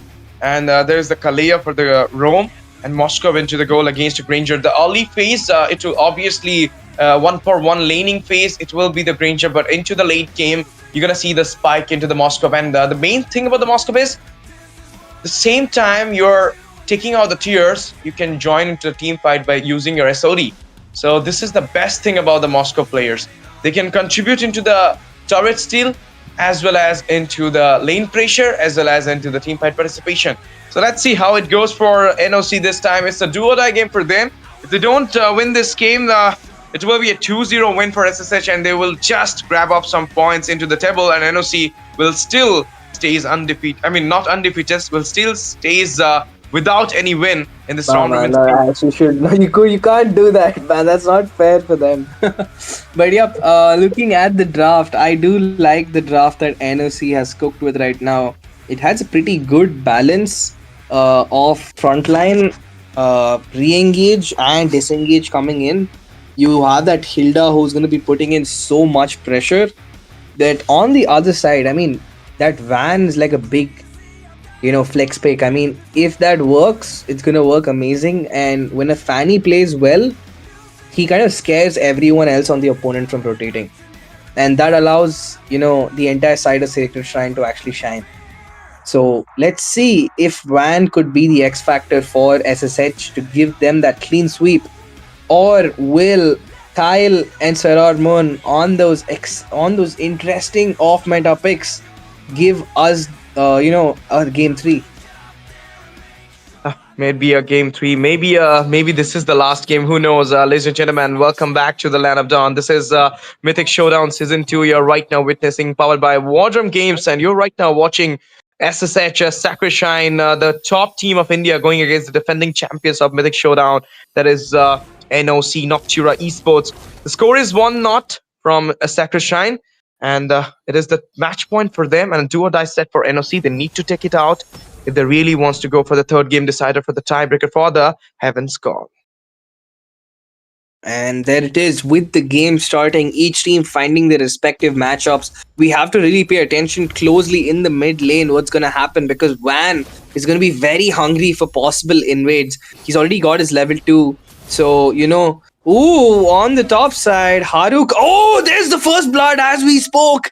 Fanny, with a quick display of cables, will be picking up that first blood for herself.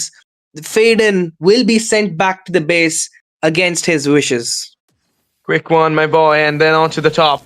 Quick rotation comes up from the side of SSS. Just after picking out the mid laner, they went on to the EXP lane to give some skirmishes, some problems, some hindrance to the Hilda there. And now they're coming back. A clear rotation, you can say. We can talk about in the Prayer Emblem. Okay, this just got off. I was about to say on it. But let's see, currently the Fanny is getting the snowball, and it's not a good case. But another fight. Oh, bait getting popped down very low. There's the lantern bringing him back. Duba has to watch out. The Fanny is always lurking nearby. An absolute predator in the jungle. And especially considering the fact that, if I'm not wrong, this is your Clouds, if I'm not wrong. Oh, Fan with another kill. Uses up the cutthroat and slits Haruka back to base. The power of the wilderness is not enough to keep Haruka alive as she is sent back all the way to respawn. There it is, the Black Dragon lurking in the back line, putting in the Dragon Tail. He's just holding on for it. There's a Dragon Tail with a beautiful amount of damage, baits out the Firaga armor, and with that, Sacred Shrine have control over the jungle, over the river, and they also bait out Duba's Flicker. Look at the rotation from Fate. He was about to take down there onto Duba, but then another one. It's the solo kill though. Killing spree comes over Fanny. Invasion.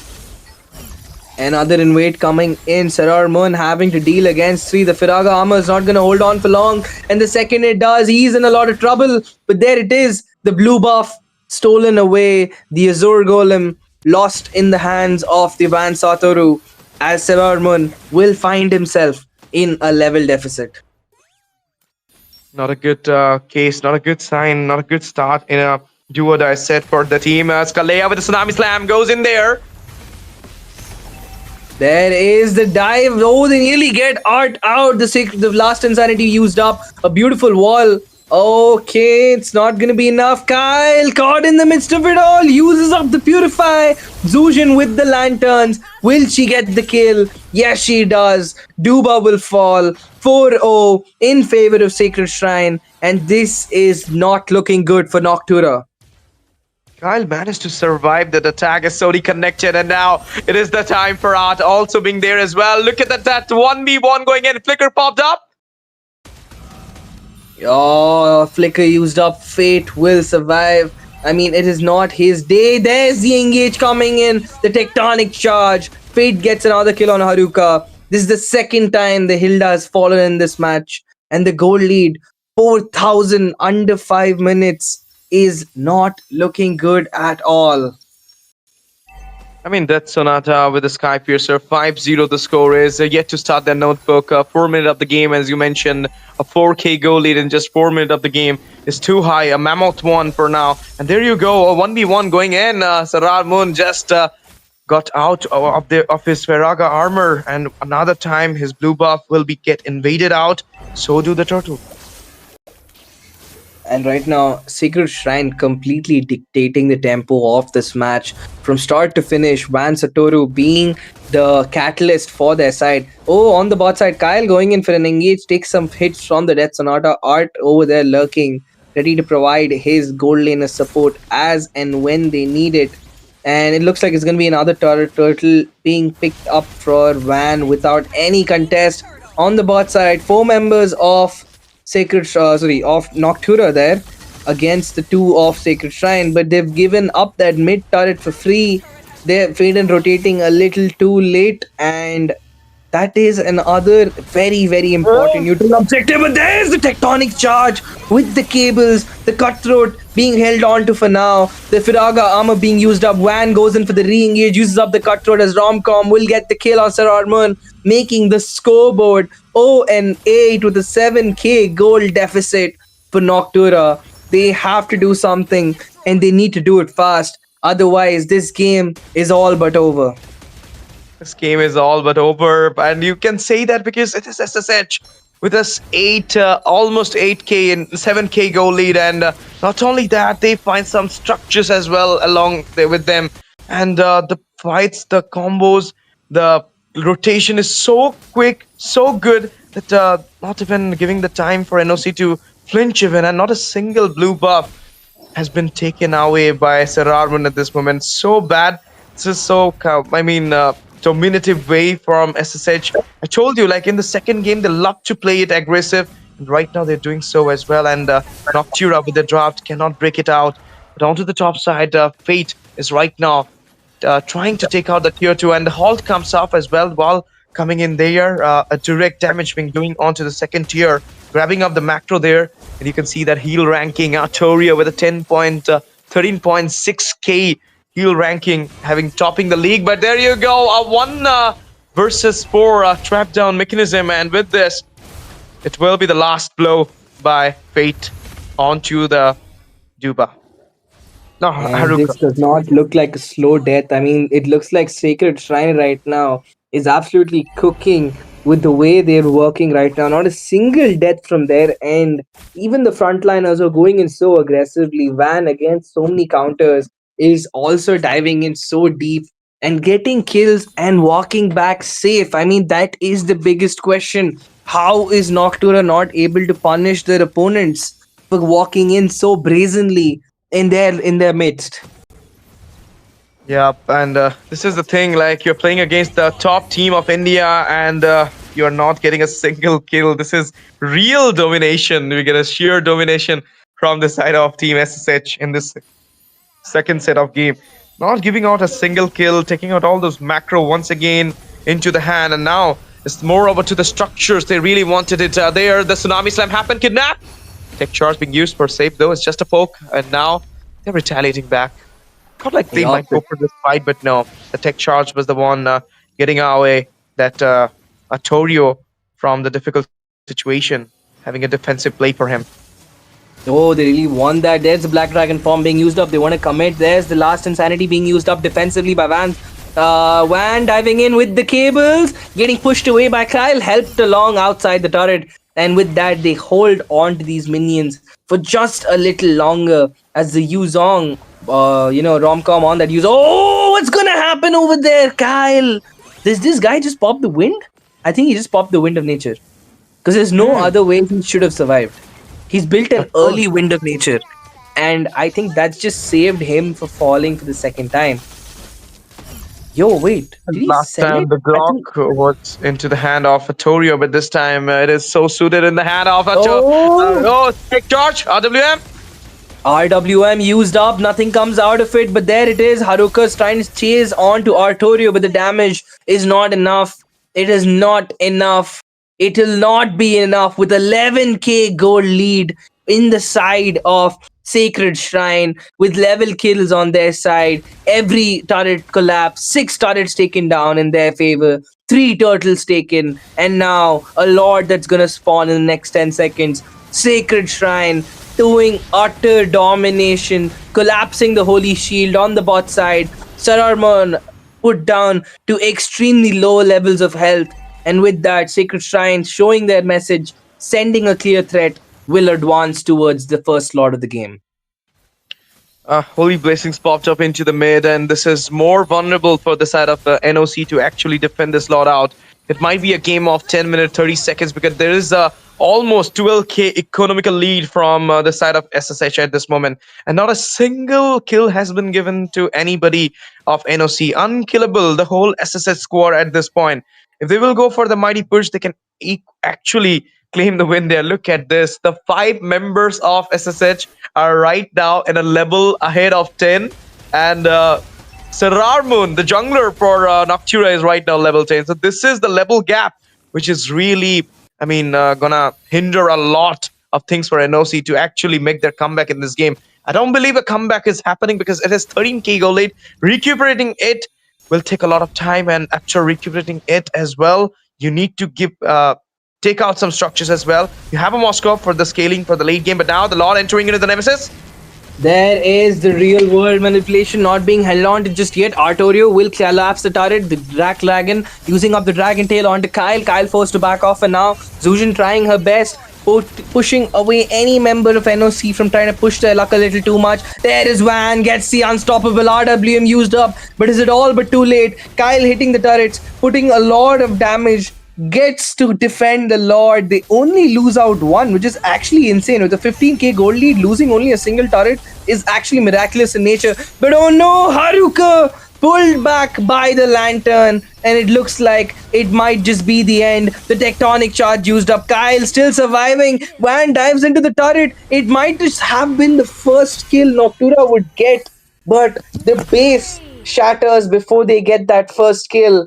And it just looks like it might be a 14 and an 0. in favor of Sacred Shrine. Complete and utter domination coming in by the leading team of India right now. Top team of India just silenced the defending champions of Mythic Showdown with a clean sweep 2-0. Not only a clean sweep, complete domination throughout the game. They literally doesn't even give them a single kill. This is a real domination, you can say. Even though the real world domination was there from the side of NOC, but was not working a little bit of well because all those buffs got invaded, all those macro into their hand, the early game skirmish, the early game spike into their hand. So in total, it is team SSH, of course, and who is getting the MVP, the player of the match goes to one and only their captain, the leader, Atorio, the player of the match with 1010 KDA. Look at this 78 team fight participation and 64,140 damage taken. Tower damage. This guy has given tower damage as well, 3794. So this is I mean, like this Grok has had a really, really good time in the game. I would have said that it's kind of amazing that Art, being the tank, has not died even a single time, but not a single member of Sacred Shrine has died. So, I mean, I think that is a massive team achievement. I think that would be my biggest flex of the round robin stage would be, as Sacred Shrine, would be that you have taken down the previous winner of the previous edition of Mythic Showdown, the team at the very top of the leaderboards, in a perfect victory. I mean, that's hard to do that in Tekken, but you've done that in MOBA 5v5. So, yeah, the stats don't lie. Apart from those 4 red buffs taken and that 1 Azure buff by Sarar Moon, every single objective in favor of Sacred Shrine. Not a good look at all for NOC. I mean, everybody in a 0. Assist 0, kill 0, but kills earned to them is so high. This is SSH domination, how it looks like. India's top team when in a way for hunting, they hunt like this. 2-0 clean sweep at some point in the round robin stage. It's like a routine for SSH. Just get up from their sleep, eat something, win in the Mythic Showdown Season 2, and then go for the sleep. This is what they're doing in their routine. And there's already 2 teams getting devastated, getting slaughtered by SSH. One is MOBA Esports, and now is NOC. More fight to come in this round robin stage. Is SSH going to be unbeatable, undefeatable, or someone is there? SATUL, RNTX, EVT, who it will be, the one will give them the threat, will give them the lose in this round robin stage, or nobody's there yet to give the top team of India a little bit of tension head to head. I don't have to do anything head to head here. There is nothing head to head, my boy. I mean, I really don't want to talk through the head to head right now because I think the stats will speak for themselves in every single aspect. I mean, they're not comparing the KDAs, we can see for ourselves, but every other stat line far, far ahead is the members of Sacred Shrine against the talented members of NOC. Every team has one of those moments, and I think this is one for NOC. They got to keep their head up and push for another few games. And I think this time it was not the draft. I think the execution of the draft in the early 3-4 minutes led to the situation. You have a Fanny that is coming in, especially Van has shown how good he is on that jungle when he was on that Lance. He likes to play aggressive. So for a fact this man will come in for an engage. So why would you still go near that Litho and give 3 damage to a Fanny? What can I say? A little bit of mistakes happen every time, but this is not the end. Valdidu for NOC, they had just lost 2 games at War Drum Esports, but they have more 5 games to compete. And if they can actually pull out those 5 games, but this time they need to pull out those 5 games straight away. Otherwise, their chances for the playoffs is limiting right now. Every day, each and every lose is just giving that minus mark for to reach Guwahati to play out the LAN in Mythic Showdown Season 2, one of the best tournament of India, currently being hosted by War Drum Esports. And now, what can I say? The time is up for us, Valdidu, because it is already over past 10, and the last No, game of it's the hitting night. 11. What do you mean past 10, boy? It's almost 11 at this point.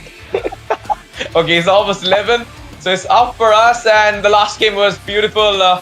Today, a lot of teams played, a lot of teams won, a lot of teams lose, but doesn't matter. They will come back sooner and stronger, and will give that defeat and will chase it to a win for sure. And we will be seeing you all tomorrow at the same time, 6 o'clock. We'll be waiting for you at War Drum Games.